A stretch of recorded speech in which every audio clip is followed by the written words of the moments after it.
That is the type of stuff that we're dealing with in this world and in this country. Well, not this country. That would be this continent. I just sent you something, Jeremy. Okay. It's about freedom. Right? Freedom is the title of the show tonight. I know. That's why I sent it to you. So yeah, welcome to the show. This is my brain. I'm Jeremy Scott Gibbs. Patrick Acton is over there I can't hear him. playing with his I can't hear anything. Earphones. Are you plugged in good? I'm plugged in. I don't Check. Nope. Check. That should be you.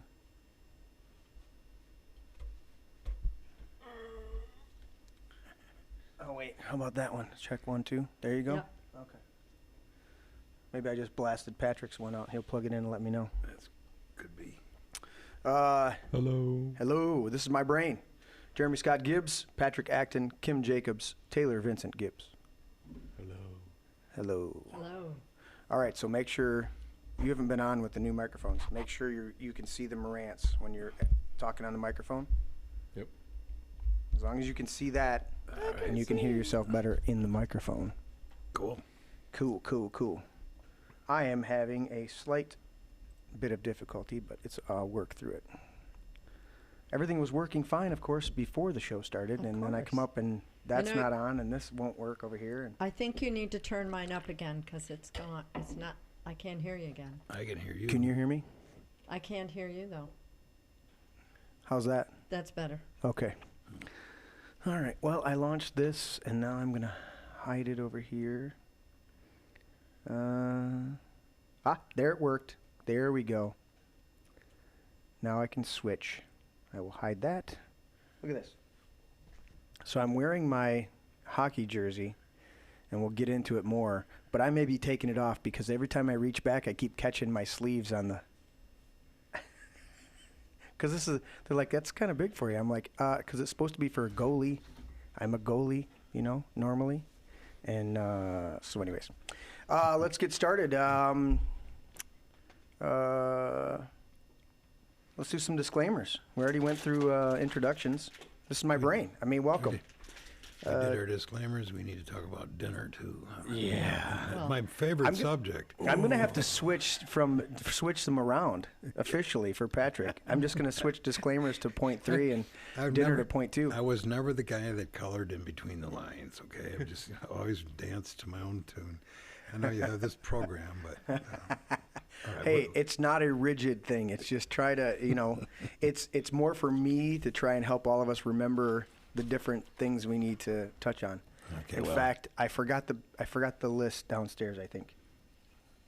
Uh-oh. You want to run down and grab the logical fallacies? Sure. I forgot it. You forgot. I had it in my hand 4 times to run up here and do it, and then we were doing other stuff, and I'm like, Happens. Oh, we can start with disclaimers. Let's do some disclaimers. Yeah. I got them back over here. Jim, Okay. You want to jump on that one, Kim? Yep. Notice this place is politically incorrect. We say Merry Christmas, one nation under God. We salute our flag, give thanks to our troops. And if this offends you, you can just leave. leave. Oh, and as Patrick and I say, get the fuck get out. the fuck out. Oh, we're so politically incorrect. So. I'm going to read the new one. Okay. To argue with a person who has renounced the use of reason is like administering medicine to the dead. Yes. Thomas Paine. Thomas Paine. Thomas. Absolutely. Yep. Absolutely. And let's you know what? Mark Twain. It's easier to fool people than it is to convince them they've been fooled. Yep. So many people have been lied to. And if you tell them, hey, you've been lied to. No, that's not true. Oh, okay. They don't want to admit that they're dumb shits. Exactly. They don't want to They don't admit wanna they're admit that living they've in been lied fear. to. Yeah. Exactly. Thank you, sir. What did we decide on? 14? Or did we decide on 15? Yeah, he said 14. I remember. 14, okay. Thank you. We'll write that down. Great minds discuss ideas. Average minds discuss events. Small minds discuss people. Eleanor Roosevelt. Eleanor Roosevelt. Eleanor was a brilliant lady. Absolutely. Yep. There were a few things that came out of the Roosevelt administration that were not all socialistic. But, And that quote's a huge one. got to give the next one to Mr. Vince. Yeah, Vince. All right, we did that one, we did that one, we did that one, we did that one. These four are left. Yeah. My favorite one. Well, he's wearing the USA Concealed Carry Association shirt, so do the Second Amendment, buddy. That one? Yeah, get your microphone. You got to scoot over. The Bill of Rights. A well-regulated militia being necessary to the security of a free state. The right of the people to keep and bear arms shall not be infringed. Yes. When does that expire? This is some weird number. It says never. Never. Never. Never. Never ever. Never, ever, ever. Yeah. All right. Well, my favorite Yeah. one. Do your favorite one, Patrick. You got to have it. Challenge you to a battle of wits, but I can clearly see that you are unarmed. I don't know. Have to look at. You know that Bill Murray T-shirt that they have with Bill Murray in silhouette or whatever it is, right? And it's like the chill or whatever the hell it says. Yeah. Chive on. Yeah. That's what it is. We're gonna have Patrick's head in a silhouette in that just white on a black shirt, and above it's gonna say, "I would challenge you to a battle of wits," but underneath it's gonna say, "But I can clearly see that you are unarmed." That's gonna be one of the shirts we're gonna sell, and you guys are gonna buy it. Oh, I'll definitely buy that one. I'll wear it proudly daily. Oh, that's awesome. I'll have to get two because I'll wear that one out. So, as we all know on this show, what doesn't kill you makes you stronger, except for Bears. Bears just fucking kill you. They'll just kill you. They just fucking kill you. Bears. Bears. All Hey, right. can you turn up my sound? I still can't hear you guys great. I don't know if it's my ears today. Might That's be your better. ears. Is that better? Yeah, it's got a fuzz to it, though. I don't know if it's these. It could be those. Could be. You just need to clean your ears out. I did before I came. You know, get that. We'll see. All right. Well, it could be those headphones too. You might have to swap out because Yeah. I know Leslie was sitting there last week. I think she was using a different pair, and she wasn't having any issues. But that's cool. Yeah. We'll make adjustments. That's what we do on the show. A long habit of not thinking a thing wrong gives it a superficial appearance of being right, and raises at first a formidable outcry and defensive custom, but tumult soon subsides, and time makes more converts than reason. Time makes more converts than reason. Yes. There's a lot of people being converted through time in this situation than in that. Is that it? Vince, give Grandma's. What?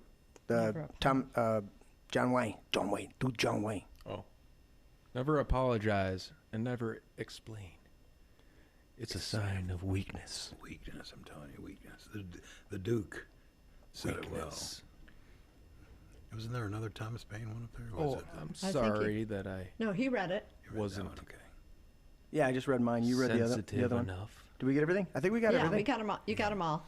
I'm trying not to add more to the wall because we got a good list. We got a great list going. I think we cover most stuff. I'm going to try the other ones. Okay. These are really bad. Well, Patrick, let's get to your item number 3. Oh, dinner. Dinner was freaking awesome, as it always is. I come over here and I think I'm feeling good. Diet after the holidays is going well. Not so much. And then I get here and Jeremy's cooking just kind of destroys everything. So, but, yes, tonight was a corned beef brisket, well prepared, very tender, very lean. Yeah. So it was freaking awesome. With a corn, I don't know exactly what It's that was. it's a cornbread casserole. Cornbread So instead of doing cornbread traditionally, you do a cornbread casserole, and I found out how. Oh yeah, see. Yeah, those other ones didn't work. All right, try it now. Try it now. Is that better? Yeah. Okay. You can even go down a little bit lower.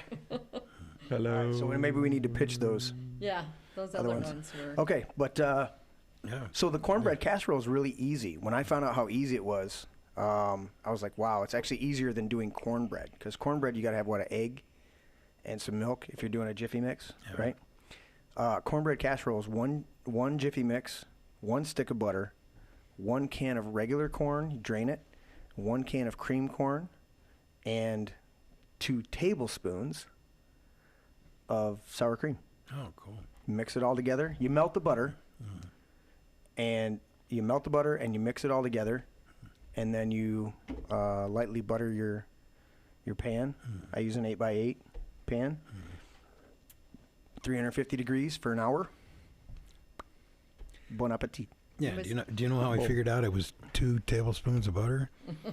He just guessed, and then after he guessed, Vince looked it up online and said, "Yep." I'm looking Somehow at you were right. yeah. I'm looking at the thing. Tablespoons.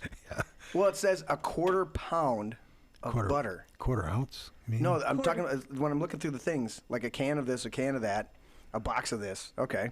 And you look at the thing again, and I go, wait, it says a quarter pound of butter. And I'm I like, thought you said a quarter ounce. no, I'm getting to the sour cream. Oh. It says quarter pound of butter, and I look at the butter, and it says right on the butter, 1 stick, says quarter pound, right? Whatever it says, okay?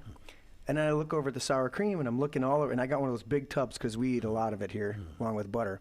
But I'm looking at the tub, and I'm like, this is 3 pounds of sour cream. And I'm turning it, and I'm like, it doesn't even give me conversion to ounces. It said 3 pounds and so many, like, liters or whatever the hell it is. And I'm like, I don't even know. And I'm like, Vince, how much is 1 ounce of sour cream?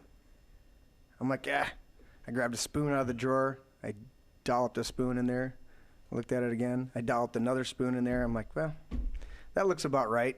I licked the spoon, threw it in the trash. Plastic spoon, threw it in the trash. And I start mixing, and Vince pops the phone in front of me, goes, yeah, 1 ounce is 2 tablespoons. I'm like, bring. There you go. Yeah, I misspoke. I said butter. It was actually sour The sour cream, yeah. Yeah. I knew what you meant, Patrick. You did. We all did. Yeah, that's the thing. That's what you can't do on this show is hang on every absolute word because sometimes we just we're speaking on the cuff and Yeah. it happens, But we also had canned yams. Yeah. Which we got them out of the can. They were really happy because then we ate them and they were tasty. I said that can of yams has sat on the shelf for quite like a year. And they And were I still haven't, good. I haven't. Well, if there's certain things that are canned, they're Mm-hmm. Right. a couple years shelf life at least, and I just hadn't found anything that they would go really well with. And I'm looking at Vince going, I got that corned beef on the smoker. That was 5 hours or 4. No, well, from 3 to 7, so it was 4 hours. And then the cornbread casserole, and I'm like, I don't want to do a starch. I don't want to do a pasta. I want to do something that is a little lighter. And I looked over and I saw that can of yams that's been sitting there forever, and I was like, oh, this is your day. You've waited a long time, but now your time has come. So yeah, sprinkle that with a little cinnamon, and that was tasty. You went back for seconds as usual. I did. That's why I'm bilious right now. See, I ate about 5 pounds. Yeah. Vince went back, and Vince doesn't do steaks with me a lot of times. He'll do the pork chops. He'll do the burgers for sure. But a lot of times when I'm cooking steak, he'll I don't know. Whereas Patrick and I'll just devour a porterhouse. Oh, yeah. But Vince will be like, I'll do some chicken. Okay. And today, what'd you have? 4 slices of corned beef? At least? 4. 4? I had 3, and I'm not a corned beef person at all. I just did 2, you know? But I had the end piece, which was real small. Yeah, the smaller so one. I had, yeah. And I did the corned beef. I don't remember each time how I did it, but today, you know exactly what I did. Today I did the, you've been to the Cherry Republic? They got one up in Frankenmuth. So the Cherry Republic store, it's all Michigan cherries and stuff like that. And I don't like cherries in and of themselves, like the dark cherries, the black cherries or stuff like that. But they've got some salsas and some rubs made from, as cherry as the base. And oh my goodness, the rub today was the Cherry Republic red rub, something like that. It's a can down there. Anyways, I did that rub on the top, on the fat cap of the corned beef, and then I drizzled the raw honey that we have in the pantry over the top of it. Like you drizzle a bundt cake or something like that. I drizzled it over the top, and I threw that on the smoker for 2 hours. And then I pulled it off. I took 1 whole bottle of apple cider beer, Angry Orchard, or no, it was Red's Apple Ale. Poured that in, and then I put mustard on top and barbecue sauce on the top. Used the back of a spoon and swirled that all together on the top, and then splashed some of the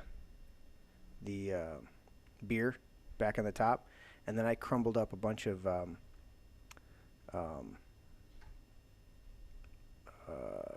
what's the sugar? Brown sugar. Or brown sugar. I crumbled up brown sugar into the juice and then splashed that a little bit more up on top, covered it with foil, stuck it back on the smoker for another 2 hours and 15 minutes, and voila.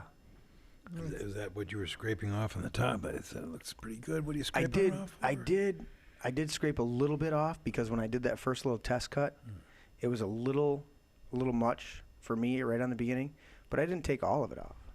I just took a little bit off. Well, just a little. Either way, it was awful damn good. Yeah. Well, thank you. I enjoy cooking and feeding people, and well, we enjoy eating, so Yes. that's a good combination. well, that's the plan here at the Man Cave, right? Yeah. I cook, we eat, we drink. How's that for a plan? Rob's chiming. I don't know if Rob's chiming into the chat over here, but he's chiming in definitely on my Facebook post over here, and he said, asked him to say a prayer. His sister just passed away, so definitely got our prayers, Rob, out there, buddy. Definitely. So remember that. Remember Rob's sister in your prayers. If you want to post up there, Rob, what her name is, at least her first name, so that we can definitely put that out for everybody out there. And I've got, you know what I didn't pull up? Oh my goodness, I'm probably like 4 hours behind over here.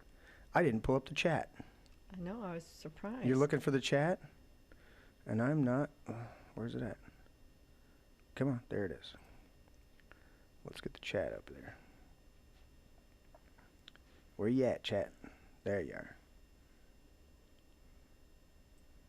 Well, we got 5 people in the chat, and I don't know if anybody said anything yet. Well, I'm not seeing anybody saying. Robert says, Kim Urbeck. Well, you didn't get her last name, but her name's Kim. So Kim can relate to that. So, yeah, we just, Lord, we lift up everybody that's dealing with the loss of Kim, family and friends, and just speak peace over them and their time of loss, and let them reflect and celebrate her life that they had experienced with her. Yes. All right. Amen. Amen. Amen. So, number 14 tonight. Now that we're good on dinner. Was there any more comments on dinner? I went through the. God, think, yeah. I'll defer to some somebody left. else if they got anything to add to it. I've had plenty. There's still a little left down there. Oh, yeah, there's one Snack piece. later. Patrick said snack piece. Yeah, There was snack like, later. It can be divided. Because I can see that grin over there. He wants some, absolutely. there's, one piece of corned beef left, and there's The corned beef or the 2 pieces of cornbread, Yeah. and there's maybe a good scoop, maybe a scoop and a half of yams left. That's enough for a small plate. Nice snack. Yeah. The yams go to Kim. She's a yam kind of gal. Yeah, Oh, I love she yam. walked in and I said, I'm really sorry, Kim. I said, I made corned beef, and she goes, oh. She's had my corned beef before at St. Patty's Day, so she's not. Hey, I was happy. And then I said, well, and I had to make the corned beef or the cornbread. She goes, oh, I like that too. And I said, yeah. And then we threw some yams in. She goes, oh, those are my favorite. I was like, okay, we scored tonight. Let's see, Vince, you made the final decision, so let's go with number 14. You want to read that out, buddy?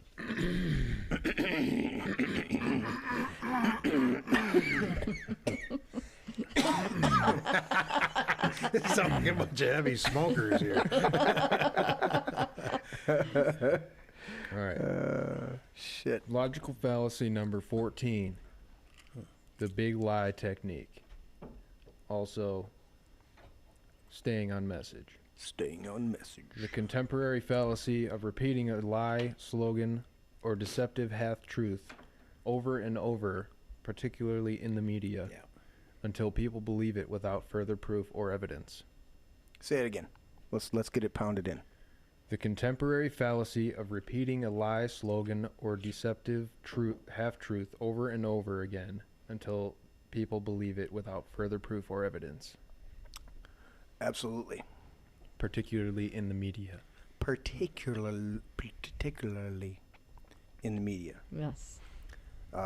Yes, absolutely. So, talk about your Facebook getting kicked off Facebook for posting that concept, but because of who it was. Give that real quick. Yeah, so if you look throughout history, there is instance where the big lie concept comes out, to the forefront. And I posted a quote from Joseph Goebbels. Goebbels. Goebbels? Goebbels. Goebbels? Garbles. Where he basically says the same thing. If you say something long enough, eventually the people will believe it. Long enough, loud enough, and repeat it often. Yeah, and you plaster it everywhere on everything Yep. all over the world. It's often attributed to Hitler, but it was actually Goebbels who was the propaganda minister of Nazi Germany. But Vince so got what- he what- posted the whole quote Yep. with Goebbels attributed, because you always want to give your footnotes when you're doing a documentation. Yes, and I did professionally Yeah. dash Joseph Goebbels. And what did they do to you on Facebook? On face And they said assholes? this post goes against our community guidelines For coding, for dangerous persons or for coding events or whatever. quoting a you know. historical So, quote. so were you kicked off or were you banned for how So- long? Just that post. So I wanted to get to the bottom of it, right? Because I checked their little fact check thing, and it was not anything to do with what I posted. It was a quote from a Straight up. historical figure Right. relevant to today. Exactly. So what I did was I took the quote itself, crossed the name off, right? And I Right. posted that. And it was up for about 5 minutes. And then it was flagged again. Same thing. So then I took just his name and I posted that instantly. Instantly booted. Instantly hit the algorithm and said, "Oh, that's dangerous. People can't know about that." So that was 3 strikes right there, and they kicked me off for 72 hours. And I was like, Well, "All right, I'm on a 90 see you day, later." I'm on a 90-day restriction, and what happens? All my posts go to the bottom. Well, I have a bunch of people, so I wrote this on there. Everybody can still see all my posts. They just go to the bottom? What does that They mean? say they're going to go to the bottom of the Priority? priority. Well, I get 90 people responding to them, you know? Right. That's not very bottom. So I have a 90-day restriction because I post, you know, they've gone back because I go and block the blockers, you know, the fact checkers. I block them. I every couple days I go and I find them and block them. You block the fact checkers. Yeah, you can block fact checkers. Who are they? You just go on your settings. They work for a company that's owned by Facebook, totally independent. Yeah, Totally independent but owned by Facebook. yeah, Well, no, they're not directly. Just Facebook owns Yeah. the company they work for. yeah. Right. But they're not. And they're not so, owned. and they They're usually, They're independent. yeah, they don't have a picture. They're usually, you know, and I say fact checkers or blocker. I go looking for other names, like checking facts, Okay. and I'll block them. Because you'll have, I didn't know you could. I didn't know if they oh, were. yeah, you can block. So I have hundreds. I honestly use Facebook more tonight than I do any other time. The only other time that I use it, really Facebook, a lot, is when I'll get up tomorrow and at some point through the day go back and check to see if I missed anything that somebody posted while we were doing the show tonight. Other than that, I've cut back on. Well, I'll take that back. I do use Facebook Messenger quite a bit because between Patrick and Kim and Jeff and Rob and a few other people, that you guys send me stuff all the time. Yeah. I use that. But that's a messenger app. I'm not Right. going on Facebook active. Are you on? Did you get on Gitter? I got on Gitter.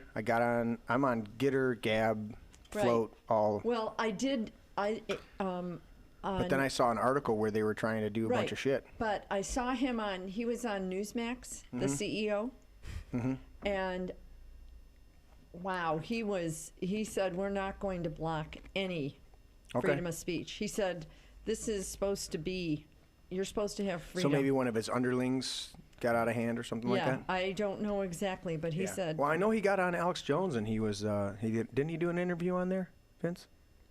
On where? On Alex Jones, the founder of Gitter. Yeah, pretty sure. Yeah.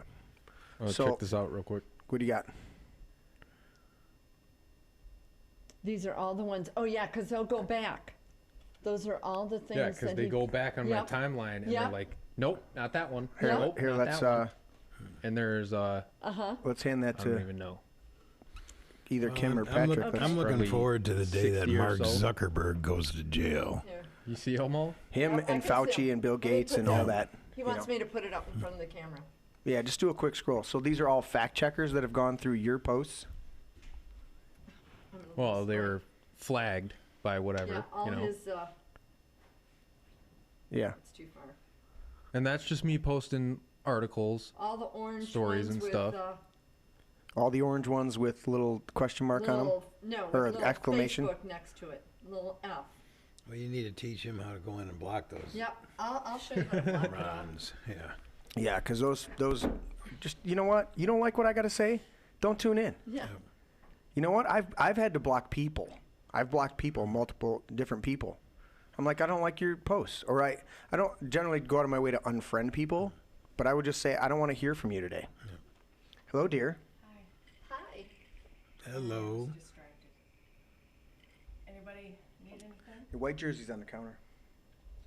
Which counter? The brand new bar counter. Okay. I'll have anything That you mix? know, foo drink, anything. Kim wanna needs a make? mixer. Come up with Can you get me a Corona? Oh, rocks? yeah. Better give him. You want 2 fingers? You want 3? Half, You're not getting anything? 3 fingers? I'm going to drink water for now. You good, I Patrick? have a water too. I got to think of what I want. Because we're having vodka later. Yeah. That's like all of mine. Hey, honey, will you look up? We're doing the Crystal Head. I'd like to do something a little splashy, just not straight up, but like a little lemon splash or something. If you want to look something up on your phone. Oh, what I'm saying is, if you go to the Crystal Head website, see if they have any quick suggestions for a little splasher. All right, question. Is there another type of vodka down there besides the Crystal Head? Because we're saving that for our interim. Well, That I can just get a little sip of. Huh? just give him a sample of the Crystal Head. He can go ahead. Ahead of us. You know, if there's something different, throw a No, we've couple ice had- cubes in it. and- You know the Crystal Heads sit here on the table. We've had them before. It's in the freezer. We're doing, is it in the It's in the freezer. freezer? Yeah, they're all the same. Yeah, But that big head right there, that big fat head, that is the newest head. the intermission is what I was going to say. Intermission. Oh yeah, Yeah. but we've sampled the Crystal Head on the show before. Yeah. We just it's been quite a while, Yeah, and I was really interested in the big head. the big head. Oh, this is a bigger one than That's the other one? well, yeah. Look, the one next to it is oh, the. I see. Okay, Yeah. that's the normal Is that the one. new one? Is that brand new? That's the brand new one. Oh, Yeah. wow. That's the new one. That's the normal one, and this is the big one. Mm-hmm. The big one. That's the big one you're head. going to have today? Yes. Well, they're all the same. They're just in different bottles. Oh, okay. Yeah. So there's one down there in the freezer that'll bring up because these guys sit on the table in case we get frisky. You never want to. I mean, if we run out of something up here, you want to be able to have something there that we Yeah. can sample. To put the fire out with. You Yeah. know, things Yeah. get a little heated on occasion. you know. Yeah, absolutely. Let's not do that. Let's see what. Let's take a look. See what Tanya's doing down there while we're up We're here. spying on you, Tanya. Yeah. Spying. Yeah. Oh, she's milling around in the kitchen. If you look real close, and everybody's up here on the. Yes. Up here, yeah, Hey. we're up here on the back. Yeah. Yeah. We get Vince's arm really good. Yeah. I have a new location for the man cave camera, but I haven't got it. It takes a little bit because it's quite a distance to go over there. So I got a 75-foot wire that runs over to the camera, but we're gonna have that redone real soon. Vince and I'll have to mess around. Oh yeah. So you're we pointing don't have back. a man cave shot now? No, Oh, that there- was the man cave shot. Yeah, there it is down there. But I've got a new location for it, Oh, I see. but I haven't got it wired up yet. All right. Otherwise, it would be switched over. It's gonna catch so much of the bar and the second floor. Yeah. It's another swing around. It's pretty much right next to the screen. So, Okay. Can't see the new countertops?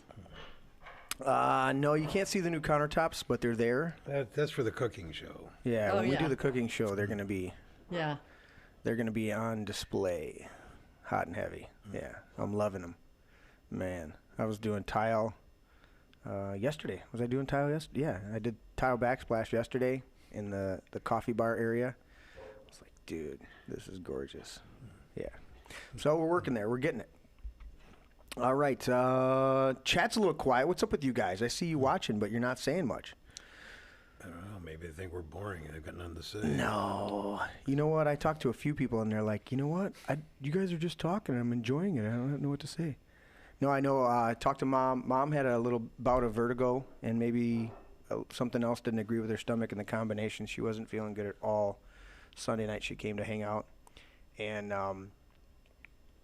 she ended up crashing out here through to Monday morning. She's feeling much better today, and she was just like, I'm not gonna make it out. Yeah. And then Leslie had the grandkids, so That's all right. You know, we got Kim and Vince. Yeah, You know, laid back and spicy. this is very true. Very true. Really? Do we want to start with what do we want to start with, Vince? Before we get started, so we're talking about freedom tonight. Yeah. Let's go around the table real quick and talk about what it means for you.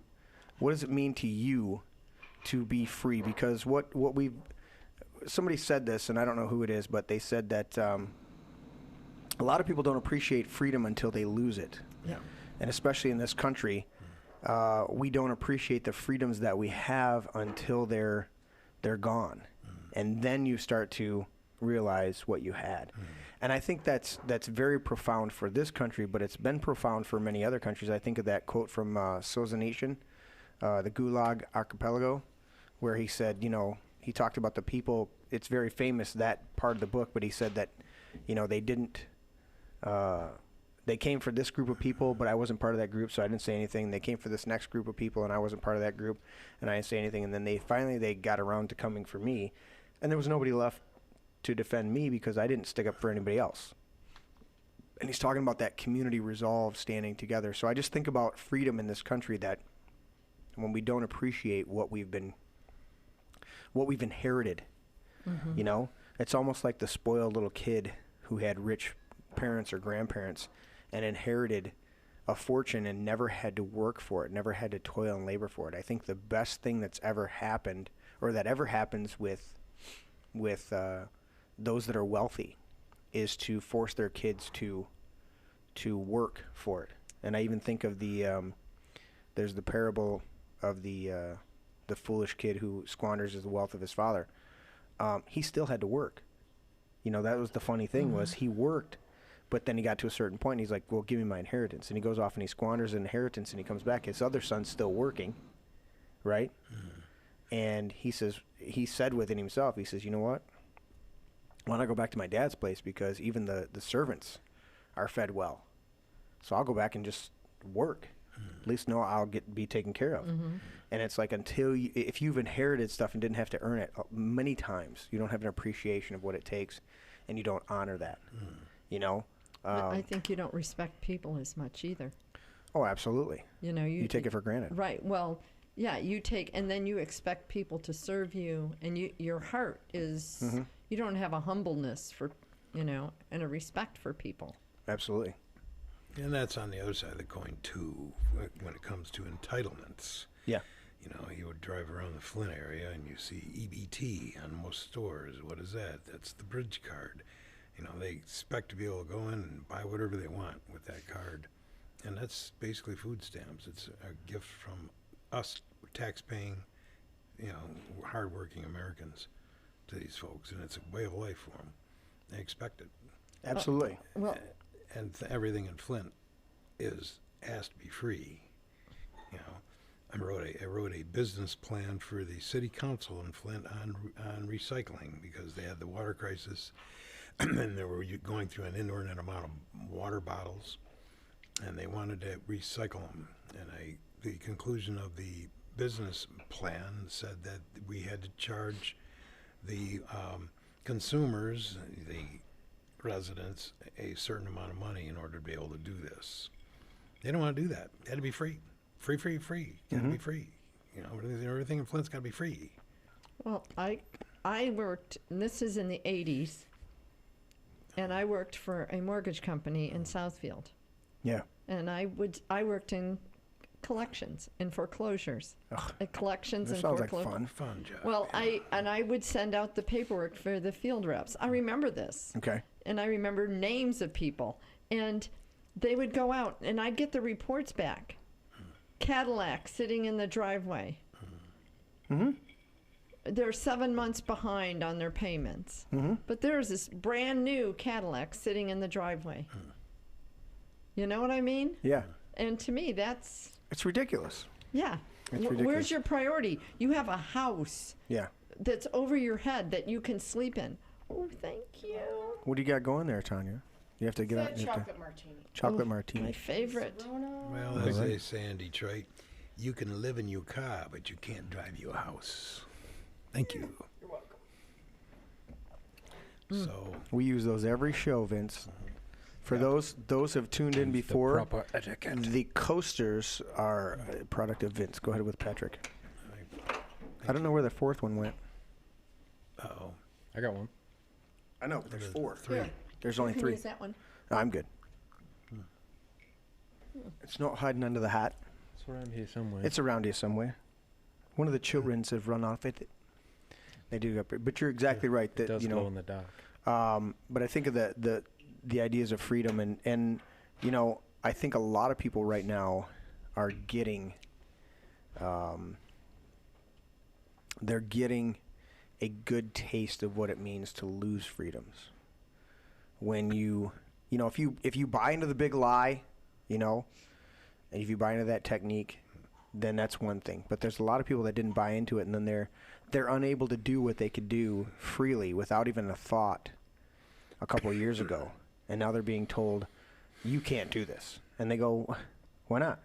Well, because there's this mysterious thing, and you got to do this, and you got to do that. And they go, what? The hell are you talking about? And so I'm looking at a lot of people that are starting to realize what it means to be free. It's always amazed me the amount of people that take the freedoms, or use the freedoms that we have in this country to then push ideas that are contrary to those freedoms. And you look at them and go, you couldn't push the shit you're pushing right now in a restrictive country, okay?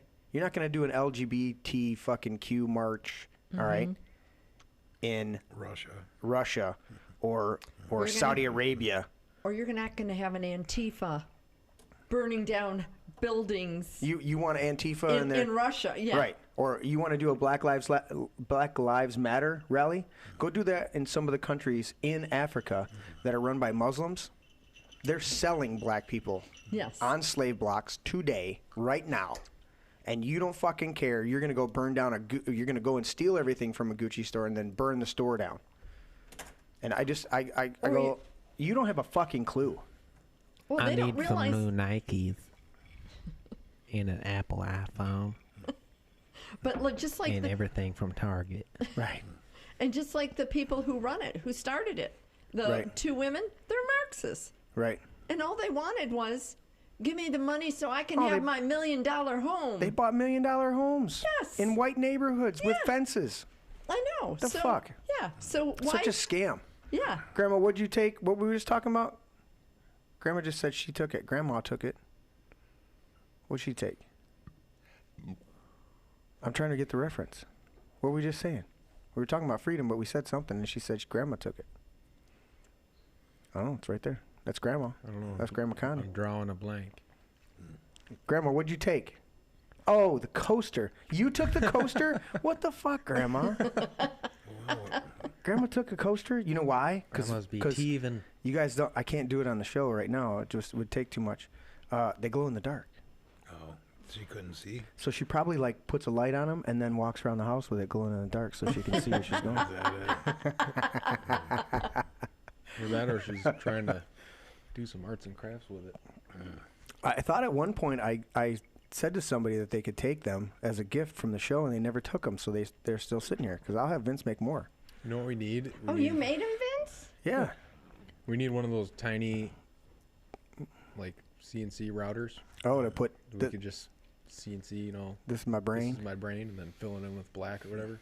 That'd be and that'd be cute. A great item to sell. That'd be a great. Yeah. So explain that real quick. Take half a minute, and Grandma's laughing. How did you make them, Vince?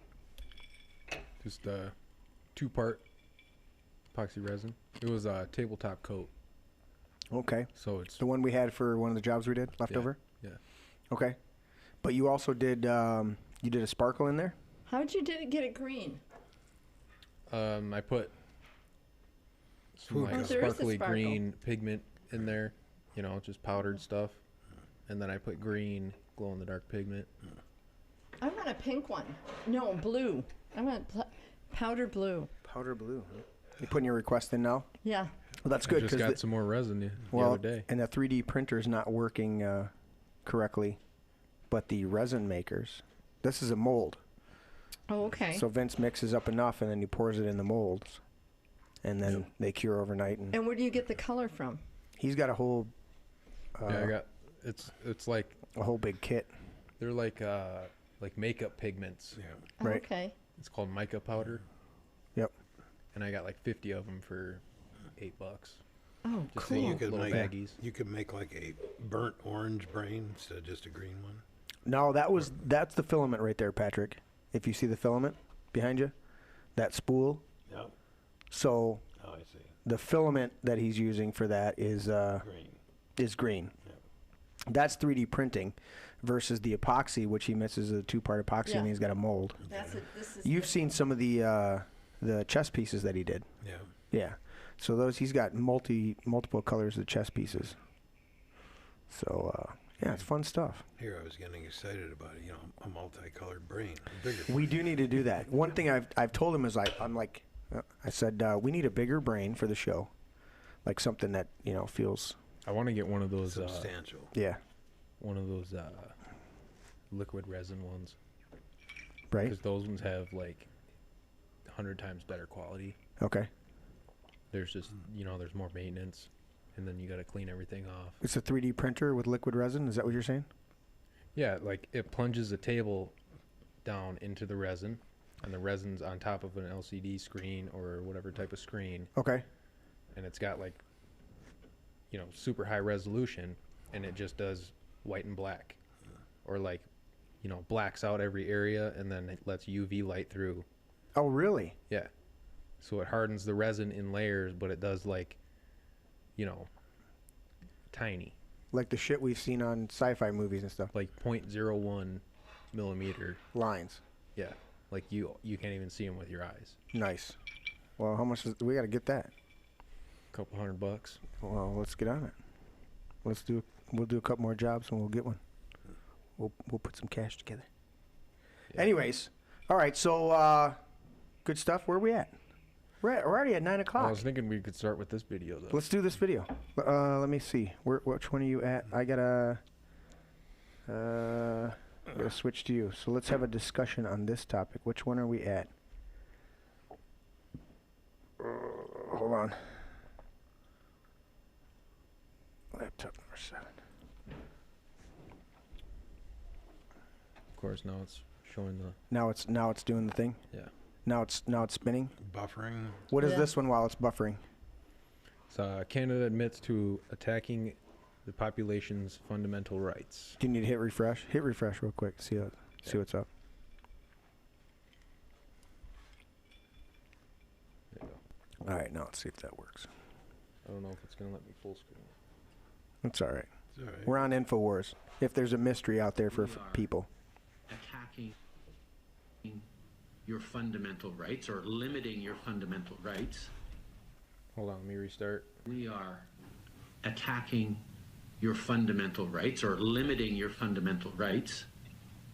And the charter says that's wrong. We're still going to go ahead and do with it.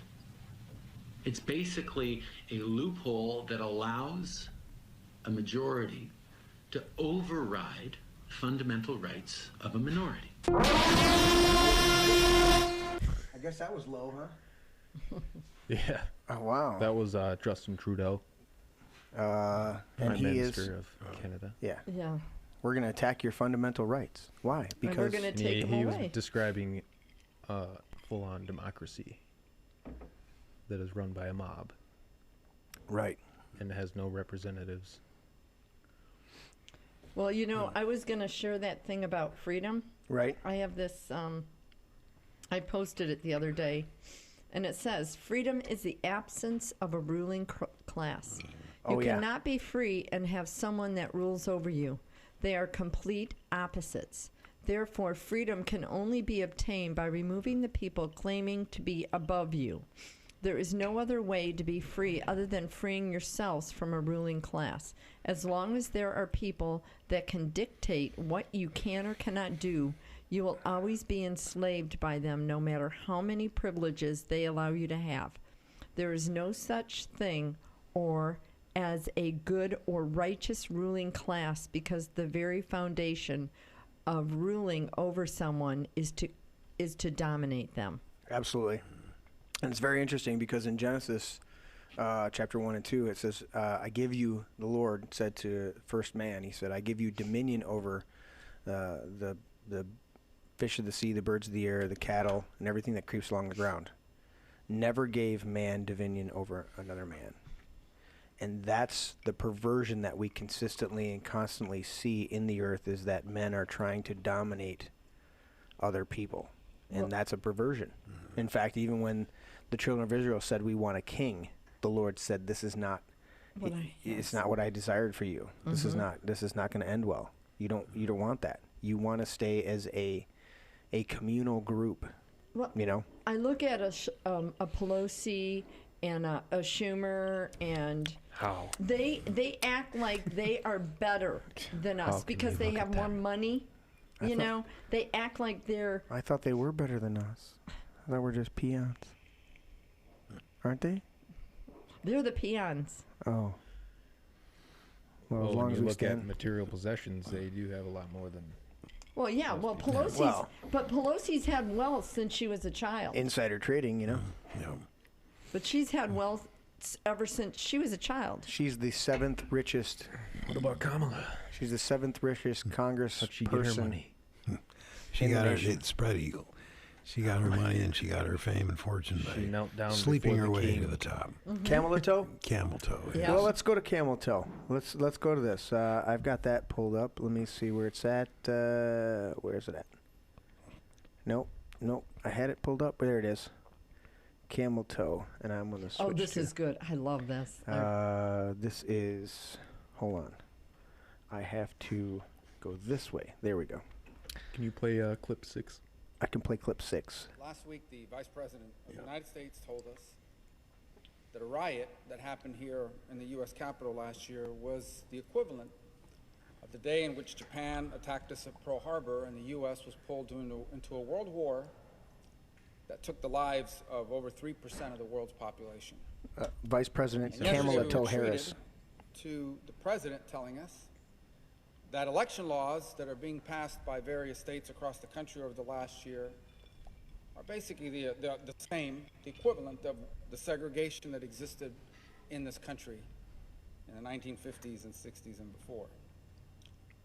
Now look, if your daily routine is to wake up in the morning and turn on MSNBC as you ride your Peloton, and then you go on Twitter as you're drinking your caramel macchiato, and then you're reading the New York Times as you're eating your avocado toast, I imagine all this makes perfect sense to you. After all, for these people, they believe this ridiculous narrative that every Republican, I'm gonna back it up a minute, but I Avocado fucking toast. hate Peloton. Yep. And then everything after that just makes sense. I hate the Your commercials that they caramel do. macchiato and your And I got a buddy who avocado owns a toast. gym, and we're building the gym for him.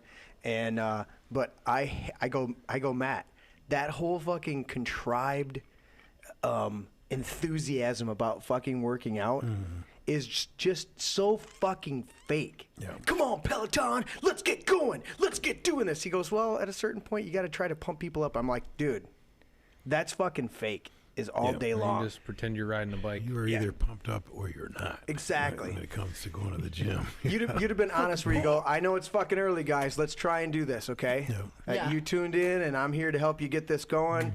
Hopefully you drank your coffee and did your herbal, whatever your supplements, your fucking, what do you say, your avocado toast. He's like, I get, if they got on there and went, hey guys, I get it. Fucking sucks. But if you want to feel better and look better and have a longer life, we got to push this thing out. That would be honest. Yeah. Yeah. But when they go, yeah. oh, come on, Peloton, we're going to get this. We're going to do this. I go, fuck off. Yeah. You guys are sad. Yep. Anyways, all right, I'm gonna move that back a little bit. I I laugh. imagine all this makes perfect sense to you. After all, for these people, they believe this ridiculous narrative that every Republican Everyone. is an insurrectionist, probably a racist, wants to overthrow the U.S. government, and wants to destroy democracy. The good news is that the overwhelming majority of Americans happen to live back here on planet Earth. And what they're worried about, to the extent they even paid attention to any of the stuff that's been said over the last 2 weeks, what they're really worried about is the fact that everything costs more. You go to the grocery store and the shelves are empty. They have a small business and they hire someone on Monday who just disappears on Thursday and never comes back. You've got every day thousands of people illegally entering the United States across. I was literally in Brighton Market today picking up a couple different things, but I was picking up specifically the Crystal Skull for tonight and then Patrick's. And literally, I'm talking with Jeff, the owner there, and you know, I brought my jersey in, the white jersey, so we could take some pictures for the show. And Jeff was in a little bit of I could tell he was in a little bit of an attitude. I know him; he's my buddy. And I said, "Dude, what's up? Are you feeling all right?" And he's like, "Ah." I'm like, and he said something about Tracy, and I'm like, you're gonna have a falling out with Tracy. And I waited. He was waiting on customers, and finally he goes, "No, I didn't have a falling out with Tracy." He's like, "I'm trying to get her to come into work because the other gal that we hired, like, is notoriously unreliable." Yeah. And I'm like, well, in this environment right now, people can people have the luxury of being unreliable. Okay, we're in one of the days where if you don't work, you don't eat. That's scriptural. You don't work, you don't eat. Well, in this country, you don't work, you can apply for fucking welfare right now. You know? You don't always get it, though. Yeah, but the reality is there's so many people, Well, you've you're done church work, Yes. and if you can't get it from the government, you'll show up at a food pantry at some church, Right. and you'll make your circuit from this church to this church to this church to this Right. church to this church to this church to this church until you come back around 6 months later to the church you were at, and then they're like, "Oh, we haven't seen you in a long time. Are you still here? You go." Yeah. People know how to work that system. All right, let's continue with Mark. An open border. And by the way, we have a surge of violent crime and lawlessness across the country. That's probably what they're worried about. In fact, I know it is on a daily basis. But to the extent they've paid attention to any of this, let me tell you something. Did you First get of all, that? I think almost everyone He said they're ignoring all this other stuff because they're really worried about the surge of violent crime coming across the border. That was tongue-in-cheek from Marco Rubio. would tell you that what happened on January 6th here was a terrible thing. It should never have happened, and it should never happen again. But I don't care how many candlelight vigils and musical performances you have from the cast of Hamilton. You're not going to convince at least most normal and sane people that our government last year was almost overthrown by a guy wearing a Viking hat and Speedos. Okay? And I don't care, how many of these speeches the president gives in which he shouts out this hyperbole and all this melodrama. You're not going to convince people that having a state pass a law that says, for example, that you have to produce an identification is the same as segregation. Exactly. Nevertheless, despite the fact that that's what most people in this country are worried about is inflation and all these other things, that's not what we're working on here. Right. That's not what we'll spend this week on. That's not what the priority of this administration has been. That's not what the president is giving speeches about. They don't care. You may care about inflation back home. They care about the fact their crisis is that there's some laws in this country, for example, some states in this country that do not automatically force everyone to register to vote. They just automatically register everyone. That's the crisis. They don't care that store shelves are empty. In fact, they've denied that the store shelves are actually empty. For them, the real problem is that states have laws, for example, that don't allow these roving gang of activists to bully people into turning over their ballot so they can show up at 6:59 p.m. on Election Day and just dump it on an elections official. And by the way, they don't seem overly concerned that there are Americans that will be fired or not allowed into a restaurant unless they can produce their papers, their vaccine card. The real problem is how dare you ask them to produce a voter ID, a photo ID in order to vote. That's their real problem. Isn't that fucking ridiculous? No. You got people that are being kicked out, police called, arrested for not having a vaccine paperwork Right. in a restaurant. And yet you've got these fucking politicians up there pontificating on how it's racist and it's basically in their eyes evil to have somebody have the ID to go vote. Well, this is one instance where I'm going to say hats off to Black Lives Matter.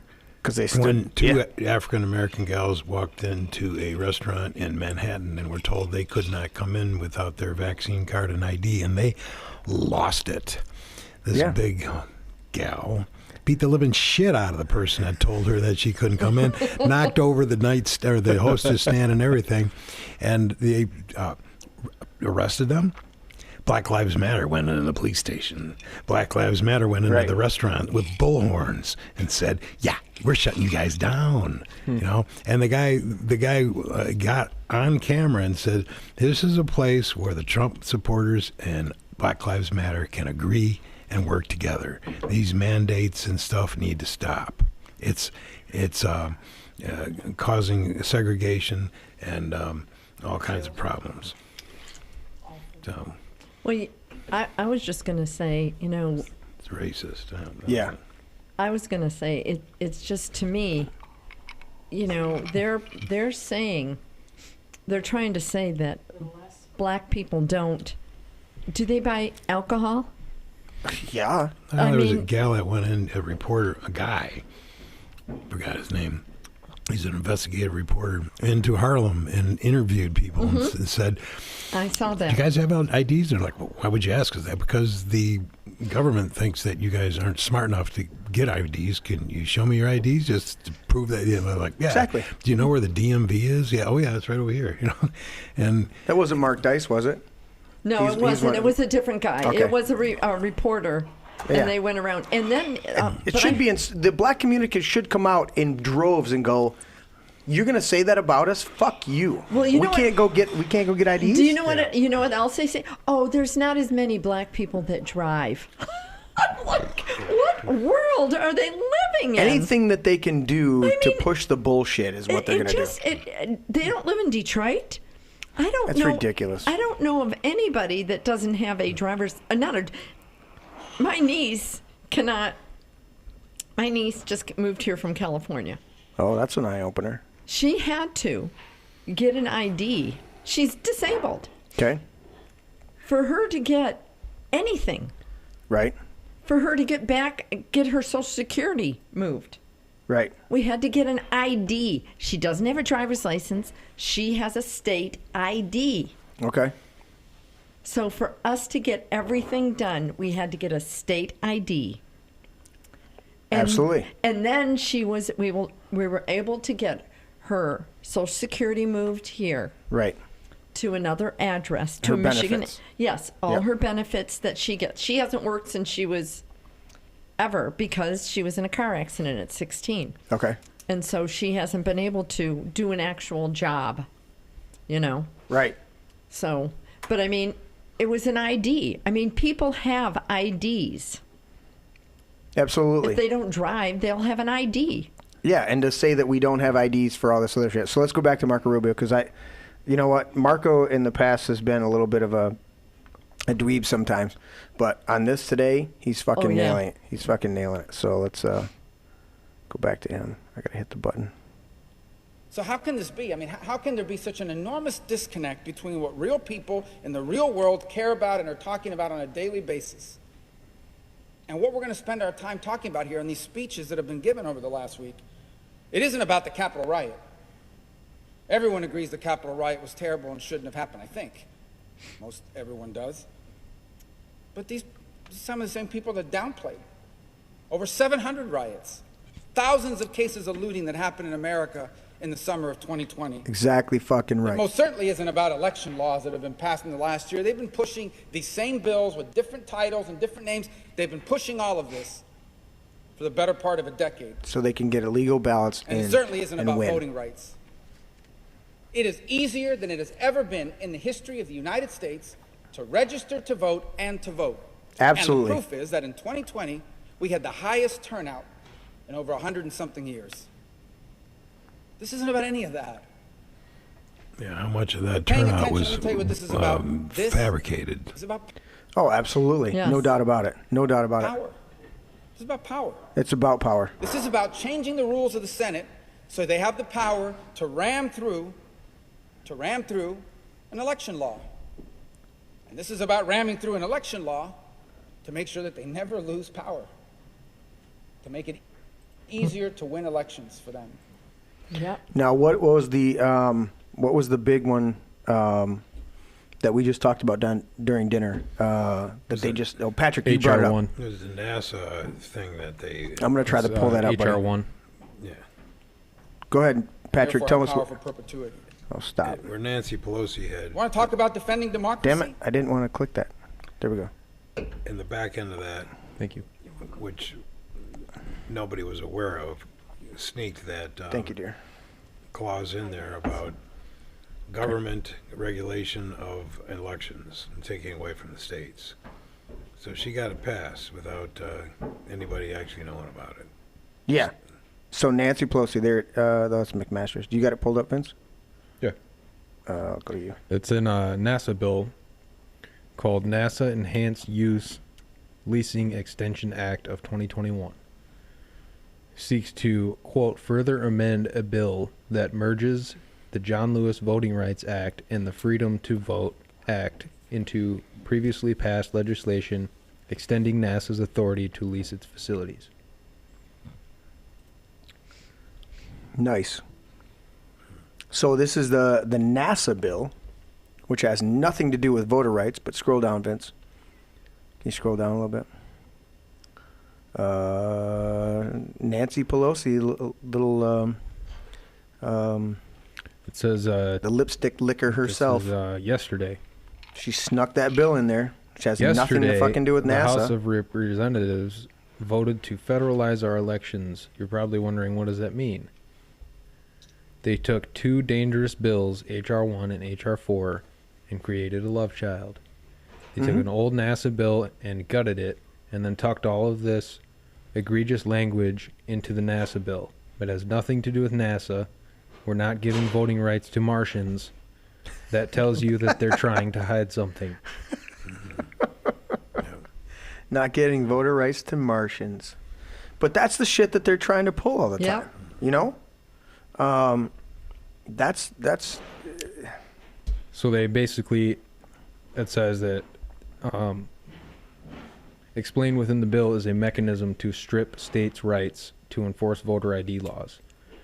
So that means you would not be registered to show a voter ID, or you not be required to show voter ID to register to vote, or even to actually vote. I have a question on that. Yeah. Okay, they voted on that? Well, she snuck it in and they voted on it. Right. Doesn't the Constitution overwrite that? They are so flagrantly just disregarding the Constitution. Part of what Marco Rubio was talking about was not just the voter rights, but they were talking about, he was touching on some other stuff too, talking about the filibuster. They're trying to get rid of the filibuster right now. I know. And I'm not going to pull up the quote from Mitch McConnell, but Mitch McConnell actually said something intelligent and non-cuck holding today and a few days ago about them trying to get rid of the filibuster because they want to get rid of what he said today, and I heard him really well on it, was they want, the Democrats want to get rid of anything that would allow the minority to object to their power grab. And that's what Well, they want to get it all done because they're afraid they're going to lose. Oh, they're going to lose. They're going to lose They're big absolutely time. going to lose. Yes. Because enough people, and that's why I titled the theme of the show tonight is freedom, is enough people have woken up to say, wait a minute, you can't, all right, Hey, I put up with... Even your Democrat buddy from the bar last night that moved 10 seats away from you agreed that the Biden administration is out of control and needs to be stopped. Right. Well, yeah, but he loved Obama. Wow. Yeah, but he That's 'cause he said didn't- Obama's not in power, right now. Oh, It's yes, Biden. he is. Technically. Well, technically. Right. But people are saying Biden has the face, and so Biden is the Yeah. one that's going to be Well, snuffed. and the big thing is that not everybody saw. It's only coming out now because they touted the scandal-free administration, 8 years without a scandal. Oh yeah, Fast and Furious. How many other ones that were? And how about Benghazi. Benghazi? How about spying on Trump during Yeah. the entire campaign, and then Hillary Clinton herself, who was in your administration, coming up with who authored The Stone dossier. the Stone dossier, Yeah. or not authored it, but commissioned for the it. author, paid for Yeah. it, commissioned it, Yeah. which was the whole premise of the Russia collusion bullshit that they ran for Right, and that was almost all 4 a lie. years. And All they're, a lie. and they're lies. talking about wanting to resurrect her and bring her back. Yeah. Because they don't think that She's Biden. fucking dead. Yeah. What's hold on, I got that right here. I'm gonna pull that up here in a second. There it is. I'm trying to get that to not click right there. Okay. Look at this one. Let's see. Where's it at? There it is. What's that horrific smell? It smells like corruption to me. Yeah, it's Hillary Clinton's. I got to get rid of the title. Smells like Hillary Clinton's election chances. Yeah. Rest in peace, Hillary, you fucking globalist piece of garbage. Yeah. You know, I try She's not a to black center magic on witch. individuals and people, but at a certain point, you call a tree by its fruit. There are some very demonic people. Fucking Fauci. That is Yeah, a a few other very people like that. contorted tree. No. Yeah, it's a very. And the the fruits fruit are of this. black as death. Speaking of Fauci, since I just brought him up, look at this. Fauci says that we're in. I gotta pull up the laptop. There we go. We are just in phase one We're just in. of the pandemic. We're actually just in phase 1 of the 5 phases of the pandemic. Because I need to make a shit ton of fucking money. Okay, Mr. Fauci, well, could you explain what that means? Well, you're just attacking my character, and I don't appreciate you just coming out and attacking my character Yeah. every time you come up here. that Every means that- single time, you're just attacking my character. And you're going to kill my family. That means you'll be mandated to not only wear one mask, but you'll have to wear 10. 10 masks are 10 times better than the one mask. 10 times better. If you know, it just makes common sense that if one mask is good, then 10 masks are better. That's 10 times better. 10 times better. Because This is then 10 you can, times I go you can to wear Better them as Health, a real diaper. and there's a lot of people who don't wear masks there, you know. Right. And if you didn't get jabbed, you have to wear a mask. Yeah. Okay. But there's a couple people that wear 2 masks. Yeah. And it's just, I It's just fucking ridiculous. I just laugh. I always say, as I heard, if you can smell a fart through that mask, Yeah, that ain't you protecting. can get COVID through that mask. Let's say it this way, Kim. If you can smell a fart through that mask, it ain't protecting shit. That's right. That's It ain't right. protecting you against It ain't shit. protecting you against shit. That's right. Quite literally. Yeah. It ain't protecting you guys. There was actually a article on InfoWars the other day, and I looked up. I did go to the CDC website, but the CDC is now admitting that the cloth masks and many of the masks, even the N95, if you don't wear them correctly or if they're soiled or if they're loose-fitting, are completely ineffective and are actually detrimental. They're admitting that now. It's on the CDC website. You have to read through it a little bit, but it's there, and they're finding out that it's. I mean, but I also have video of the You know, phone it's- call with that nurse from the UK. oh, do you want to? Do we got a clip of it, or do you want to scroll to the clip, the end clip? You know, the things that I think sickening about these damn masks is now you see them all over the place, in parking lots. Oh, There's yeah. stuff like You find the cigarette cloth butts, ones. they're You all find over. cloth ones on the ground. They're everywhere. Yeah. There's The- more pollution from that than anything. Yeah. Hey, I wanted to mention there was an article my friend posted. Professor, forgive me, I cannot pronounce the name. He's from Jerusalem or from Israel. Ministry get Health. your Yiddish It's going. time to admit failure. He's Oh. saying Oh. this epidemiologist From- is saying finally from the country that has mandated 5 yes shots so far. Yes, and they're finally. He's saying it's time to admit this vaccine is does failure. not work, Yeah, Right. I have the. and he's have the saying video. it. Okay. Let's go to this. NHS doctor. All right, let's go to this video real quick. This is. You want to give a prelim? Because we're not going to play the whole video. It's like 8 minutes long or something like that. This is a shock video. NHS doctor says all the vaccines will be recalled soon. I mean, there is very much, as I said to you, there is a lot of information coming up now which was not available earlier, and very soon all of the vaccines will be completely stopped. Oh, This okay. is information that is just really come up. You won't hear it on TV for a while probably because it's a long story, but yeah. So Okay. very soon we'll stop all of these vaccines. And this is People in, don't know, but yeah. Sussex, England. So you can check. Okay. Yeah. So Sussex, Okay, England. well, You can thank you check so that out much. on. Jesus. Jesus. The Wake audio. up. We got to get the audio. That's where we need a couple interns. We're looking for volunteers. But that's where the audio. The fuck. Sussex, England. That's the video. It's on band.video. So go to band.video and it's one of the first ones right now. But if you can't find it right away, look up. Yeah, I just typed in CDC admits into the search bar. and it came right up. Yeah. Yeah. And was that on Google or DuckDuckGo? No, go to band.video and they have their own search. They have their own little search Okay. engine. So it's a few down. But anyways, so the gist of it is this is a lady in England, okay, where they've had some very draconian bullshit going on, calls into the 111 system, which is what the medical system, the medical hotline It's system. The NHS, National Health. Yeah, their Service. National Health Service. And she literally says, well, guess what? This shit's going to all the vaccines are going to be stopped. Now, I hear her saying that. And then later in the video, Yeah. she tells the doctor, she says, well, my sister's scheduled to go get the booster shot. And before she could even finish, She goes, no. the doctor says, no, No, please, don't do. please, Please, God, please no. don't do that. No. Yeah. That's not necessary Yeah. at all. So this is a No, doctor don't do it.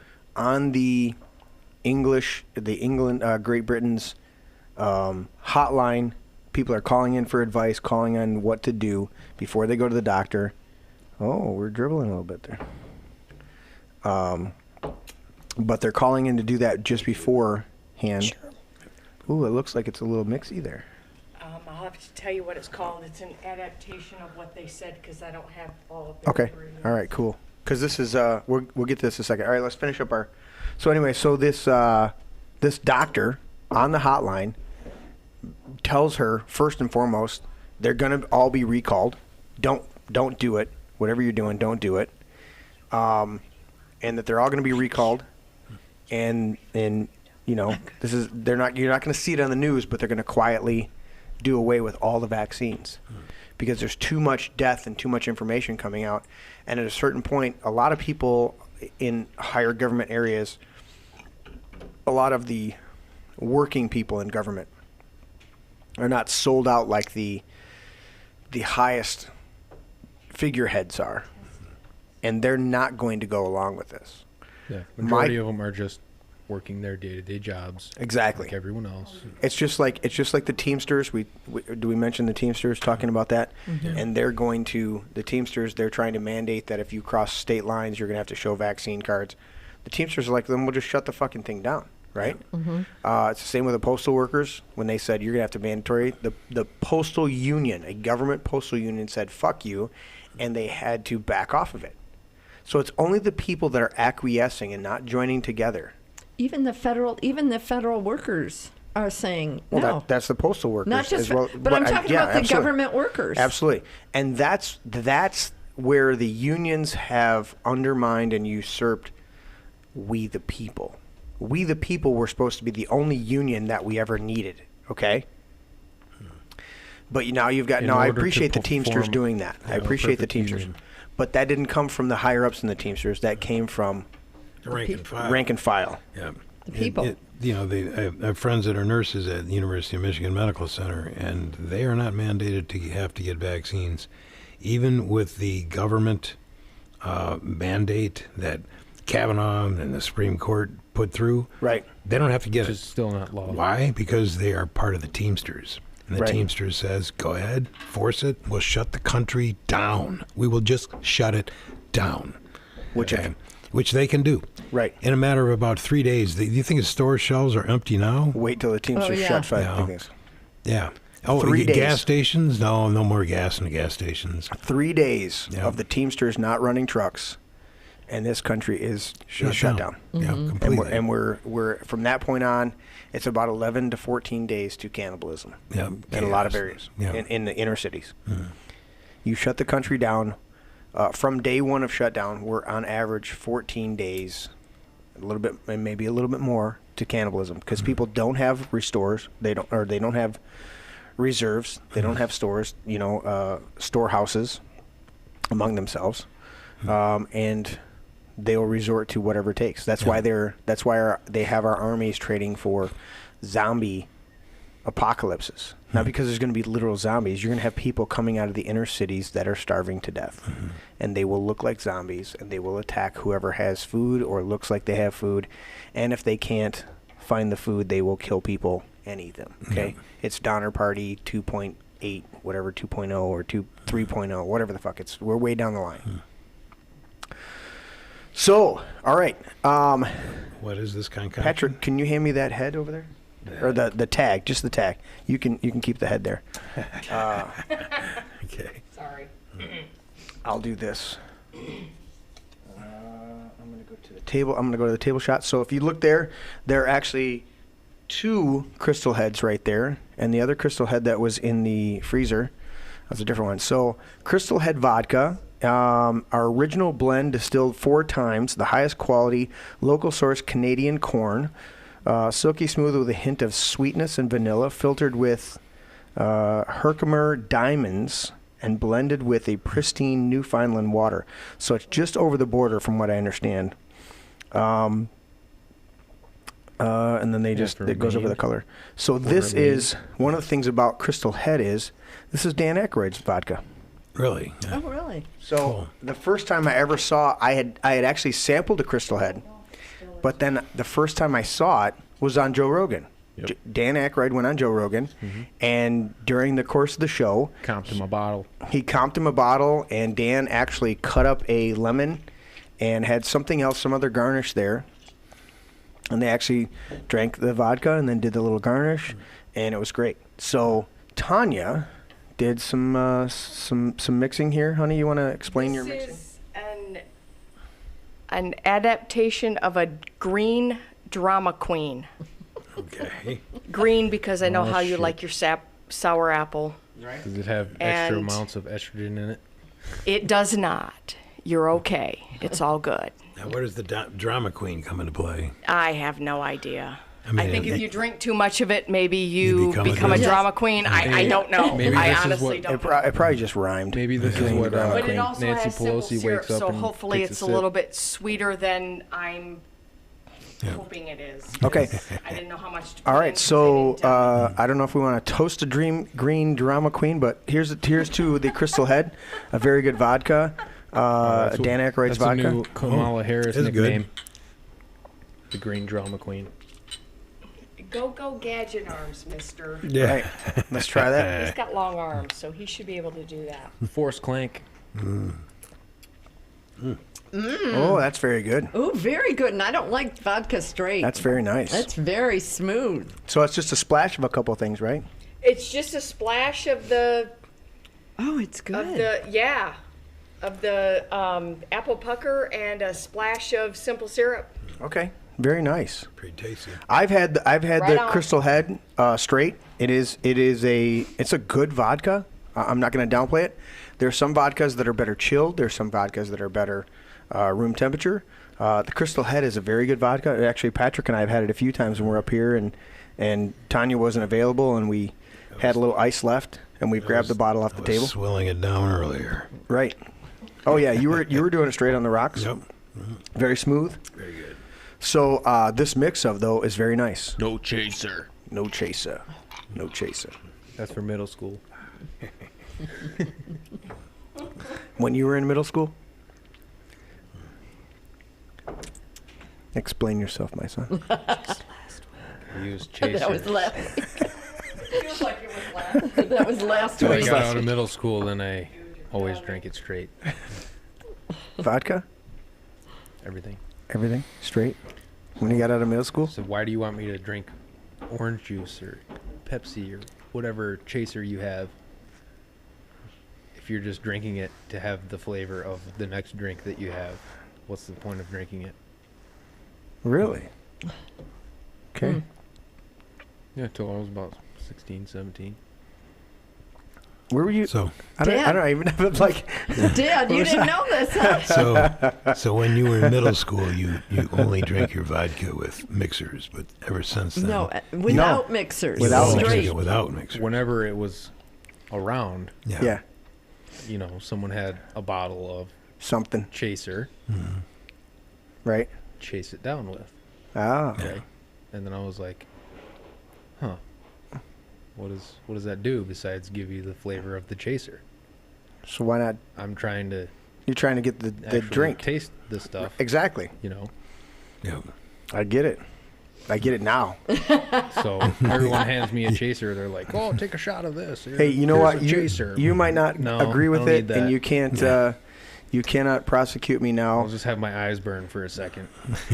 Now, I wasn't privy to all of those discussions, but you might not agree with me now, and I don't really care, and you can't prosecute me It's in now. the past, like Watergate. But yeah. But my kids were raised on if you can handle the responsibility of something, then you can participate in that something. I And thought you so- were going to say my kids are raised on straight vodka. You know, Pure honestly, Russian vodka. honestly, my kids were well into their teens before I really started to become an alcohol connoisseur. I think I started drinking Di Serono they were well into their teens. Yeah, you used to drink.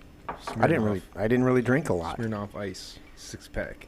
Yeah, if I drank anything, I didn't drink a lot. Yeah. But then when I started to drink more socially and just to relax and stuff like that, they were later in their years, and my philosophy was, if you're going to drink and you can handle the responsibility of it, then we're going to do it together. You're not going to run off. I think the 21 age limit is an arbitrary limit that doesn't produce people who are self-controlled. It produces people who get out of the house at 21 and overdo it, and we end up with kids ODing in college. Whereas in a lot of European countries, for better or worse, their car, running people yeah, over. in a lot of European countries, for better or worse, the philosophy or the standard is whatever size mug you can carry, that's the amount of Ireland beer you can get or whatever it is. Well, they drink wine at every meal, and Absolutely. you know, and everybody can have a glass of wine in Italy. You know, yeah. it doesn't matter your age. I've got a multitude of friends that are Italian, Italian or mixed or stuff like that, and everybody at the table would have a small. Well, at age 18, I was legal. Me at too. age 18, I could leave high school on my lunch hour and go across the street to the Monroe Bar and have a big pint of beer and a sandwich, and then go back to class.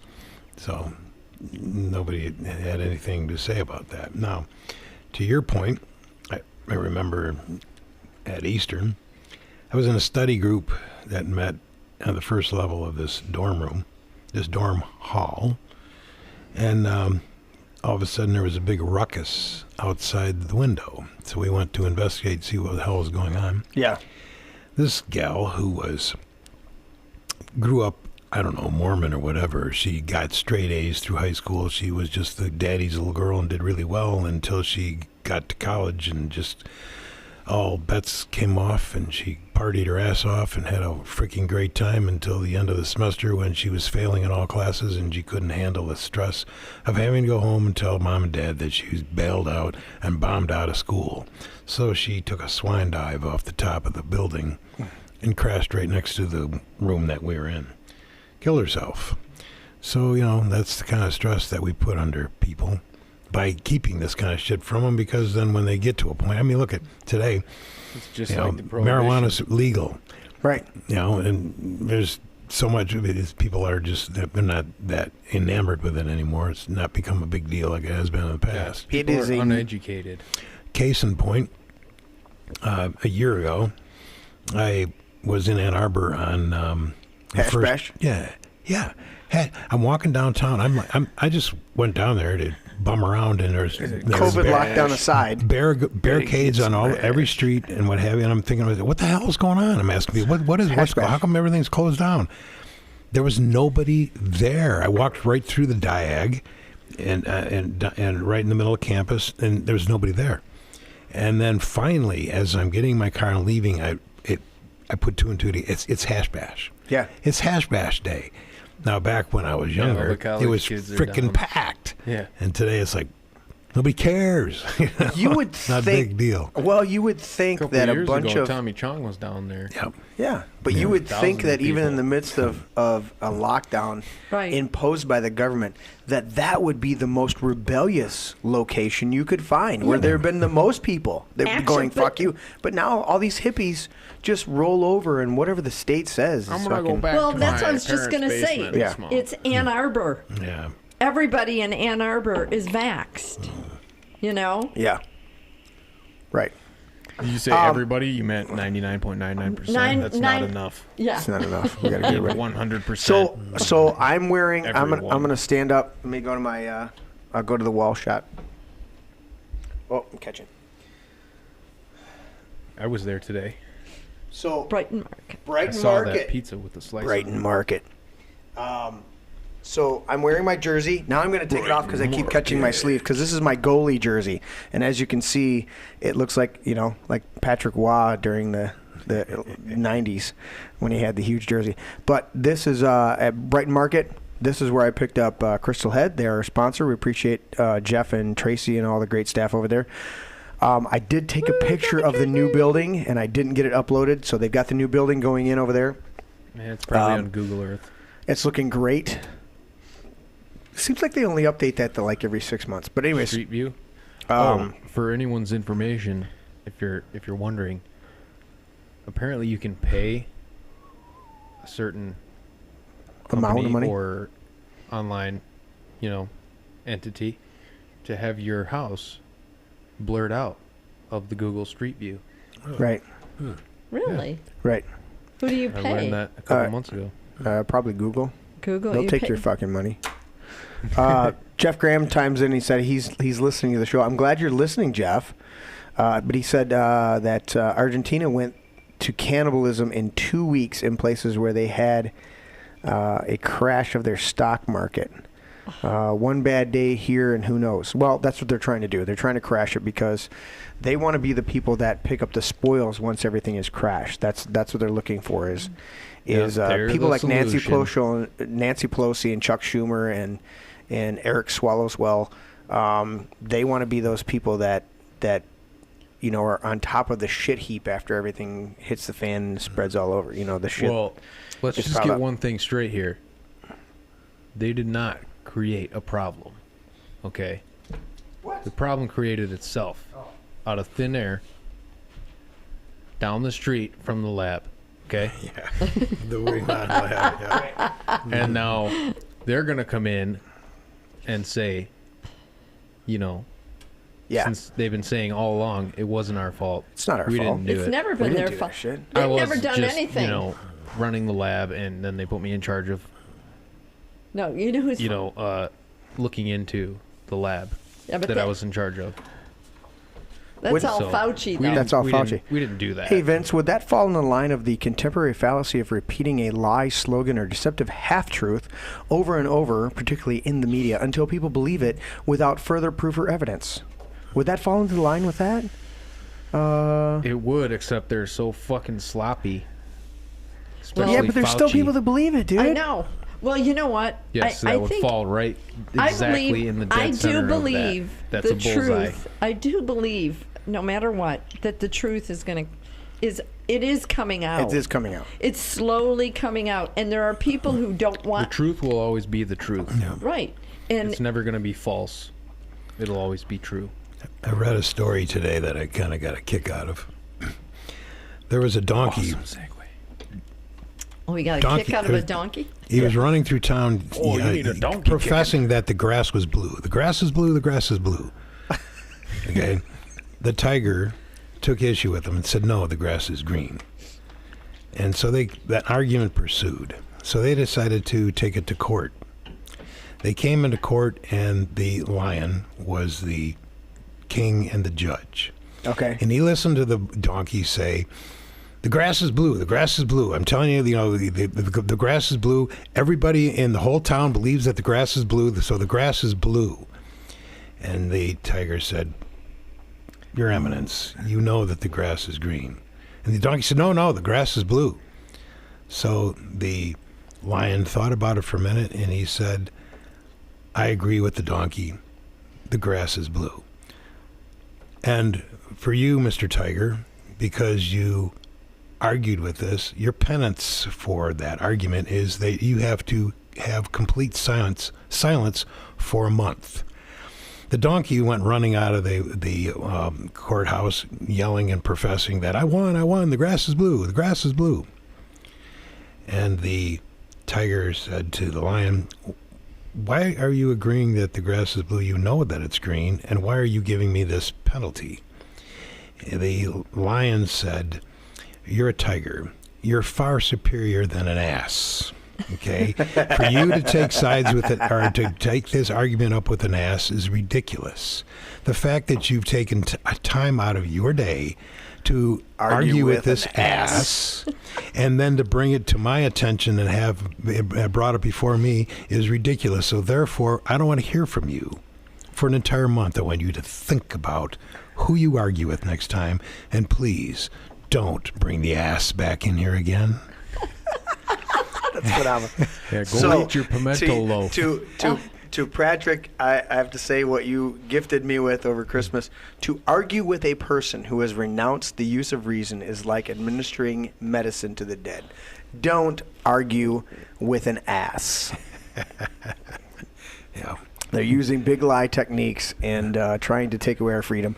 Don't argue with an ass. What the fuck's wrong with you? But isn't that what's happening today? It's exactly what's happening today. Yes, it is. And you would hope that so they big would. ass we're arguing with them today. Yeah. You would hope that it would that more people would see it. And I do believe more people are seeing it. I do believe more. Well, I think because I think one of the things is the jab is supposed to.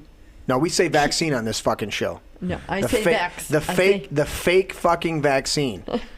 We haven't been kicked off yet. Okay. As soon as we're kicked off, I'll still say whatever the fuck I want. I mean, it's supposed to cure everything. Yeah. You're not supposed to get the. If it's so safe and effective, then why isn't it safe and effective? People who have gotten, both jabs and the booster are getting COVID. And they're trying to say all the people in the hospital who are dying are the unvaxxed. And that's not true. Well, even Kamala Harris, maybe she slipped up, but said it was the vaccinated people that were dying. She needs to slip up. Oh, yeah. I remember that video. It's the vaccinated people who are dying. Yep. You all know who is at fault here. What the fuck are you talking about? Oh, that was almost perfect. It was. Remix. Hey, listen. New shit has come to light. And shit, man. Shit, man. I don't know why that's skipping up there, but that's perfect. we did do our Biden, Biden. I'm gonna have to do a collective thing, like a Biden, Kamala, Pelosi, an update, and just do their theme. Like a fucking loser. They look like a fucking loser. Would you call that a pile of shit? That ain't a pile of shit. A pile of excrement. And then the ever-present question on this show. I mean, so many cuss words. Do you have to use so many cuss words? It would be a regurgitation of lies. Vince, what do you have over there, buddy? You had one that you were looking at. I have an article about Rand Paul. Oh. Being right about the masks. Let's do that. You're pulled up, buddy. All right. What do you got? Article is titled, Rand Paul wonders if YouTube will, quote, kiss my ass. And apologize, end quote. After CDC admits cloth masks aren't effective. No. And he goes on to say, does this mean snot-nosed censors at YouTube will come to my office and kiss my blank and admit I was right? I'd have done ass in all caps. You know what, Rand Paul? Just say ass. I'd have just done ass in all caps. Fuck you. Yeah. Will you come to my office and kiss my ass? Yeah. I wore one of those sock puppet fucking things, the little sock thing. No, they won't, Rand Paul. I wore that for 4 minutes while I was getting my concealed carry with Vince and Tanya, and somebody else walked in the office, and the people in the office freaked out and said, "Sir, you need to pull your mask up." I'm like, I've been in here for a half an hour without this fucking sock puppet pulled up over my nose. And the last 4 minutes, you want me to pull this over? I was like, fuck it. I just want I'm going to be able to shoot people without having an issue, okay? No. There's another That's what I lady want. in here, and we don't So I want pulled it up. issues. That's the only time I've wore a fucking mask as far as the restrictive. We were fine until the other lady walked in. Exactly. Now, if I want to go into the wood shop in here, okay, and I want to put on my heavy-duty fucking respirator so that I don't breathe even at work 80-year-old fucking dust that's getting into my lungs, I'll put on my respirator. I'll go get my respirator right now. My respirator's in there, and I've done them on the show before. The heavy-duty respirators we have in there, if I put it on you right now, COVID. It will feel, you will breathe in, and the charcoal and like this like 6 layers of filtering actually is cooler and better. And then when you exhale, it goes out the front, not through the charcoal filters. Yep. These fucking face masks are absolutely ridiculous. They're causing people to get sick. They know that they're causing bacterial pneumonia. Mask knee. Yeah, pull that article up. It's called mask knee. Pull that article up, Vince. I know it was on InfoWars. Mask knee. So here's we'll do the mask thing. Here's another thing. I got to share this. This was really exciting. Okay, so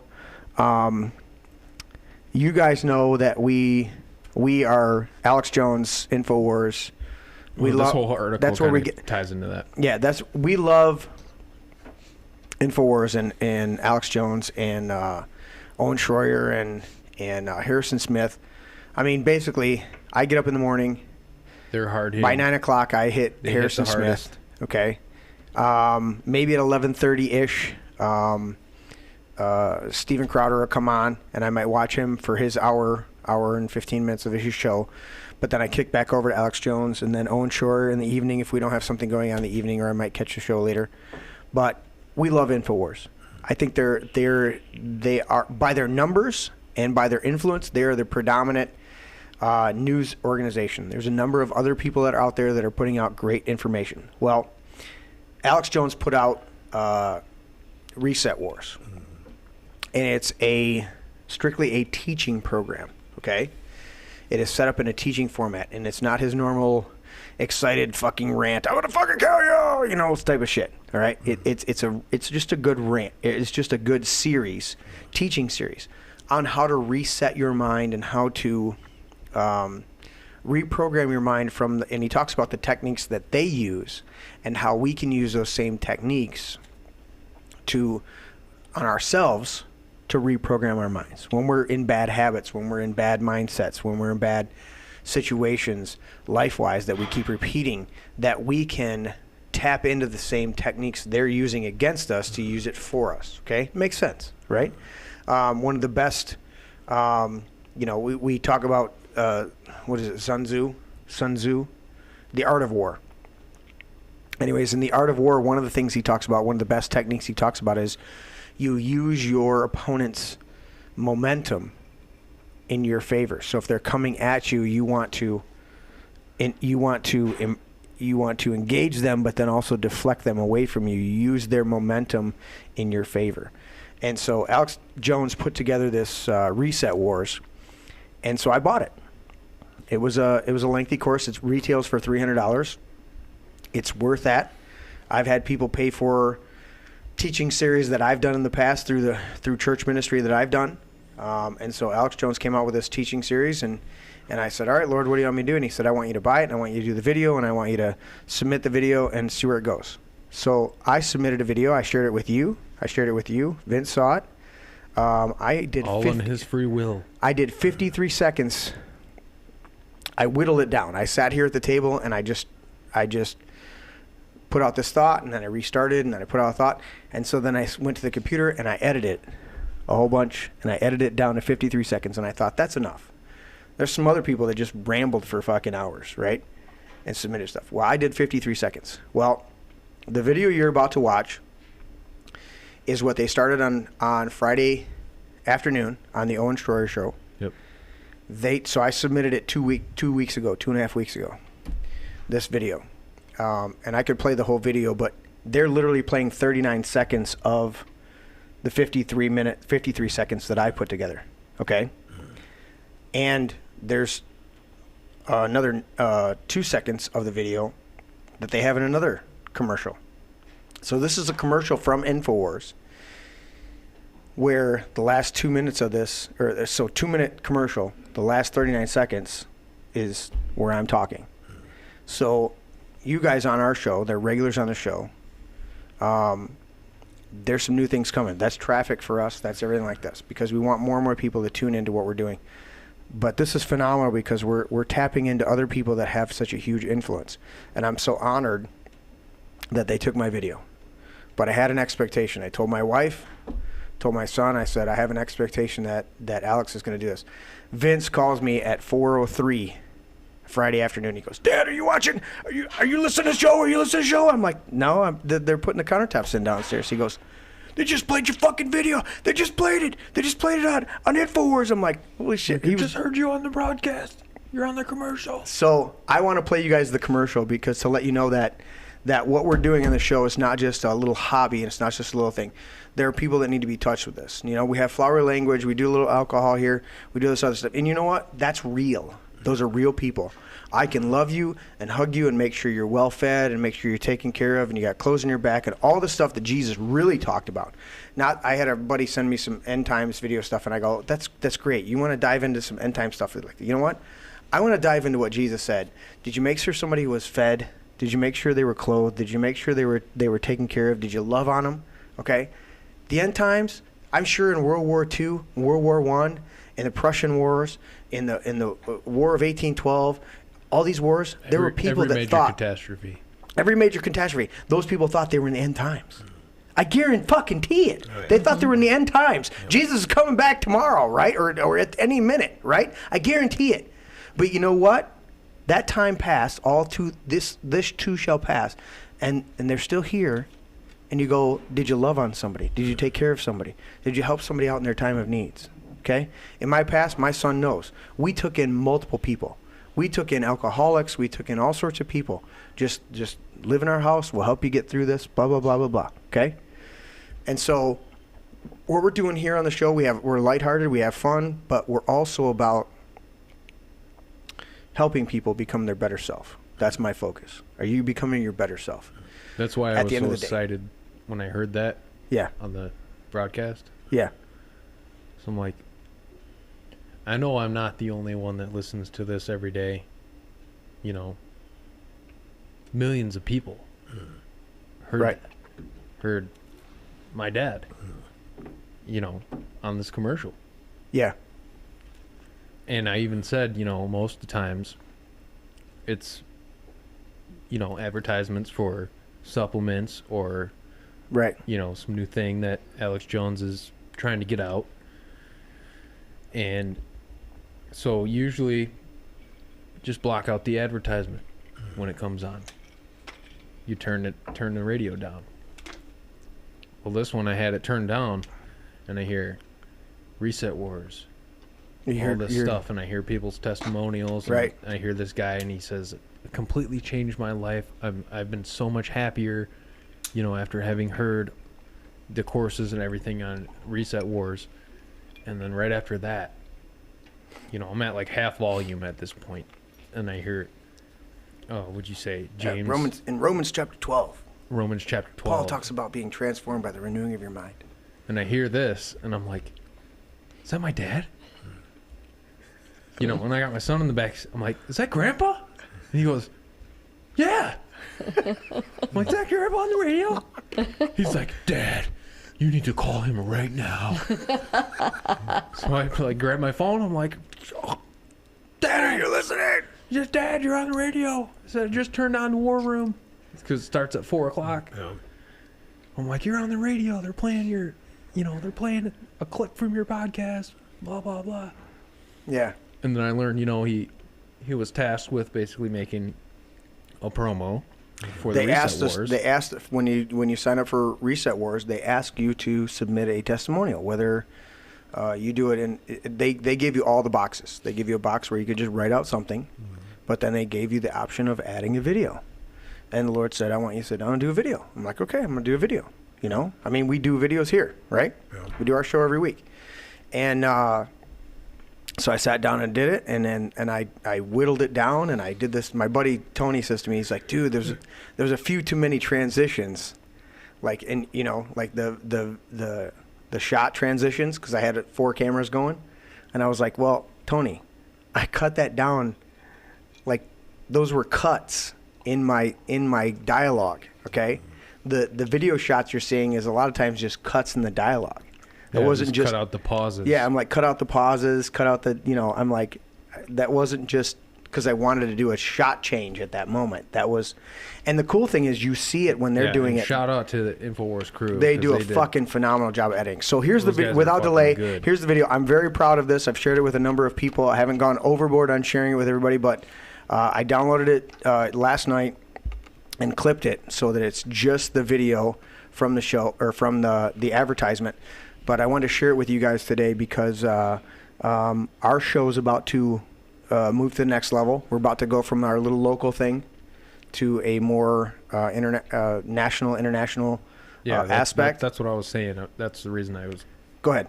You know, so excited about it. And Yeah. I'm like, I got to call my dad right now. Right. Because every time I listen to that show, I'm like, you know, tens of millions of people. Right. Listen to this broadcast. Listen to Alex Jones and Owen Schroyer and Harrison Smith and all of their reporters. Right. And everything. Every day. Every hour. Yeah. Tens of millions of people. And I heard my own dad on that broadcast. Cool. Isn't that awesome? It is. So I'm going to play this video, and then we'll talk about it a little bit more. But the overall thing is, I know what the Lord's called me to do. I gotta go take a whiz. Yeah. Yeah. I know what the Lord's called me to do. The Lord's called me. That's something you got to do all on your cell phone, my friend. Right. Yeah. No You one can can- do nobody that. else- Can I get government assistance for that? Yeah. So my You don't sister- want that kind of. Fauci. You don't want government assistance for that type of Can operation. you send That's a- Fauci? But that's I know what I've been called to do in this life, and it's called to teach and help people, and encourage them and build them up. And I've had influence. I've been flown around the country to teach in different churches and different places. But I've come to a place, especially with this podcast, where I don't have to teach in that church environment. And I don't have to be all churchy and not have a drink in my hand. And I don't have to have a drink in my hand, but I enjoy a drink in my hand. It's not a crutch for me. It's not an escapism for me. It's something I enjoy just as much as I enjoy a steak or I enjoy fellowship with my friends and family. And so what I've come to realize is that I can teach and influence people based on the fruit of my life. I can pour into people and encourage them to be their better self, to seek God and be their better self. And so that's part of what this podcast is about, and being able to now, just on the surface level, tap into just a little bit.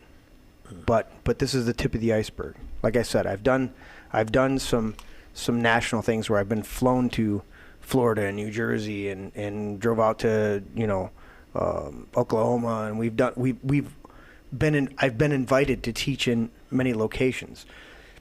We put out teaching series on the HFTC website. We have, or the YouTube, we have a lot of views. The This Is My Brain is less. We had less followers, but that's about to change. Okay, we're getting some exposure. What does that exposure mean? That means that I can encourage that many more people. I don't give a fuck whether people. You know what? If nobody ever heard me outside of this place, the people that hear me in this place are encouraged, and prophecy is encouragement, edification, and comfort. If I can encourage you, edify you, build you up, that's what edify means, and comfort you, then that's what I'm going to do. Okay? And if nobody heard me outside of this place, that's fine. Okay? Yeah, well, you know that's not going to happen. Well, I know that. You know it's going to be beyond that. Correct. And there are a lot of people that, after this podcast is over, at 4 o'clock in the morning, are going to be watching it at whatever time. Yeah. And I imagine the exposure that this gets after hours is probably tenfold of people that are on right now. So I have to get with some people.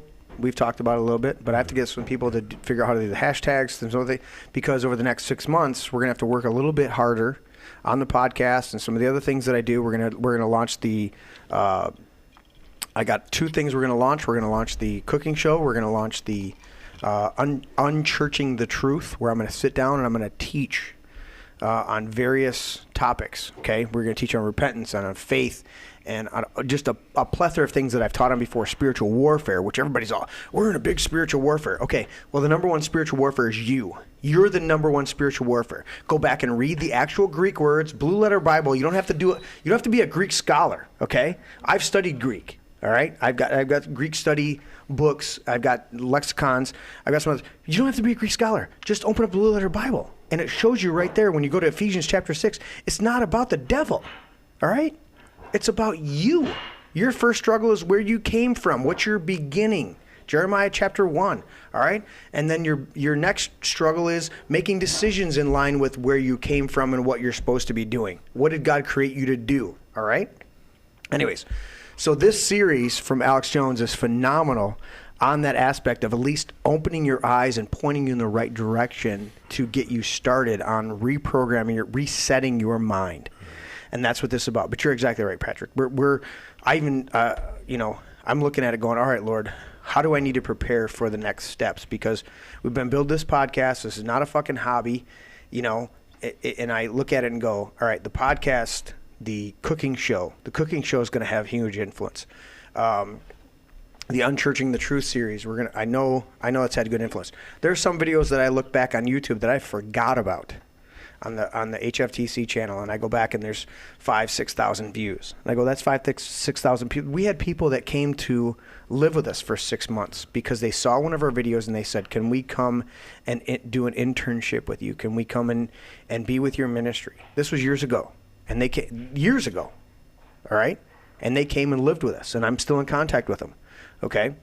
Those are the type of things that you can't monetize. You can't put into a tangibility, but you can see the fruit of it. So I've rambled enough. Here's the video. This is from Alex Jones, Reset Wars, the great people over there that did it at Reset Wars. I'm going to actually turn off the title thing, and then let's go ahead. Hey, Info Warriors. If you're like me, you've been a long-time listener of this program, and you're fed up with everything going on in the world. Inside you, like me, a fire is burning. Something needs to change. And yet, we feel helpless, almost like we're stuck inside a system that someone else created for us. It's time for us to break free from that system. Reset Wars is a game changer. You start to see yourself more as part of the solution instead of just as a victim. So much of the stuff we look at today is low vibration, low energy, and makes us depressed, and therefore we manifest this negative reality out there. When they feel their lie, cheat, steal plan to enslave and rob the people, there is an awakening. Reset Wars has helped me to navigate and to pinpoint and lock onto the deep-rooted psychological tactics that were being used against me. And now I'm not scared anymore. I have to say, I was blown away. I feel so much better every day listening to it. To Alex, thank you very much for putting the course together. You're absolutely right. We are reflections of God. We are emanations of that, and we can use that God energy to do really anything we want to do in this life. Romans chapter 12, Paul talks about how we're transformed by the renewing of our mind. And that's a process. Most of our thoughts and actions are subconscious. Most people go through their day and don't think about many things. You can drive along a long journey and not even remember half the trip. In this process, we need to have a concerted, active effort, physically and mentally, to reprogram that subconscious mind. That's what this series is about, is resetting our mind, because there's a war on for our mind. He's exactly right. And he's become a great voice in our generation and in this new great awakening. And I encourage everybody out there, if you haven't gone there yet, go to resetwars.com. That's where your journey begins.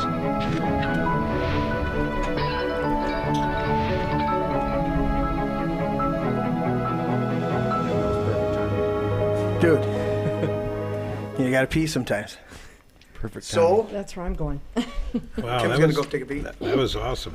Yes, that was great. That was So- freaking awesome. There it is. I mean, to get to have that kind of exposure on there, and it's not about, you know what the one thing that Alex Jones keeps saying, and I look at that, he goes, you know, it's about all of us. He said, I never want to be just the one person, the single person doing this. It needs to be a collaborative effort of everybody stepping up, everybody, you know, doing this. And so I look at that as, you know what, I want to be a part of that whole endeavor. You know I've been given things that I need to share, given things that I can impart to other people to help them be better, to be their better self, you know, and I live it. You know, I talked about it the other day. I don't know if I shared it with you, Patrick, but I did a T-shirt, and I'm gonna pull it up. I have all these T-shirt designs, and I don't have a great. We're gonna work on it, but I don't always have a T-shirt. I need to do my own T-shirts. It's just the way it is. So they turn on exactly. Yeah, like this one. Right. Show exactly. It. Turn it on. Where are you at? I'll go wall shot. Yeah. I'm fully vaccinated against communism, socialism, and liberalism. That's one of the T-shirts we put out.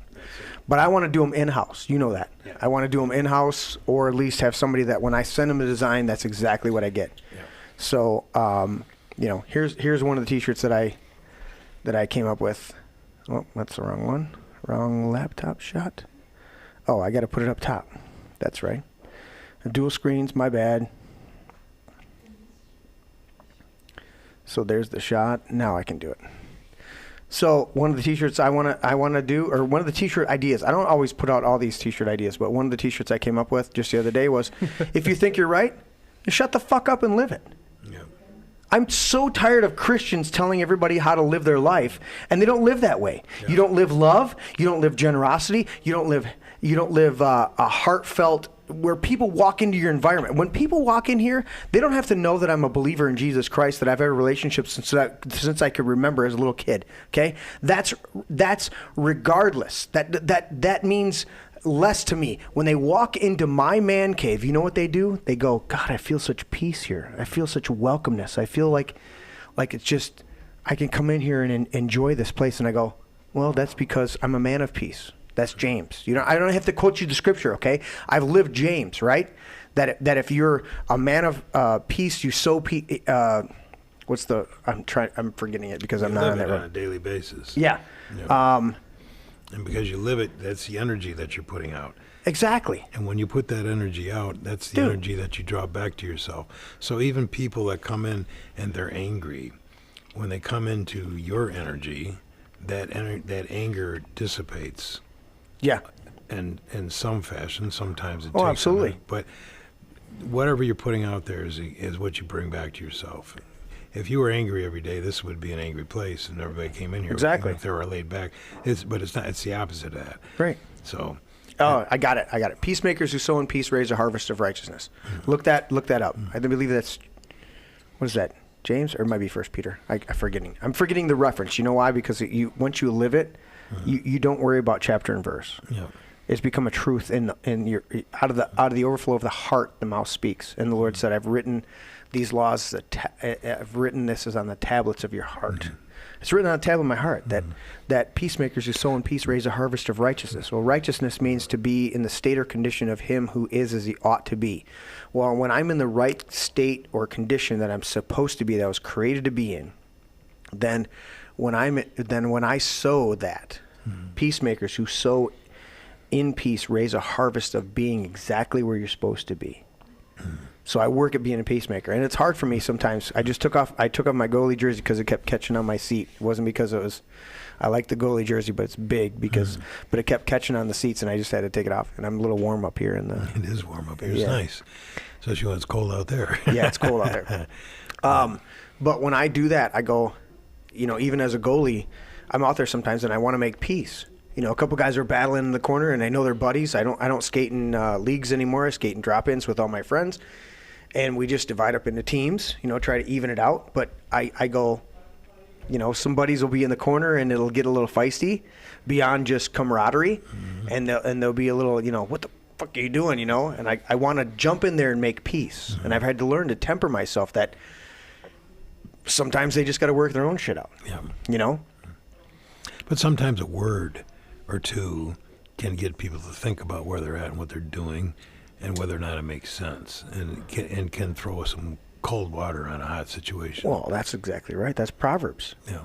That a kind word or a apt word spoken at the right moment is like one of the Proverbs is an apt word spoken. That's what I've always believed in. Yeah, an apt word spoken is like apples of silver or apples of gold in settings of silver. That's one of them, and the other one is that even a kind word, what does it say? It can break a bone. Even a soft word or a kind word can break a bone. There's three of them, actually. Now that I say there's two, there's three.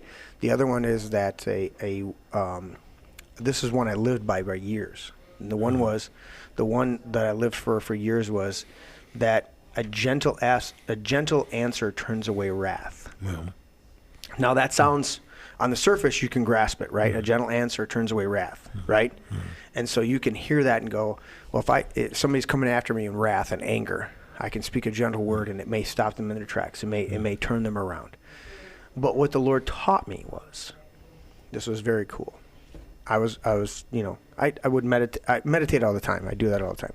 I put headphones on, listen to music, listen to the podcast, but I'm thinking all the time. Meditate means to roll around or to tumble. Like you put something in the dryer and it just rolls over and you just I always saw it as quieting your mind. Absolutely. shutting down.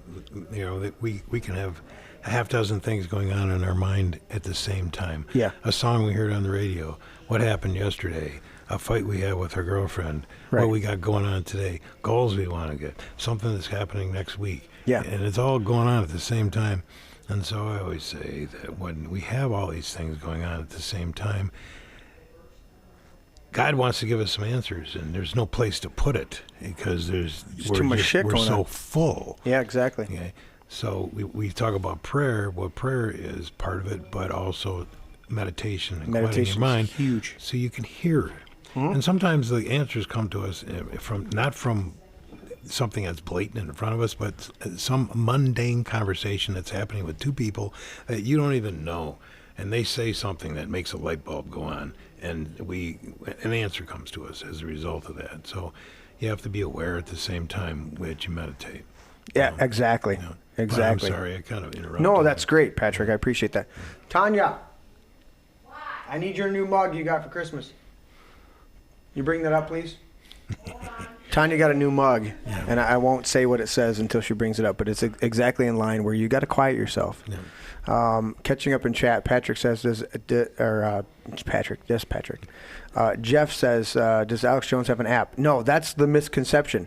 Alex Jones was deplatformed from all of these major platforms. He has his own site, still has always had it. Infowars.com. We listen there every day. Video. But band.video. Freeworldnews.tv. Freeworldnews.tv. What's the newest one? Video news or something like that. .news. What's the? Is it freenews.news? It's on the thing. Like it was on the video that we were watching. It says free. It says it right up there in tabs. But Jeff, if you go to Infowars.com, it'll open up everything. They used to, and Apple took it away. Yeah, no, they are deplatformed from the major sites. I still have the apps on my phone, or not the apps, but the website. So I use Brave. I go to the website, and if I wanted to, I can click on make it a tab or a what the fuck do you call it? You save it. You save it as a bookmark. Bookmark. That's right. I couldn't think of bookmark. But you can save the bookmark, and when you do it in either Android or Apple, then you can save that particular bookmark to your desktop, and then all you're doing is open up the browser. When you click on the bookmark, you can save it to your desktop. But either way, Infowars.com.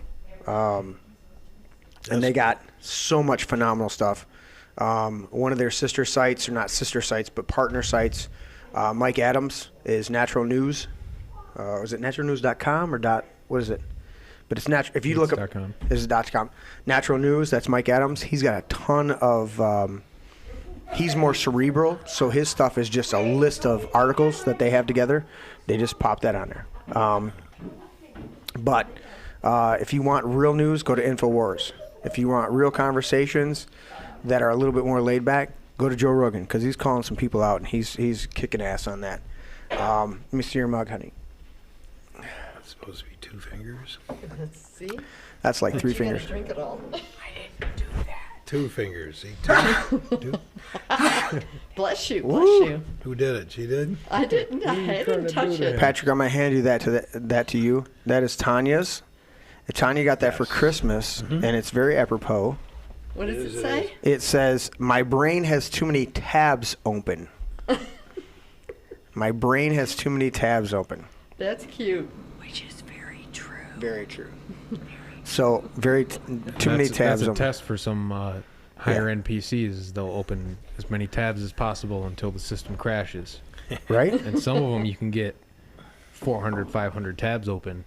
Before it crashes? You know, on Chrome browser or whatever it is. Ah. Before that crashes the system. We should try that on the big tower. Because think you're opening, even if it's the same web page, you're opening that same web page 500 times. Yeah. All at once. And your computer's going, oh, shit. I can't do it. Yeah. So anyways, what I was saying. Man, that made it pretty far. Exactly. So too many tabs open. We've got to meditate. We've got to take time to quiet ourselves and just But think. then what happens after the crash? Cannibalism? System reset. Cannibalism. A reset. You meant computer and an crash, update. not like personal crash. And an update that turns off other shit that you needed. Yeah. But now everything's messed up. You know, Because but of that so one driver you needed. two things I want to cover before we start to wind down. But we can't wind down. I just got this. Just got that. massive- Yeah. You got a bit to drink there, don't you? I just wanted a little snip. That's all. Just a nip. Next time I just do it myself. I'm sure you. I don't think Tanya knows what a little nip is. Oh, she does. She does. I do you? But when I was saying He's going wondering. back to what I was saying before is one of the phrases is a gentle answer turns away wrath. Yeah. And what the Lord showed me when I was reading, I was meditating on that over a course of, it must have been several months, but all of a sudden he's like, you know, a gentle answer turns away wrath. And I was like, yeah, gentle answer turns away wrath. I get that. You know, it turns away wrath. And he goes, it turns away your wrath too. I have And I went, something to add to that, to the effect. I went, wait a minute. A gentle answer turns away. And he goes, yeah, when you speak things over yourself in the moment where you're angry, you can turn away your, and I went, that's how I deal with my pissed off moments. He goes, yeah, you speak something over yourself. And I went, so that's what, when I play the commercial from InfoWars for Reset Wars, okay? The reason I sat down and did it is because the Lord said to do it, but ultimately I go, I'm listening to this information, I'm going, yeah, you've got to reset your mind. And if you don't work on it, and you heard it in the commercial, what I said was it's a active concerted effort to reprogram the subconscious mind so that your conscious mind acts a certain way, okay? And you've got to do that. We can be on a long journey. We can be on a road and not even remember. I've driven miles and not remembered a thing about the journey. Right. But I got to my destination, and I wasn't driving erratically or forgetting it. It was just that it just went by in a blur because it wasn't important. Yeah. And so many things in life can be that way. And I go, wait a minute. We can't be on autopilot all the time. Yeah, but have you ever done that and ended up pulling into the driveway of a place where you've gone too many times and said, what the fuck am I doing here? This isn't where I wanted to go. Yeah. You've been down that road before, Neil. Vince was at the job site today, and I pulled out of the driveway, and I was thinking about where I needed to be, like second and third. And I jumped on the freeway and drove, and I'm like halfway on the freeway, and I'm like, I needed to stay on Grand River business. Where the fuck am I going? So I got to Brighton, did the loop around, and then popped out, and I'm like, okay, we're good. And it was like, but yeah, you can not think about stuff or be focused on other things and not get there. And what I learned is that, so going back to that, so I said, gentle answer turns away wrath. Even, and the Lord would say it to me this way. He goes, I would go, all right, so what the challenge was? And I challenge people out there. If you're struggling with some things in life, do this simple thing, okay? Today is the 18th of January as we're taping this show, or as we're live streaming, and then you'll watch the pre-recorded show. The 18th of January, 2022, okay?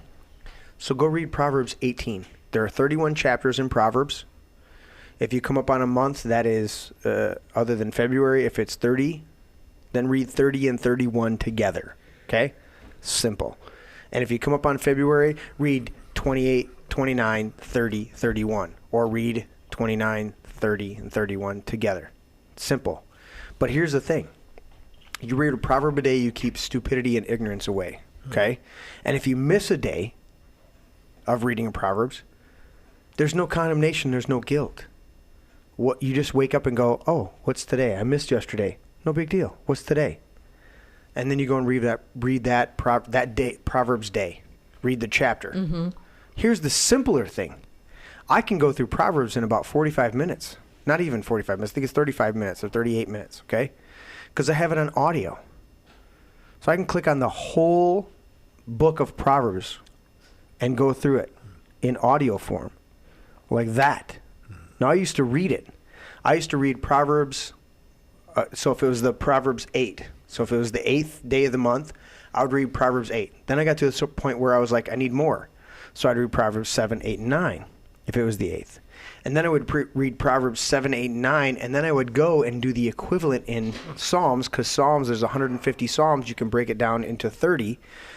So I would read whatever the equivalent number is. In one of my Bibles, I literally have it listed out. So I would read a 3 Proverbs and 3 Psalms according to the date. And if I miss the date, it's no big deal. You just catch up. You don't even catch up. You just skip that day, and the next day you would just read. I think it says in Scripture, Kim, you can correct me if I'm wrong, but you won't. There is no condemnation for those who are in Christ Jesus. So I didn't feel condemned if I. Oh, she will correct you. Right. Excuse me. Give me that, Kim. But I didn't feel condemnation. I just would go, oh, I missed that. I missed yesterday. No big deal. What's today? Do today, right? Give us today our daily bread, right? Amen. And so many people get into condemnation and guilt and all this other bullshit. And I'm like, you know what?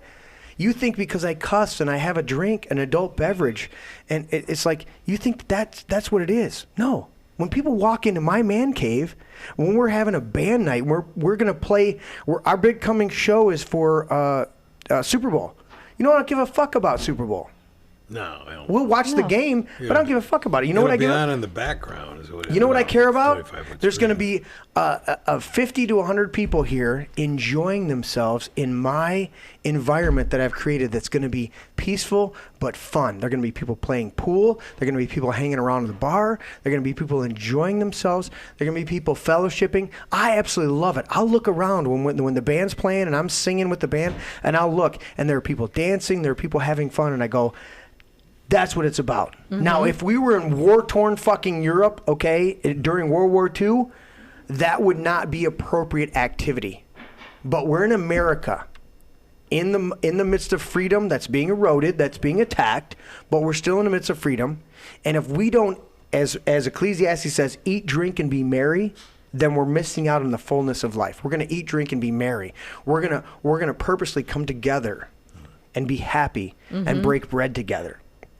And if you miss that stuff, you're missing the essence of life, okay? When my grandchildren walk in, all right, I guarantee you, my grandkids walk in, Vince can tell you about his son, my daughter can tell you about Hope and Silas and even little Jackson. My other son can tell you about Roman. They come in, they see Grandpa, they see my mom, they see other people that are part of the family, part of the friends, and they light up.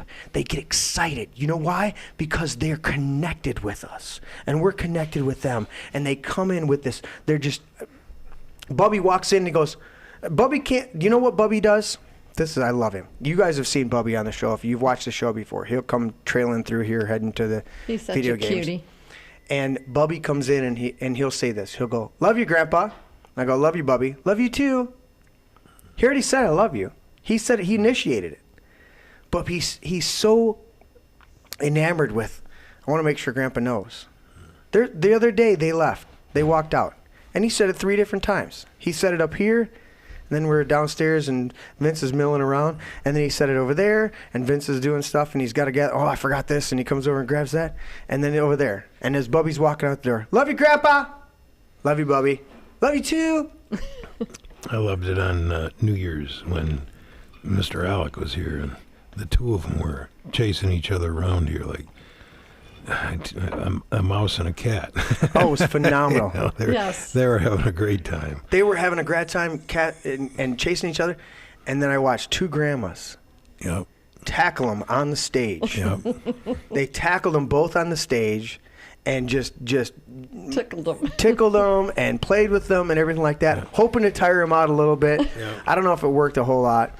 And then they got up and they ran around again. And that's what life is really about. That's what life is really about.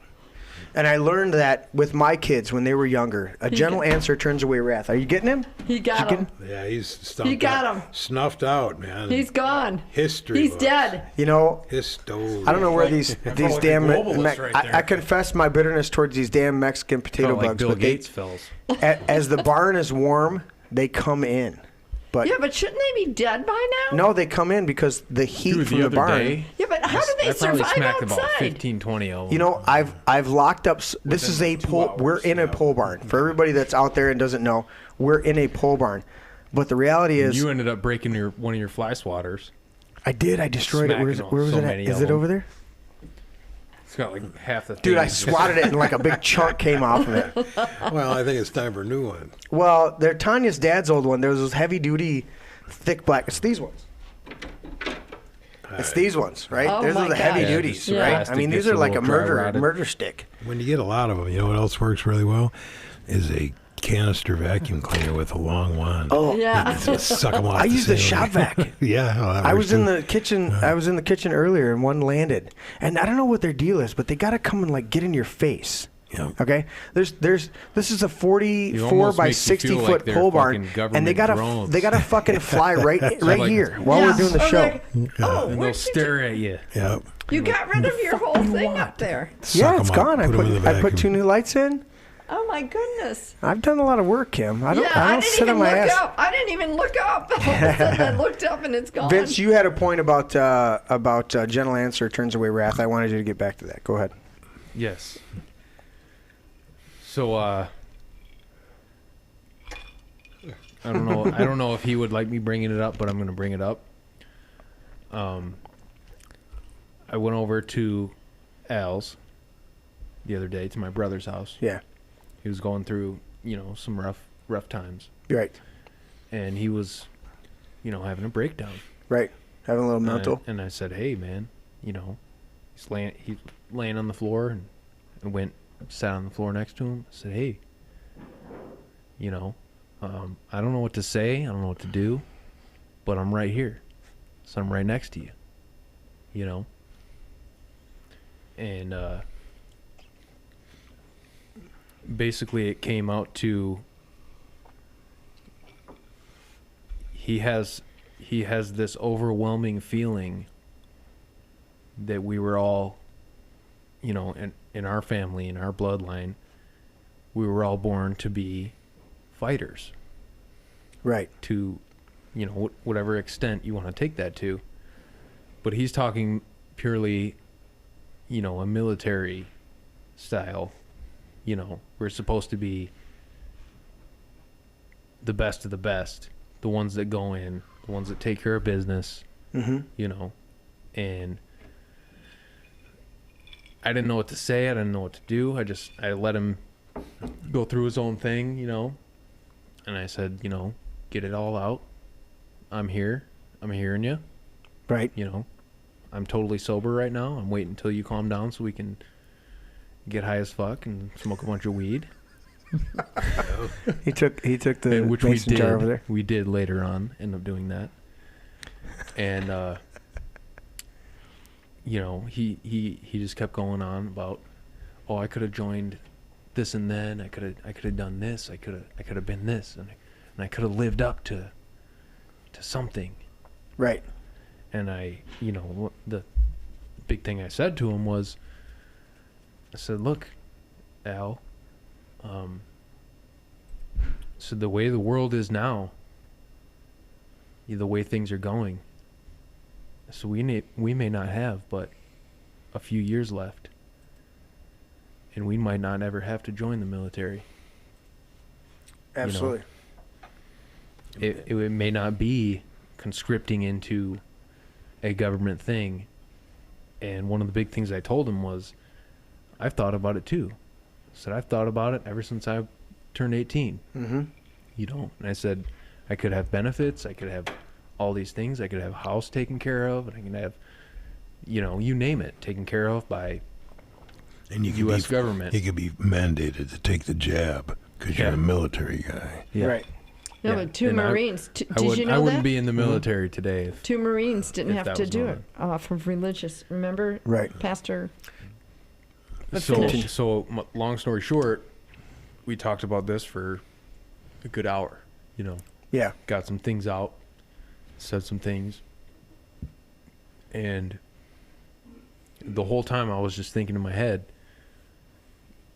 talking to God subconsciously, because for people out there that don't know, it works both ways.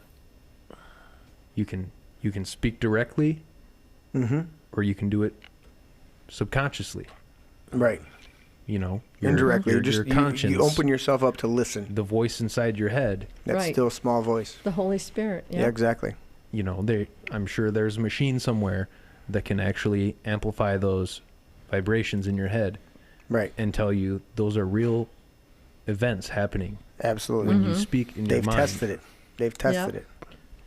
And so I ended up telling him we might not ever have to join the military.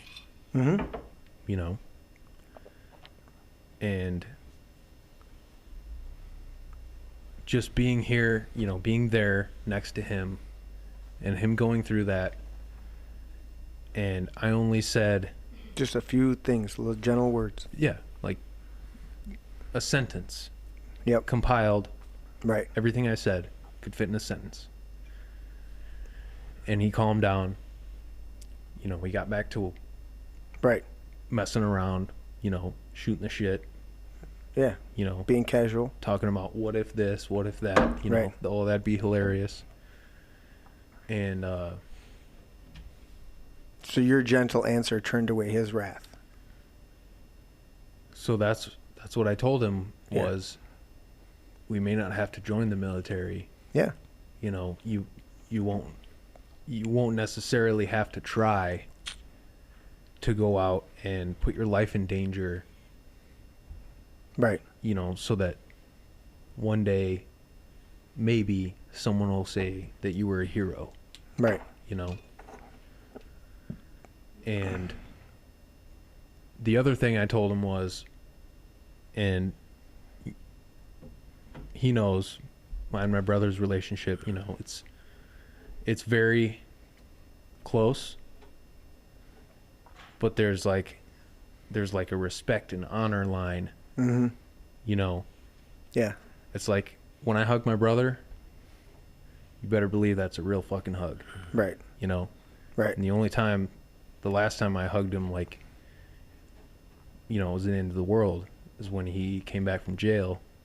Right. You know, after that whole incident. Yeah. And I hugged him. I gave him a big hug. And I squeezed him real tight. And I said, hey, that could have been the last time, man. Yeah. I said, I don't want to have to ever go through that again. Right. You know. He got real low. So what I ended up saying was, and I've never told him this in my life. So now you're saying on national podcast. Maybe he'll hear it and he'll go, he will hear motherfucker, now I need to go on the show. I've invited him multiple times on the show. So I basically, I told him, my big brother, first time ever telling him, I said, you know what? Because he was like, you know how self-degradation works, you know. Oh, I'm a piece of shit, I'm all of this, and, you know, you're so much better because you're on the outside and blah, blah, blah. And I go, you know what, man? No matter what you've done, I've always looked up to you. You've always been like you're my something example. that I try to be, right, amount to, you know. Yeah. My whole life. Yeah. You've been my big brother. Right. You know, and it was like right then and there, something clicked. And he finally got it. And he was like, you know what? I'm going to get off this floor. We're going to fucking... I'm going to stand up. Yep. You know, I know you're going to ask me to go smoke some weed. So, yeah, which I did. The answer to everything, yes. There it is. Yes. You know, the day carried on after that. And it was like, I didn't just come over here for nothing. No, you called me and said, hey, Al's in a rough spot right now. I'm headed over there. I'm like, okay. Let me know how it goes. Keep me posted. You know, I've always prayed for my kids, but I've learned from the example in Job. You cannot over intervene in their lives. You have to let them live it out. Right. But I can pray for you. And I've always prayed for you. And that's what I was, you know, even though it doesn't seem like it. Yeah. The conflict in my mind was, what do I say? What do I do? if I do too much, if I do too little. Yeah. You have And to it weigh ended out up being the thousands of things going through my mind. Right. I picked out one or two. But you know what you did to me? You loved him. Right. Unconditionally. You And always that's all that, to me, that's all. You accepted him where he was at. Right. And you Yeah. loved him. Yeah. You always got to weigh out the balance of. And I also told him, I don't want to see you like this, man. Right. I don't like seeing you this way. No, and he came in today and he was. But I'm going to help you get out of this. Yeah, he came in today and I said, you know, he was sick for like 2 weeks.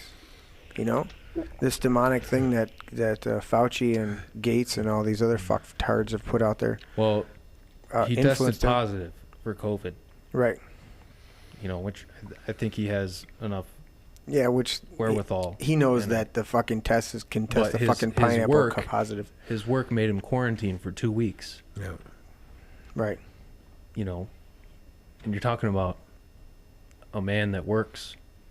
This is a for man. living. Yeah, if he doesn't feel comfortable not working, Mm-hmm. he doesn't feel comfortable And not. they tell him sit on your ass at home for 2 weeks. And he's like, no. You This- know, But and here's- it's like the here's whole time part of me wanted to tell him, hey man, this is all by design. They made it this way. It's all designed to make you Right. feel like how you're feeling. That's why it's happening. But I didn't tell him that. But What'd you have to say, Kim? If you're a nurse, you Yeah. only have to quarantine for 5 days. Well, I think or that's a doctor. That's the new standards. Yeah, that's the new standard. That's the new standard. know, What I'm trying to say is the science is settled, but we're always learning from it and adjusting. I know, but here's the problem: is he has to quarantine for 12 days. 14. The science 14 is settled. days. The science is settled, but we're always learning and adjusting. But it's ever evolving. It's ever evolving. Yeah. And it's ever Yes, the changing. science is settled, but it's ever evolving, and we have to adjust. And the science is what we say it is. But that's awesome, and it's a gentle answer turns away wrath. And you know what? That's so cheers what. to that, and yeah, hopefully he comes on the show. Well, I don't have anything Yeah. to cheers with now. You were too damn far away before. There we go. All right, I feel better now. But that's what this is about, and you try to be mindful and have and you know James chapter 1. You ask for wisdom, and God gives generously without finding fault. And the only prerequisite to asking for wisdom is that you believe you receive it. That's the only prerequisite. It says He gives generously without finding fault, but he must believe that he's going to get it when he asks for it. Okay, that's the only prerequisite for getting wisdom. And Anybody, also, that's it. With anything, it says a double-minded man. It is unstable in all his Yeah. ways. I So- absolutely love that. I teach so- on that. So when we ask, we have to believe. I mean, it took me a long time. I probably the one thing that really gets me is it says, and this is the biggest thing out of everything, love your neighbor as yourself. Most people don't love themselves. Yeah. So how do you love your neighbor if you don't love yourself? Well, that's the biggest thing, and I've taught on that for years. Yes. Is that, and I actually there's Tisha, I who's learned been that on the from show, VeggieTales. Yeah. right? Tisha's been on the show, and she's threatening to show up on Saturday to do a special Saturday night special show. But Tisha's been on the show. She had a VHS tape Of you? of me teaching in 1999. And I taught in 1999 something that the Lord taught me for a number of years up until that point, because I don't teach on things until I live them out. I'm good. But this VHS recording, the title of it is, and the title of my message was, "Sin is not your problem." Okay? And in the teaching, I literally said to people, I know why you don't like me. You don't like yourself. And I would talk about this. I'm like, you don't like me because you don't like you. Because you know what? The vast majority of people around me like me. Not because I'm sucking up to people or I'm trying to be likable or anything. Like, I like myself. So when people get around me, they go, why do I like you so much? Well, because I like me, and it emanates, just like you said earlier, Patrick. If you put out anger, you put out hatred, or you put out peace, you put out joy, people pick up on it. Well, I like who I am. I love me. I've learned how to be responsible without feeling guilty. You know what that's like? I don't have to feel guilty for what I've done wrong. I have to be responsible for what I've done wrong and learn from it and be better. But I don't have to sit around feeling, oh my God, I'm such a horrible person. I need to go to confession. Fuck that. Sorry. You go to confession. Did you learn from it?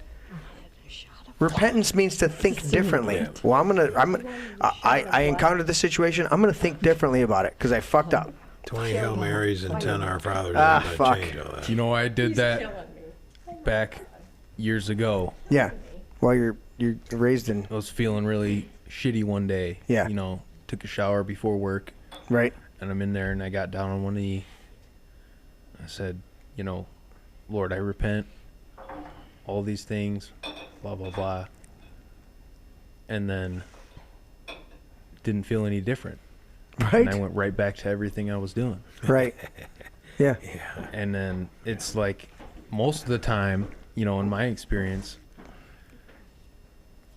you don't necessarily, it's not that you don't receive, it's that you don't believe that you received it. That's Jesus said it. Believe that you receive whatever you ask for in prayer and you shall have it. So if you don't believe it. Like he could give you the answer tomorrow. And if you don't believe it, it's useless. You might not realize till the end of your, you know, right, till the end of your life. Well, again, till years later. Again, you've got a song that was playing on the radio yesterday going through your brain. You've got a problem that you're dealing with today. You've got something that's going to be happening tomorrow and next week going through your mind. Yeah, your mind is so full of shit that you don't have the ability to receive that message. It's blatantly right in front of you. It's like blam right there, but you're so focused on some crap that's going on that you don't see it. That's why. And it's almost subconsciously that you're brushing it off. Yeah.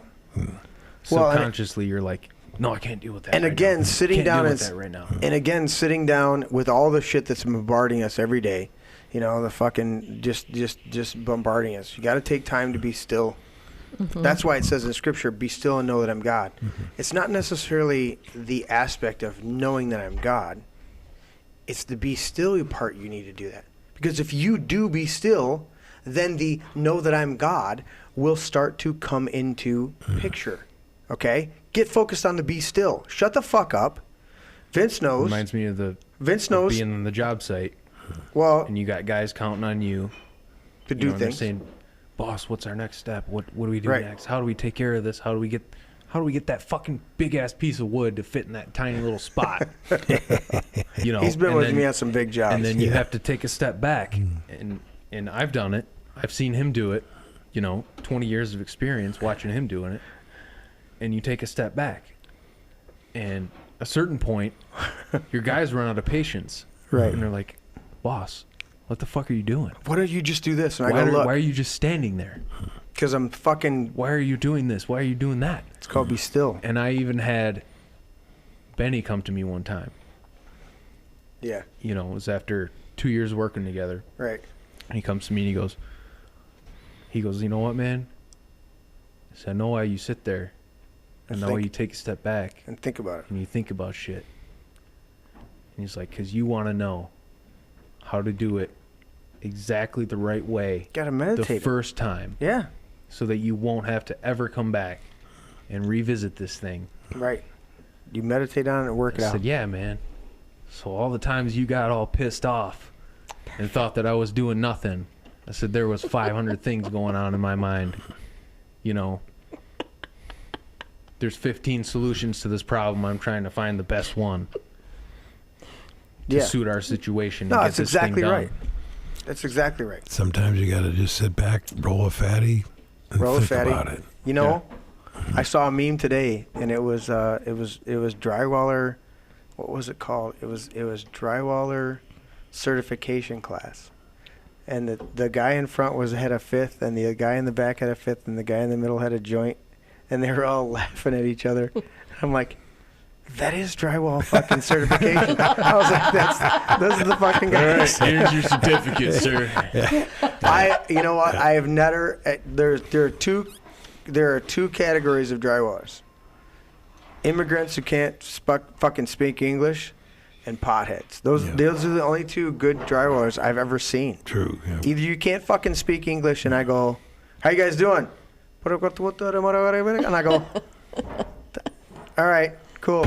That's it. We had to do our basement. I had to pull out a translator one time to ask this guy, "Do you need help?" He's lifting some heavy beams, you know. No. I go, "Hey, you guys need a hand lifting this?" Elevelte, por favor. No English, no English. And I'm like, all right. Google. Just translator. Fucking do this. I'm like, talking to the phone. He's like, oh, no, no, we don't need any help, but thank you for the blah, blah, blah. And I'm like, okay, good. Good. Fucking walk away now. Roger that, buddy. Thank you. Dude. It makes you think of a job that I had where I had a drywaller that was working on it. And at the end of the day, I'm like, dude, what do I owe you? He says $750. I said, why don't we make it just a cool grand? He got pissed off. What the fuck you doing? Trying to do me now? God damn it, I'm fucking work. I'm like, dude, you asked for $750. I'm giving you $1,000. Do the math. Come on. Right. Yeah. Smoke another one and cool out. But yeah, he's probably used to Yeah. everyone fucking him over on everything. Yeah, you know, that's true. and thinking you're gonna pull one over. But that's not me. Right. No, I just don't. Well, give you a people, little- I think, as a nation and as you know, whatever this hunk of dirt that we live on, Right. you know, we need to get back to that. Yeah. The fellowship. You know. And I don't mean to that's do like a key Lord of the right Rings there. thing, but it's not the fellowship of the ring; it's the fellowship of man. Well, You know, absolutely. that is the real. It's power. That's what this mask shit and the 6 feet and all of this other stuff on the microcosm was meant to do. The macrocosm was meant to kill people. That's the macrocosm. Okay, they've designed the Wuhan bullshit and the virus itself to kill people. Okay, Georgia Guidestones. They want 500 million people max in perpetuity to control the population, so that the elites, the controllers, can do what they do. Okay. The microcosm is we want to separate people. It's we the people.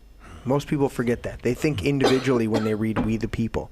But the reality is it says we the people, in order to form a more perfect union, do ordain and establish this Constitution. But they never.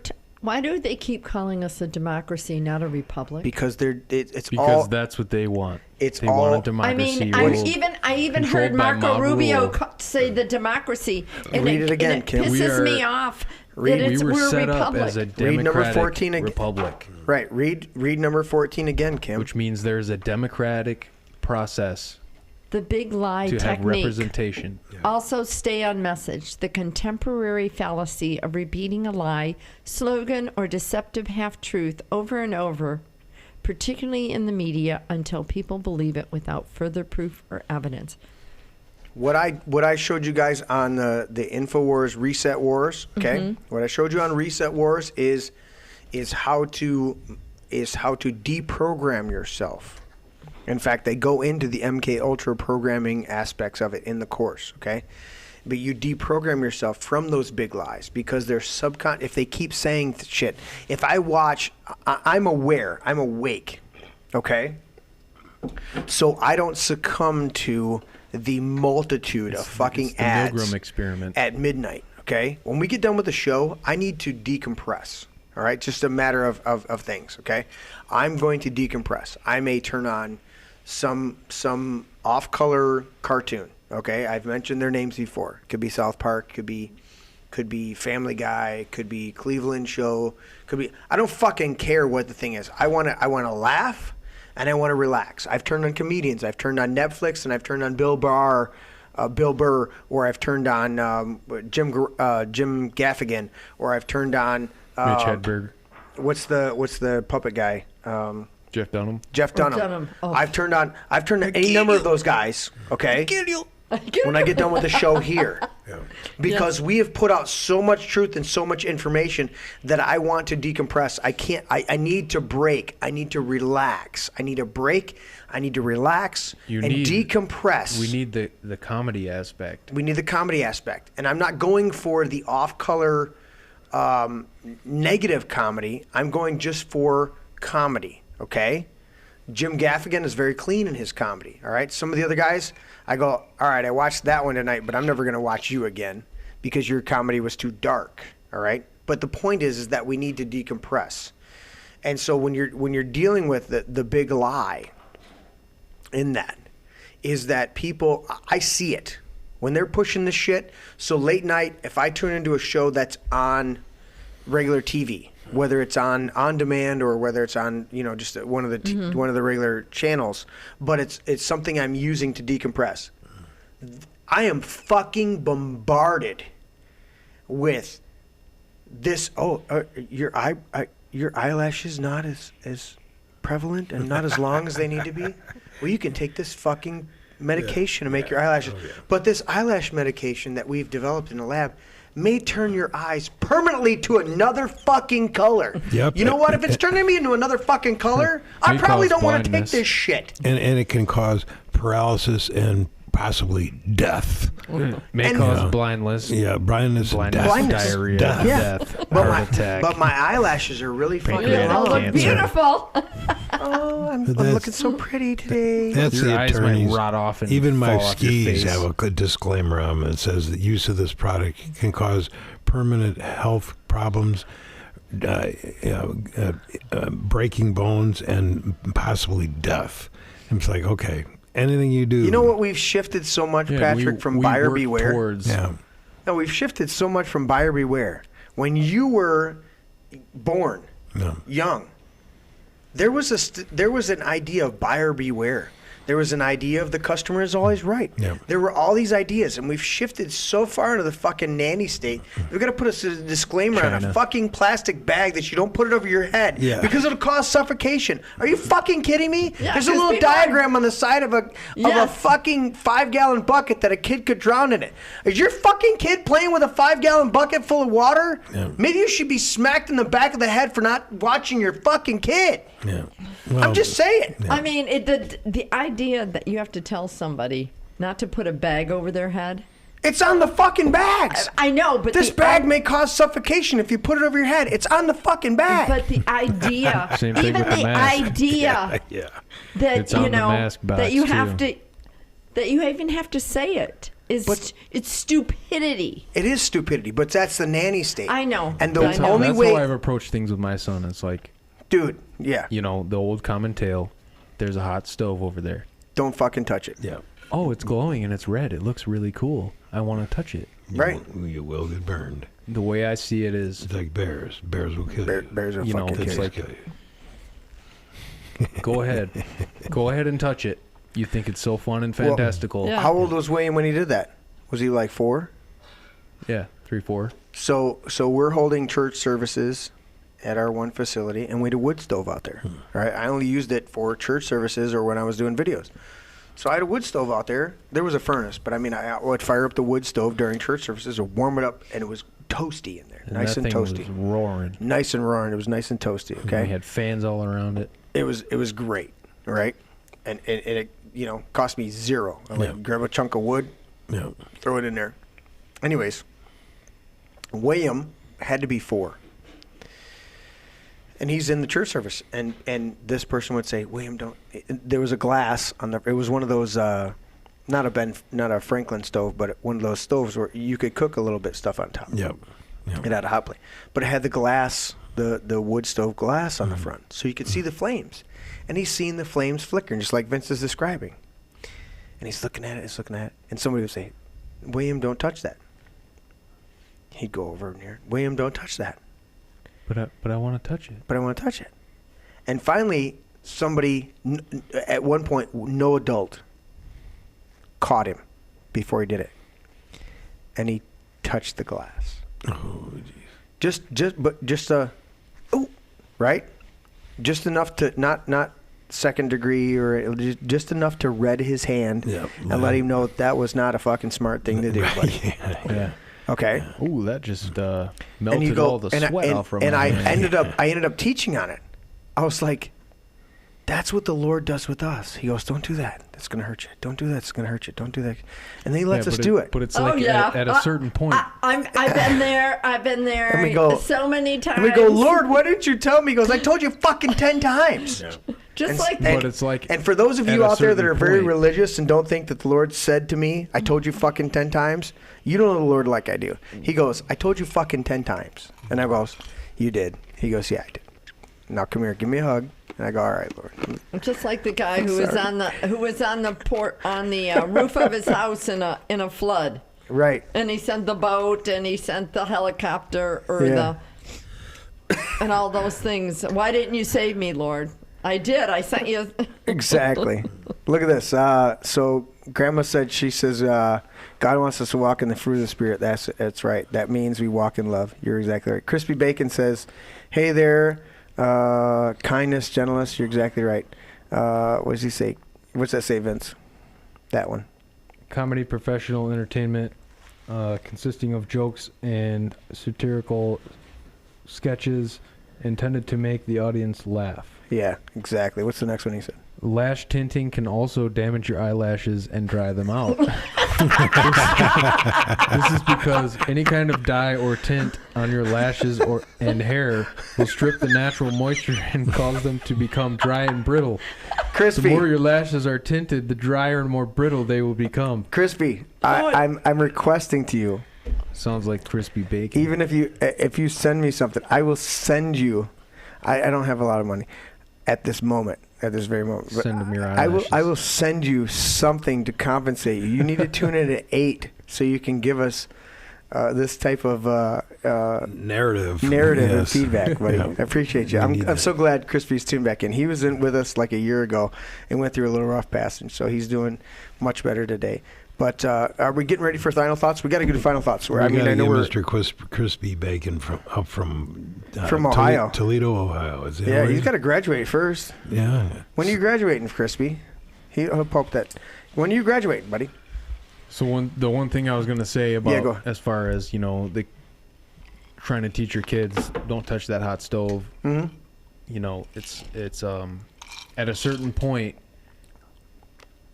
you don't want to, if you're a normal person and you want to be a good person, you don't want to overprotect. Tell your kid, I don't want you to do what you want to do. I'm not going to stop you from doing what you want to do. Right. And some people might think, oh, that's wrong. You should have stopped that. You should have, he burned his hand and you should have stopped. You could have protected him from burning his hand. It's like, it's not the end of the world. He's not going to die from burning his hand.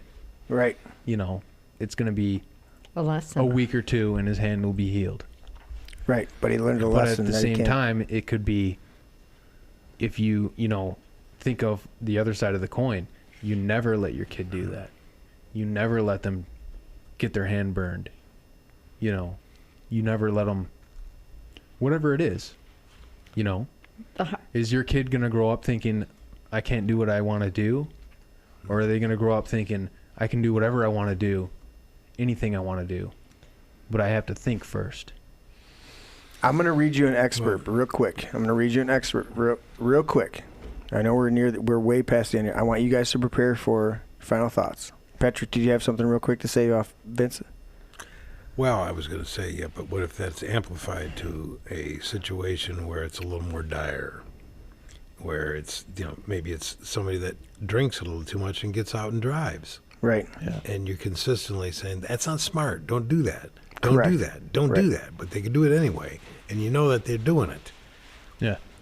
What do you do at that point? Because it may just, best case scenario, they end up getting arrested like Matt did and learns a lesson from it. Right. Worst case scenario, they're in the morgue. So. Yeah, it's always a balancing act. And that's why you got to have wisdom. That goes back that's to what I was saying about, when my brother came back. Yeah. He, totaled a vehicle.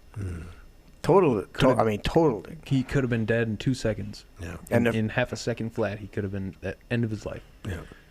So when he got back, yeah, first thing I did was, I was playing drums. I remember it.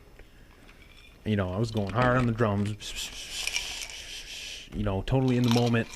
And I see my brother walk in, and he's holding back a tear already as it is. Right. And I got right up from the drums and I walked over and I gave him the biggest hug I've ever given him, And I said, brother, that could have been the last.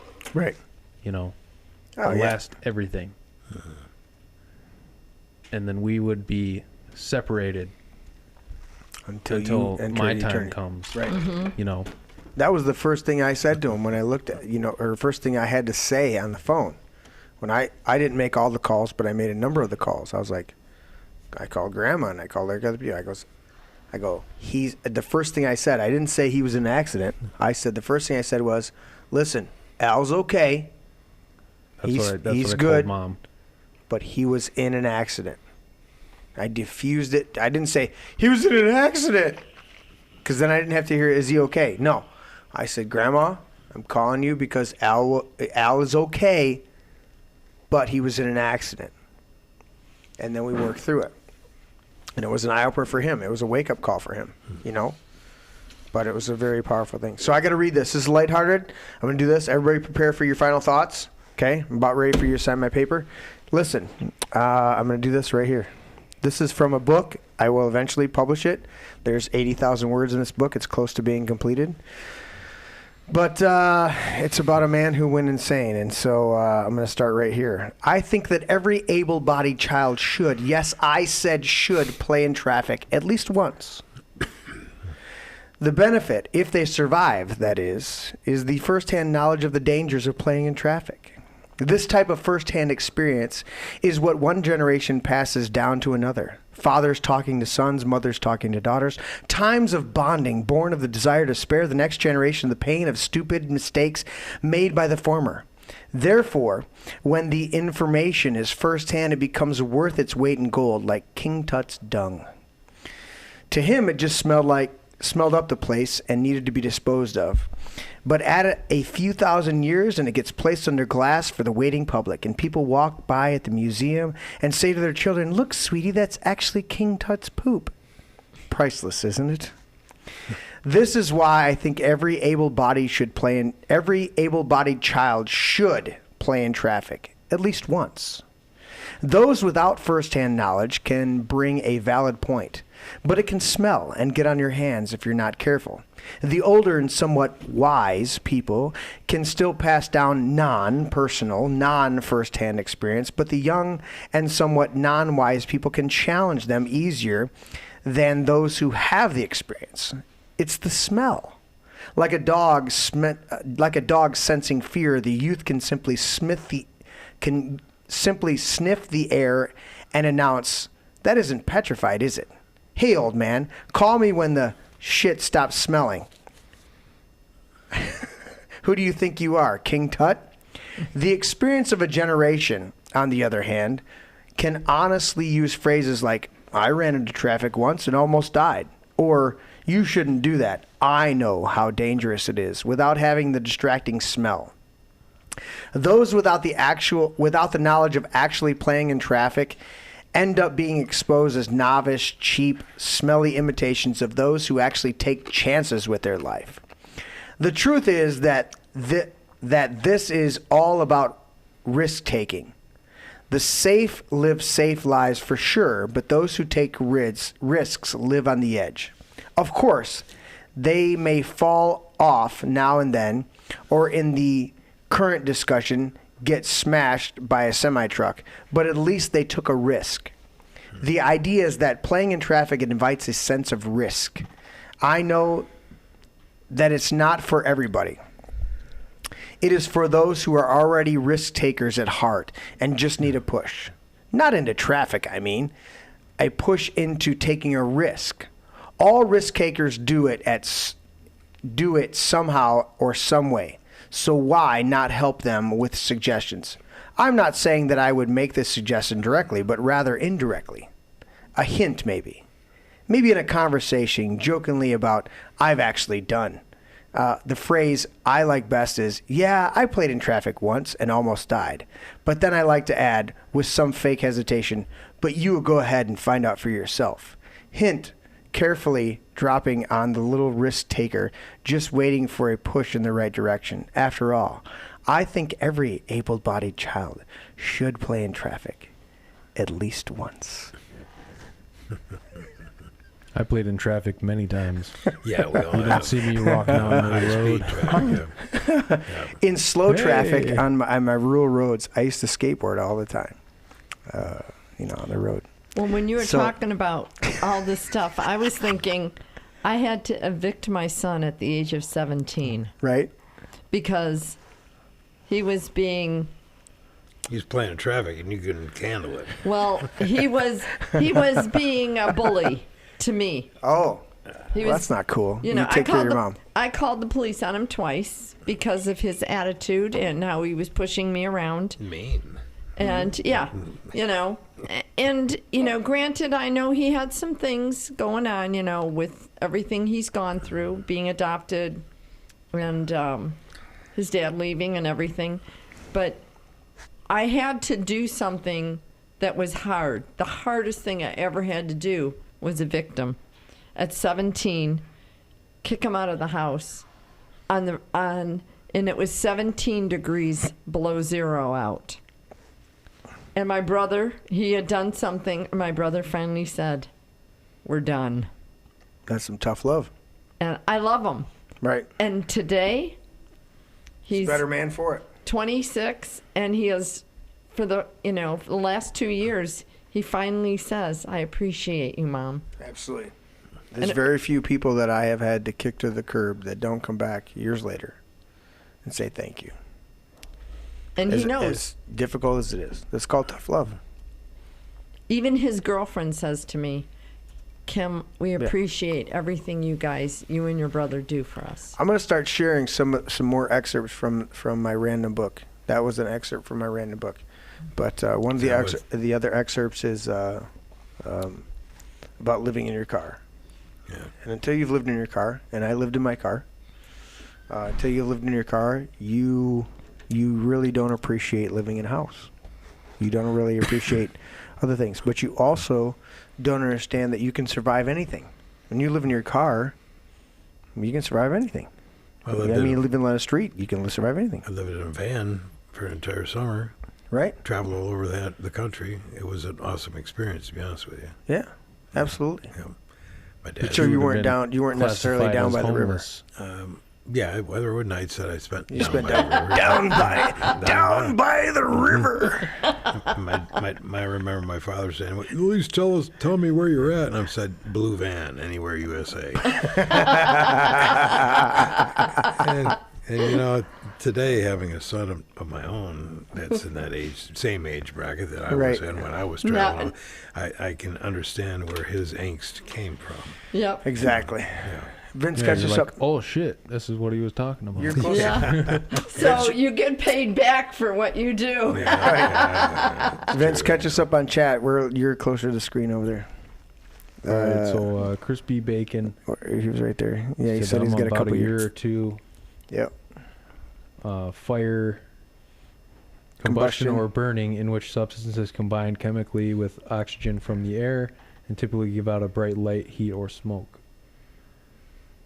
Said I'm funny, praying that lessons learned. That's from Grandma. Life is a learning experience, and when you do something once that had a bad experience, you don't tend to do it again, or a bad consequence. I shouldn't probably do that. You know to be care or not to do it again. Just like I said about when I tried to kill myself, I regretted the moment I tried. Yeah. And then he fixed his spelling. Just fix spelling mistakes. Yeah. All right, who's ready for the brain and some final thoughts? There was a grandma in there with a final thought. Grandma said, "Praying for lessons learned. Praying lessons learned." Well, that's all you can do. I don't know about Grandma. I've got, Grandma's a my thief. final She thoughts. stole one of our coasters, man. She stole a coaster. What the fuck, Grandma? Stole it. You don't need to see in your dark house. You don't need to see with a glow in the dark coaster. What do you gotta have your drink lit up when the lights go out? That's right. It's a damn important. Are you using it in your bedroom, Grandma? It's got the sparkles that'll throw you off. We have too much fun on this show. You know, there's a lot of shit going on in the world right now. But if you don't take the time to have some good fun and fellowship, and I ascribe to it. It took me a while to learn what Solomon was really writing about. In Ecclesiastes. And he's like, it is enough for a man to eat, drink, and be merry all the miserable days of his life. And I was like, eat, drink, and be merry, be happy about miserable days. And and now I've come at almost 50 years old, I've come to understand what he's talking about. He's like, you know what? You're going to endure trials.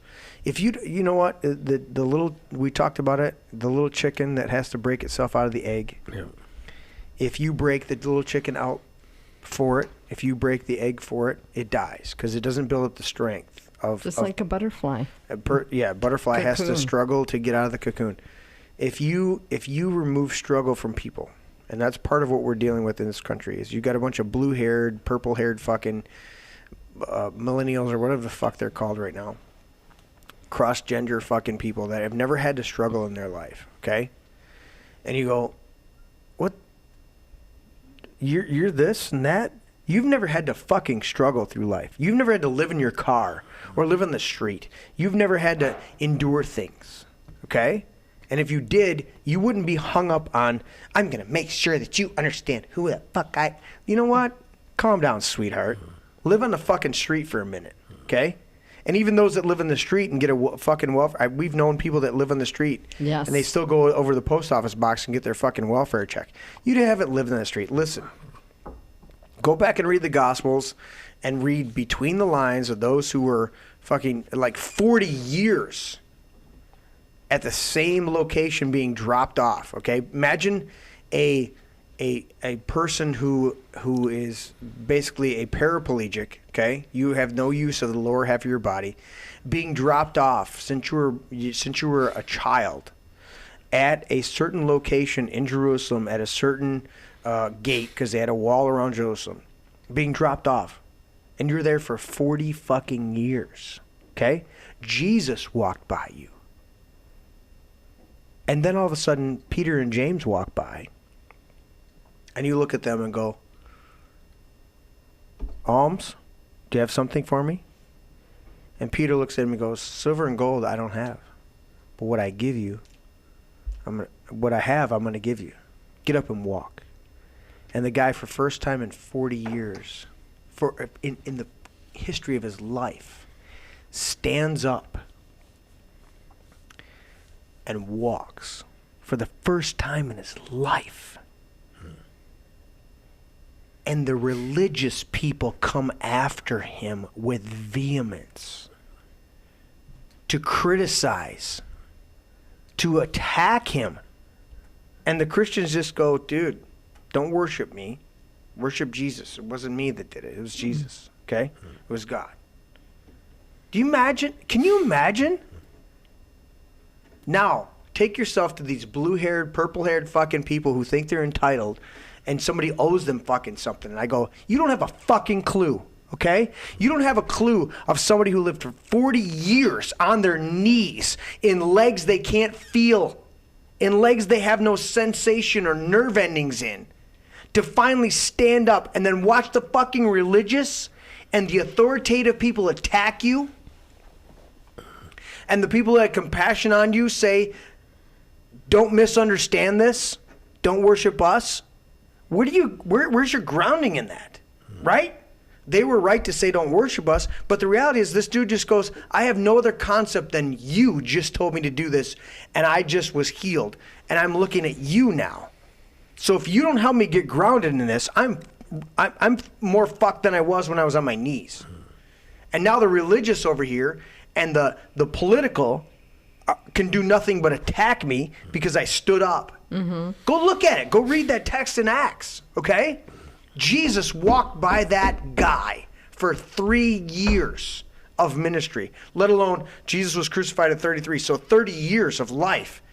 That gate was there. He walked by that gate.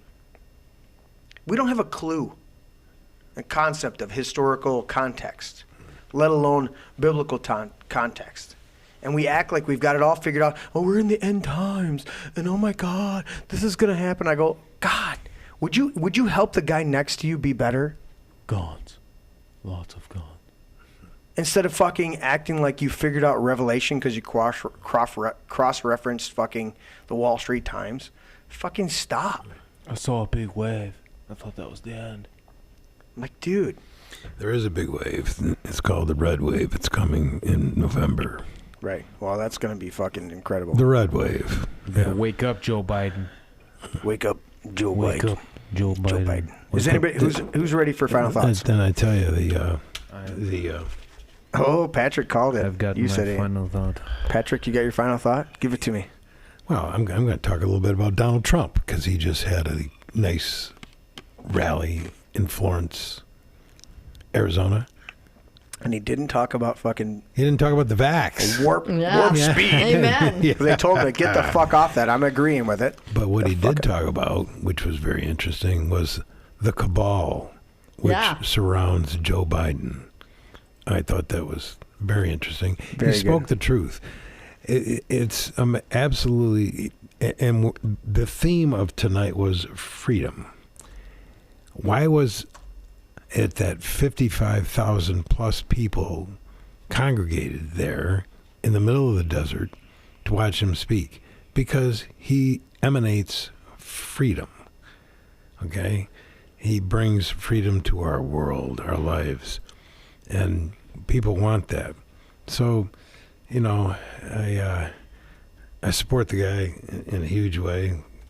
He's still my president. And I'm 100% behind him with the midterm elections here. I think we are poised to go in a very positive direction as long as the Democrats can't fuck it up with trying to steal the election again, although we're pretty well attuned to that. And if there is any unnecessary crap that's going on around that, I hope that people rise up against it in a very violent way so that we can put these assholes in their place. Really getting tired of being pushed around. That's my final thought. I support the guy. Right. And I was impressed. I was impressed with what he had to say. The guy talked for damn near 2 hours. Compare him to Joe Biden. He can't stumble through 5 minutes of a presentation without, shitting himself? Losing his train of thought. Losing his train of thought with a teleprompter or shitting himself. Yeah. And Trump was laughing. It was thing. Yeah. And Trump, Trump was funny. He's going, there's this wind, those teleprompter, it's waving at me.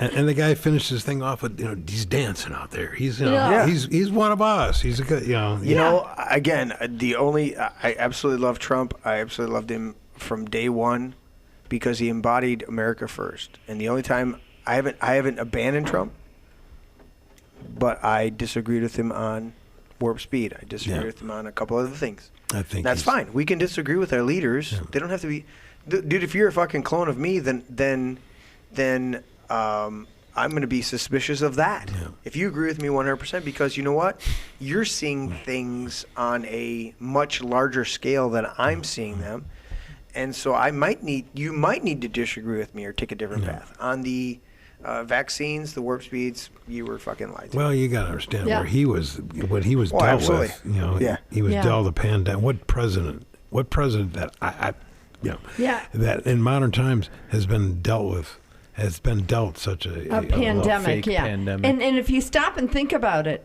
Biden kept saying, I'm going to get rid of the virus. I'm going to, instead of, has the virus in his brain. And so he was full of shit. We know that. Well, you know, he's got the pens on, so he can take care of his Yes. shit.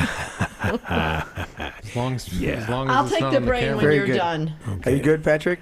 I am. I just wanted to, talk about that because we didn't bring that up. And, No, it's great. I love it. No, he's given much better rallies, and he's been advised. We listen to Alex Jones, and they've hammered on him on the vaccine stuff. It's like, get off that. Yeah. It was wrong, Yeah. and just going to come out that Fauci was a fucking liar, and that all of this stuff, the NIH and the CDC, they've all fucking played political games. They're all Yes. invested in the vaccines. Yes, they all got the. They're all tied to the whole fucking. So is the government. The government has money in the vaccine. And if you act like, we pushed out a vaccine faster than anybody could ever, it's like, that's going to be a negative next year or year after. Whenever all the information comes out, you're not going to be the one who says, we did the best we could to get this fucking thing out, because this thing was set up from Fauci and multiple people. I mean, it's in, dude, what was the show, Utopia?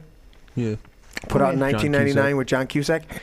But that was a remake of a show that was put out on the BBC, 10 years before that? Yeah, 80s. Where they put out a vaccine that cut, that destroyed, that sterilized people, and that killed off people. Yeah. They inflicted it upon the children. Shut down the We're like, dude, economy. this has been planned for years. Yeah. I'm sorry that you didn't learn that. I understand Trump. I absolutely understand him, and I appreciate him. I understand that he's a guy that's made so much money. They used to say this about Bill Gates, who I've thus understood to be a fucking total tool and douchebag. But Bill Gates, they used to say that if he stopped and picked up a $100 bill on the sidewalk while he's walking, it would cost him more money to do that than to keep walking because his time is so valuable. Yeah. Right? And I look at Trump and I go, okay, I understand that you make so much money and have so much on your plate that you rely upon your advisors. But I'm speaking wisdom over you to have better fucking advisors. Because some of the advisors you're listening to, like Fauci, some of these other people, have lied to you. And some of your inner circle that keep advising you to listen to Fauci or are these other fucking people are even worse. I think because he's- they're advocating shitheads. He's learning that. He's Absolutely. He learned the hard way. The only thing he said about the vaccine was that he felt it was a personal decision that each and every person needed to make for themselves. Absolutely. And he's always been against mandates. He's always been against other things. But he's touted the warp speed, and that's where I go, no. Yeah.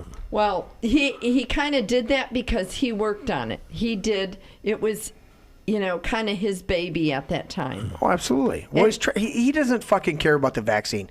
The bottom line is Trump does not give two fucks about a vaccine. Right. What he cares about is getting the economy going. He's a money man. And not a money man from a greed standpoint. He's a money man from, I want everybody to be prosperous. Okay? When he comes in and he builds a new casino or a new hotel or whatever the fuck it is, he wants to make sure everybody who works on that thing makes good money, including himself, but all the way down. They couldn't find. They tried to find somebody. They tried to find Stormy Daniels to say that he was a bad guy because she slept with him and stuff like that. Yeah. And she had to fucking pay him.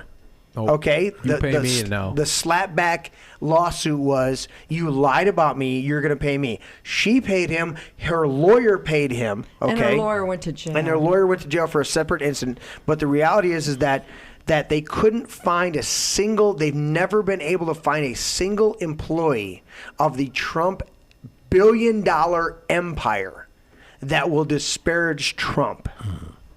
Ever. Yeah.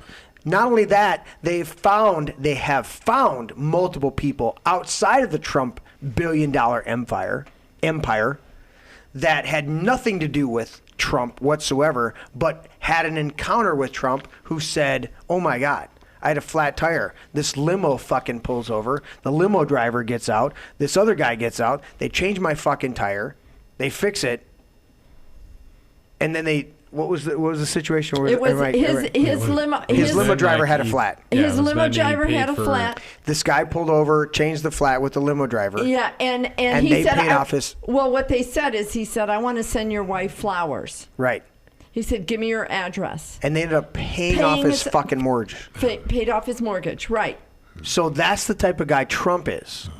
That not only people within his organization, and you can I could call up 4 or 5 people right now that have worked for me, construction-wise, that might not have the happiest opinion of me because I asked them to do shit, and then they're like, "Fuck you." Yeah. Right? Yeah. Now that's right now. Give them a little bit of time, and all those guys will weed themselves out. I trust me. I've never had anybody that's over 5 years gone from working for me that didn't come back and go, "Yeah, I was a dick." And I'll fully admit if I was an asshole to somebody, right? Well, we all can be at points. But you've been in my environment and know that I generally am working on teaching people to be better themselves. Anyways, point B. Are you good? I think so. I just wanted to make that point. And it's a fucking great point, boy. Yeah. We'll be here forever. Can I go next? You want to go next? Yeah. I'll be I next. got something lined up. Oh. Kim's calling it. Yes, I am. I got to be last. The brain. The brain. Are you going to balance the brain? Okay. I guess I'm going to, my final thought is people need to stop being in fear. Absolutely. I have a niece right now who had one shot, and she's got it in her brain that she's got to have the second. And the one thing that I told her is, so you would rather believe Fauci than Christ. Right. So you're living in fear, not in faith. And she looked at me and she goes, and she didn't know what to say to me. And I said, so I want you to think about, I don't want you to answer me now, but I just want you to think about what you're saying. For people who are so fearful of not getting the vax, what are you doing? If you're so afraid of not getting it, right, and you think it's going to help you, and she can get the second one. She's gotten the first. She wants to get the second, and I keep telling her. Well, if you're in the UK and you called 111, they would tell you, don't fucking do it. Well, I'm going to try to find that. I'll get that video to her. We'll send it to you. The band video. Yeah. And I just saved that. Absolutely. And I'm just trying to get her to the point because her husband is in California. Right. Triple vaxxed. Ugh. And he's got COVID and he's in the hospital. I know. And he's fine right now, but I don't trust him. Once you go into the hospital. Dude, they're talking about, they're getting they already applied for the patent to have a twice daily booster pill. They did that last year. Okay? Well, look at that. Look at the They don't want you healthy. The man who invented the mRNA vaccine was on Joe Rogan. Just banned off of Twitter. Right. Because he did a Joe Rogan interview and indefinitely because he told his true story. Right. I listened to that. Yeah. Robert Malone. Yeah. This is why it was made. This is why I invented it. It was not made to do this for any of the reasons they're using it now. Right. And what does he get? Gets banned. He gets banned off the internet. Right. You're not allowed to speak, doctor, who invented all these things we're And using look at now. Peter McCullen. Exactly. Same thing. Next to Alex Jones, okay? Robert Malone and Peter McCullough are the 3 highest watched Joe Rogan podcasts in history. Mm-hmm. Okay? Joe Rogan is the #1 podcaster in the world. The top 3 are Alex Jones interview, Peter McCullough, Robert Malone. And they ban Robert Malone and Peter McCullough off of fucking YouTube and Twitter. And here what does that tell you? 200 doctors wrote Spotify and said 270. Oh, it was 270? Yeah. That's what they said. Facts. Oh, I saw the That ended up 200. being I fake. saw the 200, but I didn't see the 70. I thought it was 20 because they're a bunch of fucking fags. They said 270. It ended up being about 110. Because, Yeah, 110. They wanted to because kick 90 of them went back on their word and said, no, you know what? I just said that because so and so over I here was pressured pressured. to say it, Right. Yeah. or they offered me money. I Yeah. just Or said the you word know, fags earlier. You won't Go be look that banned. up. A fag is a stick, a group. When I say fags, that's a group of sticks. So there are all these doctors who are a group of sticks. If Fucking you watch fags. this show and you don't look up words, don't fucking watch my show. Yeah, you're just a stick. If you're gonna watch my show, Yeah, don't use the then slang. if you're gonna watch my show, You're then all a go bunch look of up fucking words, okay? Mom talked about it last week on the show. The word fucking means to beat up against or pound against, okay? And I had to say that in chat. Somebody else, they go, "Oh, what was the phrase?"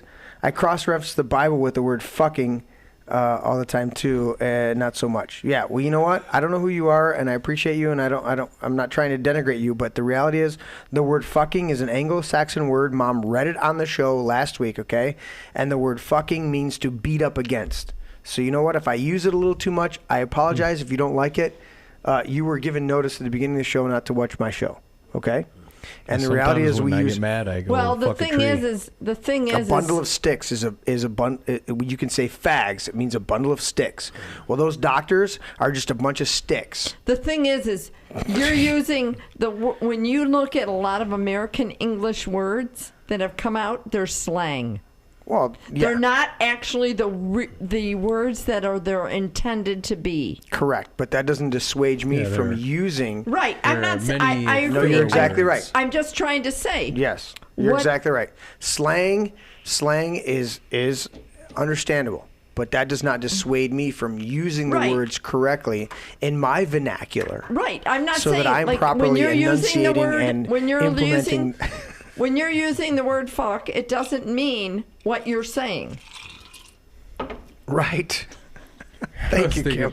I could go fuck a tree, but that means I'm just beating up against it. Right. Yeah. Well, no, that's exactly what it means. One time I got really Just- pissed but off. people and go- I people fucked a tree. But people go, With my fist. how do you cuss like that and talk about Jesus? And I'm like, you apparently have never been to Australia. Well, have you ever thought about? I got buddies in Australia. I've talked to them for like 5-6 hours in live stream, in Skype chats, right? Talk to somebody in Australia or England, okay? Or no, not England. Specifically Ireland. They'd be like, yeah, I love Jesus. He's fucking awesome. And you'd be like, all right. Well, that doesn't hurt my delicate sensibilities in any way, shape, or form. It's like, you know what? You're so hung up on fuck, shit, hell, damn, and all these other cuss words, and you can't love somebody across the street. Because they don't. And that's what bothers me more than anything. You can't love somebody across the fucking street. Because they can't love themselves. Well, I get that, but we're hung up on the wrong things. I know they're hung up on words. And I'm like, would you stop? And maybe that's why I need to do the show the way I do it raw, okay? Is to snap some fucking people out of this stuff. Right. Okay? Yeah. I was in hockey, I was playing hockey yesterday, right? Somebody scored a goal on me. And one of the guys I know who's a Christian, right, was standing right next to me. They scored a goal on me, and I said, God damn it. And I looked up right at him. And I waited for any type of response. And then he skated away from me, played it, and just kept playing, right? And I thought about it. I just meditated on it for a minute, because I do that. I'm quiet time. I meditated on it, right? And I went, well, would I want God to bless the shot that was just scored on my team? No! I would want God to damn the shot that was just scored. That was not a positive thing for my team. So when I said, God damn it, I was not merely hyperbole and just cussing. Right. I was enunciating that I didn't really appreciate that, and I hope God didn't either. God damn that goal on me. Now, for the other team, they may say, God bless that goal. Okay, Right. great. That's a matter of perspective. But people don't have fucking perspective most of the time, and they don't know how to get outside themselves for 10 fucking seconds and consider other positions, other perspectives. And that's what pisses me off. I'm like, It's the law. oh God, it's the law. And you know what the law is? The law is the absence of relationship. On Mount Ararat, when Moses was up there and he came down and the lightning was striking, what did the children of Israel say? they said, yeah, buddy, got to piss. They said, we're afraid of this. Just give us the rules and we'll obey them. And the minute you devolve your relationship in any way, shape, or form to rules, you lose relationship. Mm-hmm. And that's what bothers me the most. Is you know what? God can handle it when I cuss. Okay? He can't handle it when I don't live the totality of my life in the purpose that he created me to be. If I cuss because I stub my toe or somebody scores a goal on me that I didn't like, and I still learn from not stubbing my toe again or getting in better position, Mm-hmm. okay? He can handle that. But if I don't live my life the way I'm supposed to live it in totality with my little flaws mixed in like pepper, salt and pepper, that's more abhorrent. Go read your Bible again. It says, Lord, Lord, Lord. He just says, not everybody who says to me, Lord, Lord, yes, will be received, will be accepted in the kingdom. And they'll say, Lord, did we not drive out demons? Did we not cast out devils? Did we not heal the sick? Did we not raise the dead? And he goes, yeah, but I don't know you. So you did all the outward stuff. You did all the ministerial stuff, but you never became who you were supposed to be. And you know what? Becoming who you're supposed to be isn't boiled down to that strict, oh, you didn't do this, you didn't do that, you didn't do this. You know what? Go talk to a guy in Ireland who was raised with the Anglo-Saxon vernacular. My mom said it on this show last week. She read from a passage, the Anglo-Saxon, okay? The French use the word fornication, and the Anglo-Saxons use the word fuck. And the word fuck means to pound up against. And just because you've arrived in America and we've determined these certain words by the FCC is not my God. Mm-hmm. The FCC has determined that these specific words are vulgar. Well, the fact that you made them vulgar makes them unacceptable. But back in the 13th, 14th, 15th century, okay, these words are not vulgar. They were part of their vernacular. Right. The French made them vulgar and chose alternative words. That's great for you, okay? But here's the words we're going to use. These words describe exactly what they're doing. When I cuss on this show, I'm using the words mostly on purpose. Every once in a while, I use them flippantly. Just the way I say, you're fucking stupid. Well, you would go, oh, you use fucking. No, I use fucking and stupid, both flippantly. But you focused on the one that you find that the FCC said was bad. Mm-hmm. Okay, sweetheart. Just keep going in that. You know what? And forget to reach out and hug somebody. Reach out and love. Forget to reach out and love somebody because I Brian cuss. Stelter. Go fucking hug somebody. Go fucking hug. Well, I don't know if big Brian. baby. It depends on how old they are. I don't know if I want him hugging some people. Kim, Yeah, are you I good? have one last Last thing in your final I thought? want to share. Because we're going long tonight. It's great. Oh, I know it is. I just want to share this. There was a pastor that I knew in San Diego that passed away from complications of COVID. Probably intubated and killed? No, he wasn't. These were his last words. Right. Give it to me. His wife wrote these down. This is what he said. January 4th, 2022, he said, and I might cry, Ray proclaimed, I am walking up the mountain with the Lord. She said, then he triumphantly said, thank you, Jesus, and he died. Awesome. Those were his last words. And whether you die from them intubating you or whatever, they're actively trying to kill us. But how you go out is your choice. He said those last words. Yeah. That just blew me away. Absolutely. I mean, and this guy started a Bible study when he was in high school, and he ended up a pastor of a church of probably around 8,000 people. That's awesome.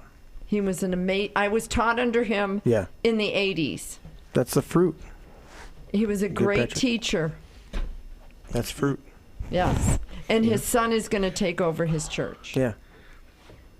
The legacy you leave behind, that's true immortality. The legacy you leave behind.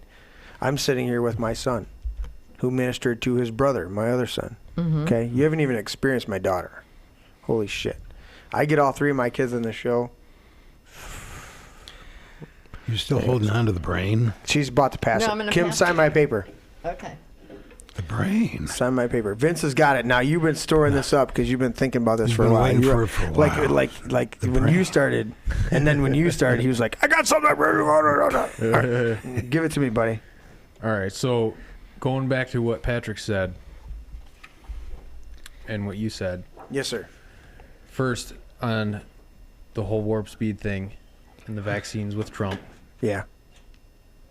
I've had this thought in my mind, you know, and nobody wants to think, you know, somebody would put other people in danger, aside from the globalists, who Right. actively do that every single day. It's their agenda. The whole year of 2020, pay fucking attention. Right. Pay pound up against So I have attention. just had this in my mind. What if he did it? What if he did the whole warp speed thing?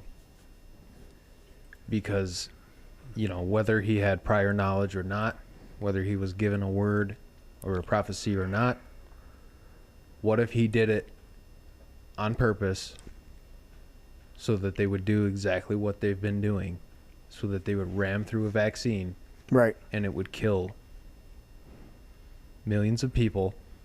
It's not the person I see. But what I'm saying is, No, I see his understanding If that where was it- a possibility, Right. that he would do that, right, he would not do it with the intention of millions of people being harmed. He Right. would Oh, do yeah. it with the intention of millions more people will see that they are killing everyone. When he That announced their goal is to ram things through, right, and to kill as many people as possible. Yeah. So they can continue their agenda. Right. And make us all slaves. Well, I know when he announced the warp speed, Alex Jones initially What I'm came saying, out and that's said, just a thought that I no, had. absolutely. I'm just adding to it is Alex Jones came right out and said, I understand what he's doing, I disagree with it. But I understand he's getting out in front of if he doesn't get out in front of it and do it before they do, they're going to do it. They're going to do it no matter what. They're going to do it either way. Right, right. But if I get out in front of it, at least I have some control over it. The thing that I thought was more interesting was when he mentioned that Joe Biden was surrounded by the cabal. I mean, that came out of his mouth. Yeah. The fact that Yeah. he said that, the cabal. cabal. Yeah. The Yes. exact, yeah. He said Yeah. those words. That's what blew me away. Right. And what the reason I've been thinking that is that may be true. It may not be. Either way, they're still doing what they intend to do. Oh, I think he's privy to a lot of information that you and I are only. Yeah. Yeah. Oh, I think so, exactly, too. Exactly. Oh, So I if think he's, he if knows- he's Whether it if was he's from a higher mentioning power or not, I think he he knows had more. to make a choice. I think he knows more about the inside job of 9/11 and JFK and the Gulf of Tonkin than we will ever know. Ever know. Just like I the think- media has us on a drip feed. Yeah. Yeah. You know, some huge scandal comes out, you know, the election of 2020, for example. Right. We didn't do anything. We didn't do anything. Oh, it's the insurrection and all the Trump supporters and the terrorists. And now, as we learn, years go by. Yep. Oh, we did have something to do with that. Oh, we did have something to do with that. Oh, we did talk to somebody that went over there and told people to fucking cause a riot. Oh, we did do that. Oh, the FBI, yeah, they were totally involved. But they don't get in trouble because it's Ray Epps. Yeah. Well, I think one thing that Trump it's a said, drip feed. Right. the one thing that Trump always said is, they're not after me. They're after you. They're after you, and I'm in their way. Exactly. Yeah. No, I agree with that 100%. And Trump, for all of his imperfections, Yes. I still He's not absolutely perfect. No, and I don't expect him to be. Again, if I agreed with him 100%, I would be suspicious on that because I'm like, wait a minute, I'm still evolving and growing in my understanding. So if I agree with you 100%, Where are you going to be tomorrow? Because I know where I'm going to be tomorrow. I'm going to go, wait a minute.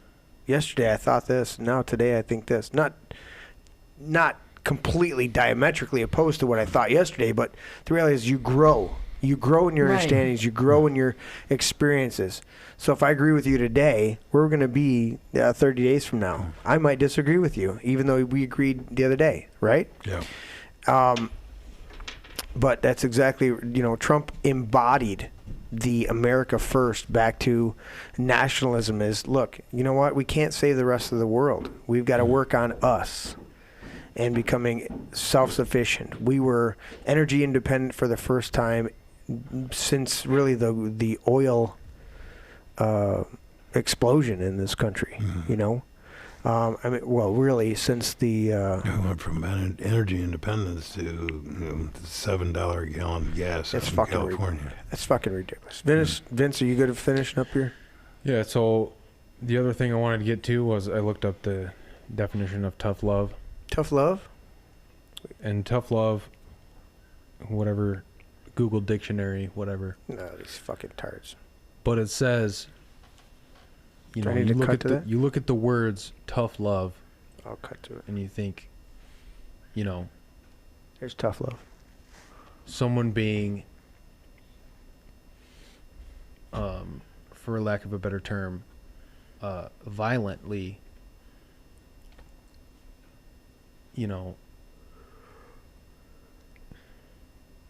Violently? In other words, they're violently trying to you're standing at the edge get you to see that you love them. If you're standing at the edge of the cliff and if I need to slap you to get you back from the edge of the cliff, right, I will fucking slap you. Yeah. I'm holding your shirt. Yeah. It's still, at the end of the day, it's still your choice. Right. Whether you want to throw us both off the cliff or come back up to safety. Right. Odds are probably going to get slapped in the face. Yeah. But either way, it's your choice whether we go up or down. Right. So the definition is promotion of a person's welfare, especially that of an addict, child, or criminal, by enforcing certain constraints on them or requiring them to take responsibility for their actions. Requiring them to take responsibility for their actions. Through a slap in the fucking face. So tough love. Right. Responsibility through their actions. Yep. Goes back to the kid touching the stove. I don't want you to get hurt. Right.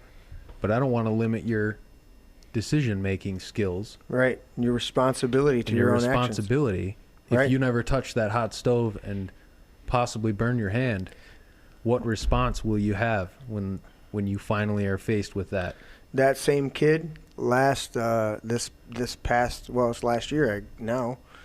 This past what's the first one? Memorial Day in the springtime. We took him on the fishing trip. Well, he shot the 410 shotgun that I bought for him and Bubby to shoot. It's a 410 youth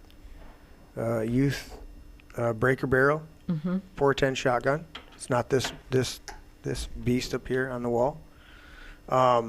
But the 410 youth breaker barrel shotgun, I got that for William and Bubby because they're not, they can't own guns. So I bought it for them. Well, William got up to camp. I've got the video on my phone. And he shot that thing. And the first time he shot it, it kicked up. Not a lot, but it kicked up enough and caught him. And I said, "Did you get yourself, buddy?" He goes, "Yeah, I got." But as much as it came up from the recoil and popped him a little bit, and it didn't leave any marks, but it popped him. He turned immediately. I got the video on my phone. He turned immediately and goes, "I like this. I like this a lot." Right? So he immediately learned that there was a kick to that gun, other than the pistols that I let him shoot and some of the other BB guns, of course. There was a kick to that gun, and he learned responsibility. That this shit's gonna pop you if you're not in control of it. And the next time he shot the 410, he loaded it up. He broke the barrel. He popped the shell out. So he popped himself when he shot it, and then he broke the barrel. And when you break the barrel on that, the shell pops out, right? And that popped him right, I think, right here. You know, just in the neck area. He's like, oh, like that. And I go, yeah, dude, that fucking shell casing's popping out. And he pulls one off and he puts one back in there, and he now knows this thing's going to kick, and he shot better. He learned responsibility, just like the touching the fire the first time. And we were not in an unsafe environment shooting weapons. We'd shot weapons all afternoon that day, okay? But I put the weapon in hand, I walked him through it, and he still was not prepared for the kick. He learned on the first shot to be prepared for the kick the next time. And then when he popped the breaker over and that shell popped out at him, oh, this shell's going to pop out. I want it pointing at my face, you know? And he learned. Even as adults. Yeah. I went shooting for the first time. This guy gave me this revolver that's from early 1900s to shoot. It was right. a long barrel pistol, you know, the 6-shooter. The 6-shooter? Revolver, yeah. Oh my gosh, did that sucker, it was from the 1900s, early. Yeah. I shot that. Give some kick. Pulled the trigger and I just went back, you know. Right. I don't care how old you are. You got some punch to it. Yeah. Yeah, you learn. Vince, you good? So the North American definition of tough love. Oh, North American. North American. These fucking people. A political policy designed to encourage self-help by restricting state benefits.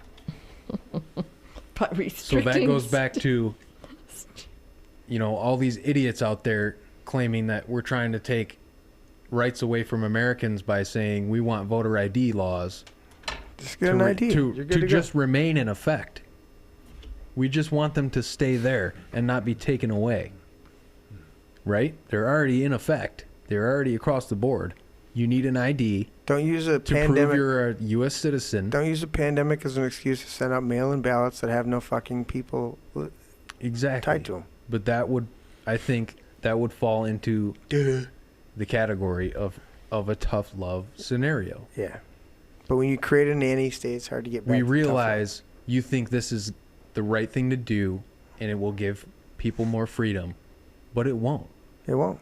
No. And we're going to remain with the laws in effect that we have now. They don't give a damn about freedom. They want to control.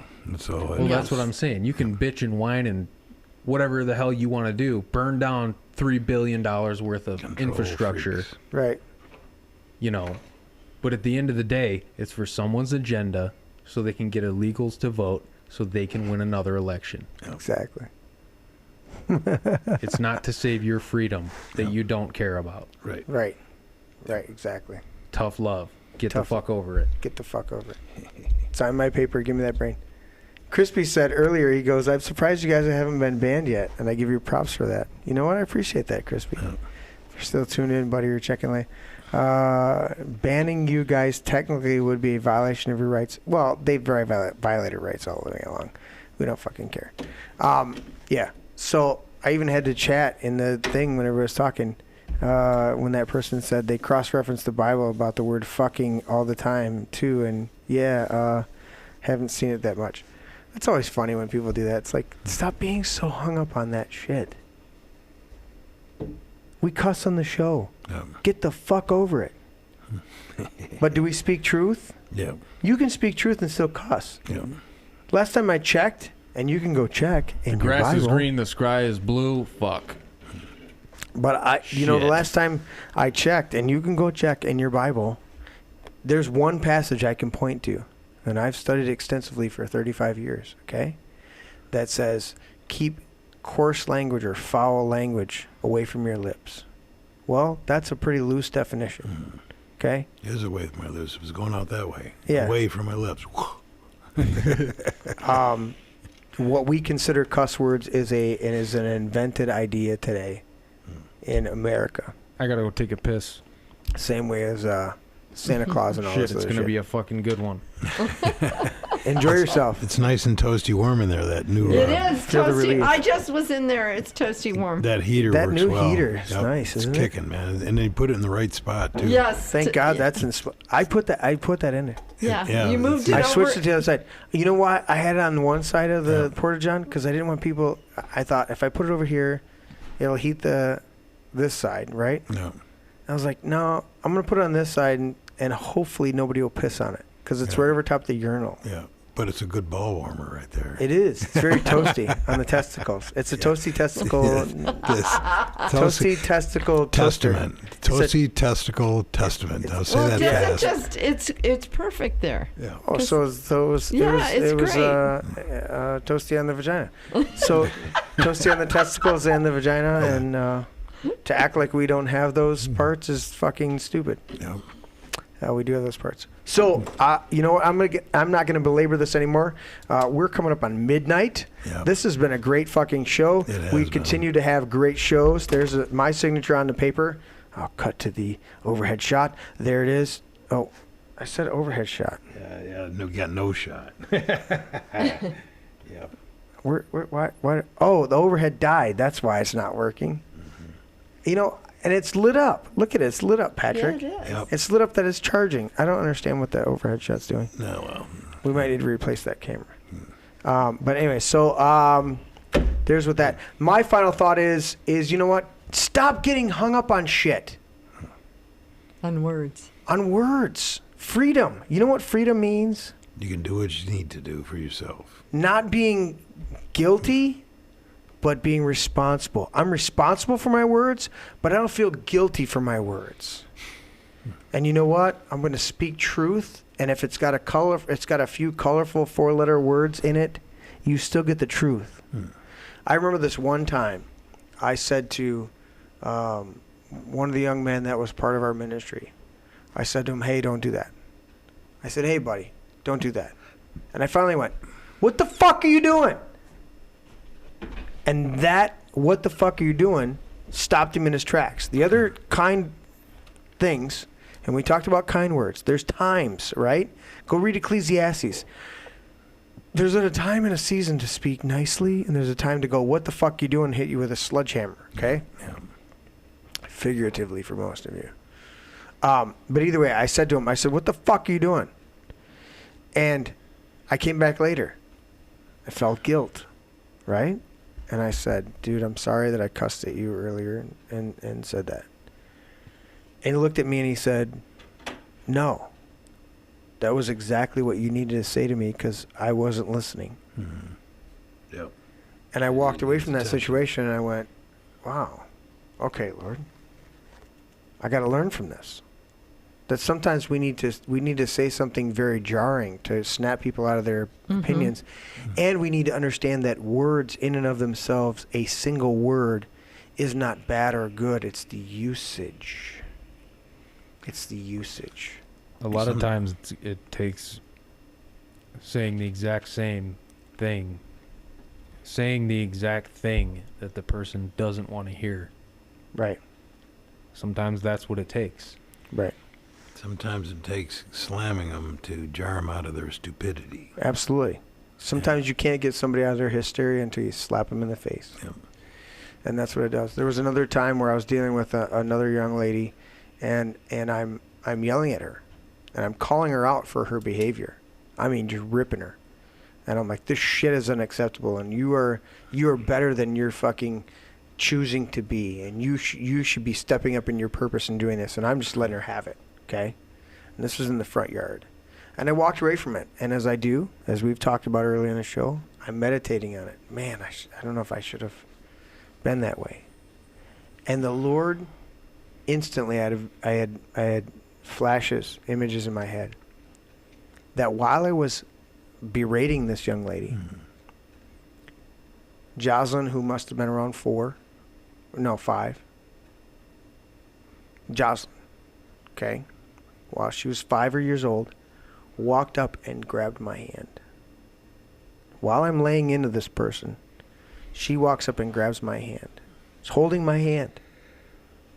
Okay?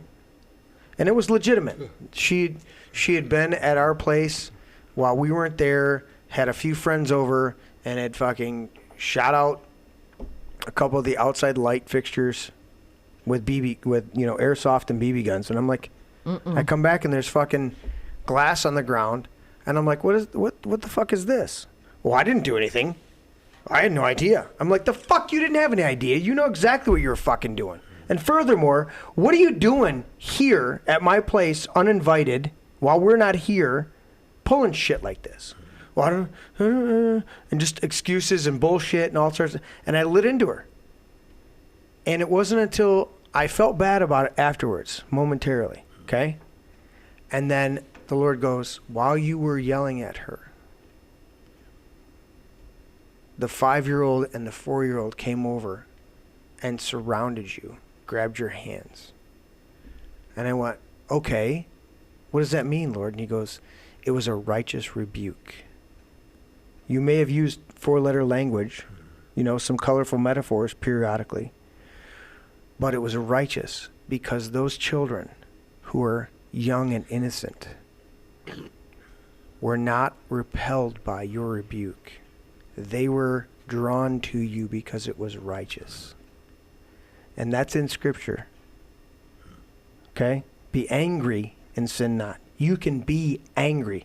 I can say to you, I fucking hope Fauci gets tried, convicted, and fucking hung. I hope that Pelosi, Schumer, Swallowswell, all of these fucking traitors not to the Constitution. They're certainly fucking traitors to that. But traitors to the independence and sovereignty of mankind. Klaus fucking Schwab. Okay? George Soros. I want them tried, convicted, and strung up. Hung until they're dead. All right? Not because I don't have compassion or the love of God who died for all people, the Christ who paid for sins for all people, but because they have produced fruit that is so demonic and so reprehensible. It's not abhorrent to the Constitution. It is certainly that. But what I'm looking at is it is abhorrent to the freedom and prosperity of human beings. They have caused the death of human beings. Okay? And they don't care. And they don't care. Well, they actually do care. They care. They wanted it to fucking happen. Right. They don't care that. What about guys like Mark Zuckerberg and Bill absolutely. Gates? Absolutely. I believe that we need to have, just as Alex Jones has called for, I believe in 100%, a Nuremberg 2 set of trials where all of these fucking people are held accountable. Yeah. I think the mass media, all of these people that have propagated all of this shit out there. CSNBC and NBC and CNN, all these fuckers need to be held accountable for their actions. Yeah. The View. And at the least, taken to trial. Yeah. They took a president who had nothing to do with Russia to trial and extended out for 3+ years in this country, caused all sorts of bullshit and distraction and everything like that, where they tried to push agendas while he was just trying to create the best prosperity in this country to empower the little guy on the street. Okay? They did that shit. You know what?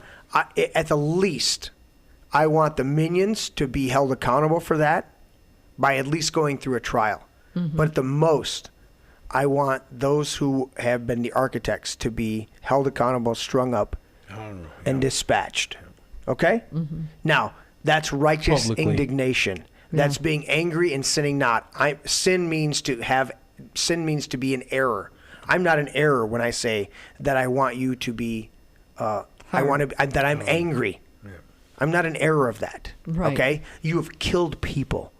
All right? And you purposely did it. Purposely it's fucking did it. Premeditated. When the governor of New York and the governor of Michigan and the governor, what was the other state? New Jersey? I said New York. No, New York, Michigan, and California. Sent sick fucking people to the nursing into homes. nursing homes to prop up the numbers of people who are dying of COVID so that they could usurp more authority to put forth their communist, socialist fucking agendas to destroy people. You need to be held accountable. Yep. Governor Whitmer, you need to be tried, convicted, and executed. Governor Cuomo, even though you left office over bullshit to try and protect your ass from touching somebody's boob, I don't fucking care. Okay? You sent 30,000 people to their deaths by sending sick people to nursing homes. You need to be tried, convicted, and fucking hung. Bottom line. Mm-hmm. I don't fucking care. That's being righteously indignant. And if you don't like my language, don't tune into my show. But the reality is, I talk like most of you talk when you stub your toe. Get over it. Now you talk about like everybody feels right now. We're all a little bit pissed off about what's going on. Mhm. Not a little bit, about beyond livid about what's Absolutely. Yeah. But people get hung up on oh, you used the cuss word. He can't be Jesus, he can't be spiritual. He can't represent Jesus because he used the cuss word. Dude, my Jesus, he took the time to sit down and make a whip. He didn't grab a whip. He made a whip and walked in the temple. Well, he I called them guarantee he vipers. walked in there and went, you motherfuckers. In whatever Greek vernacular that comes out Hey, as. he called them vipers, and he called them whitewashed tombs. He slandered them in every way, shape, and form, and you act like he was, just because the FCC says the word fuck is bad and the word shit is bad, that's you. Uh-huh. If I call up my buddy in Australia, or I talk to somebody dude, they go, Are you screwing around? That's how we'd say it in America. Are you screwing around? In England, Paul Joseph Watson, he would go, are you taking a piss? Well, if I said piss on the national radio, I'll be, oh. Or if I said it in church, they go, oh my goodness, he's so unrighteous. Get the fuck over it, man. You know what righteousness is? Do you know what James said that true religion is? To take care of widows and orphans in their distress. Mm-hmm. And to keep oneself from being polluted by the world. And they go, well, cussing is polluted by the world. No, giving into fear and the lies and the bullshit of the mainstream media and the propaganda of people who want to control you and keep you from fulfilling your destiny, that's being polluted by the world. And that's the shit that I want to fight against. Mm-hmm. So with that, this is My Brain. I'm Jeremy Scott Gibbs. I appreciate everybody tuning in. Thank you all. Like, share, and subscribe if you can handle the content.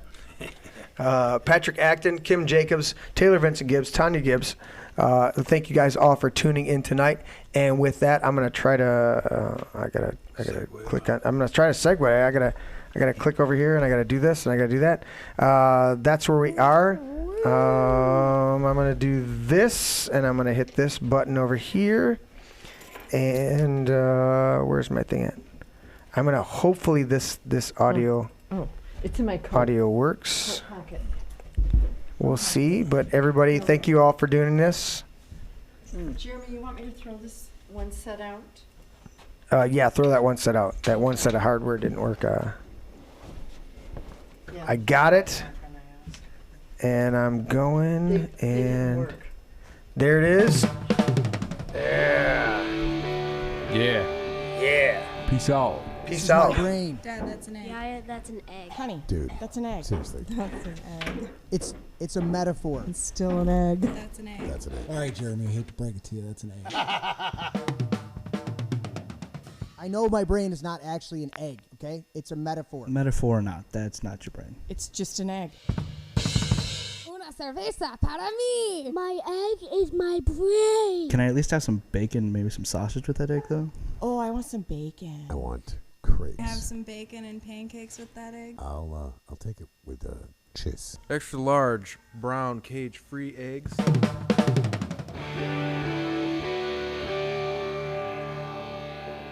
Can I have your brain with hot cakes? A little sausage and a little toast and potato. That would be great. Does it have antibiotics? I don't know, man. I'm not good at this shit. Well, they got to be able to resist some diseases. You resist the disease. Has it got any hormones? Maybe. It's cage free. Vegetarian? Maybe. Are they vegan? No, I eat steak. Hmm.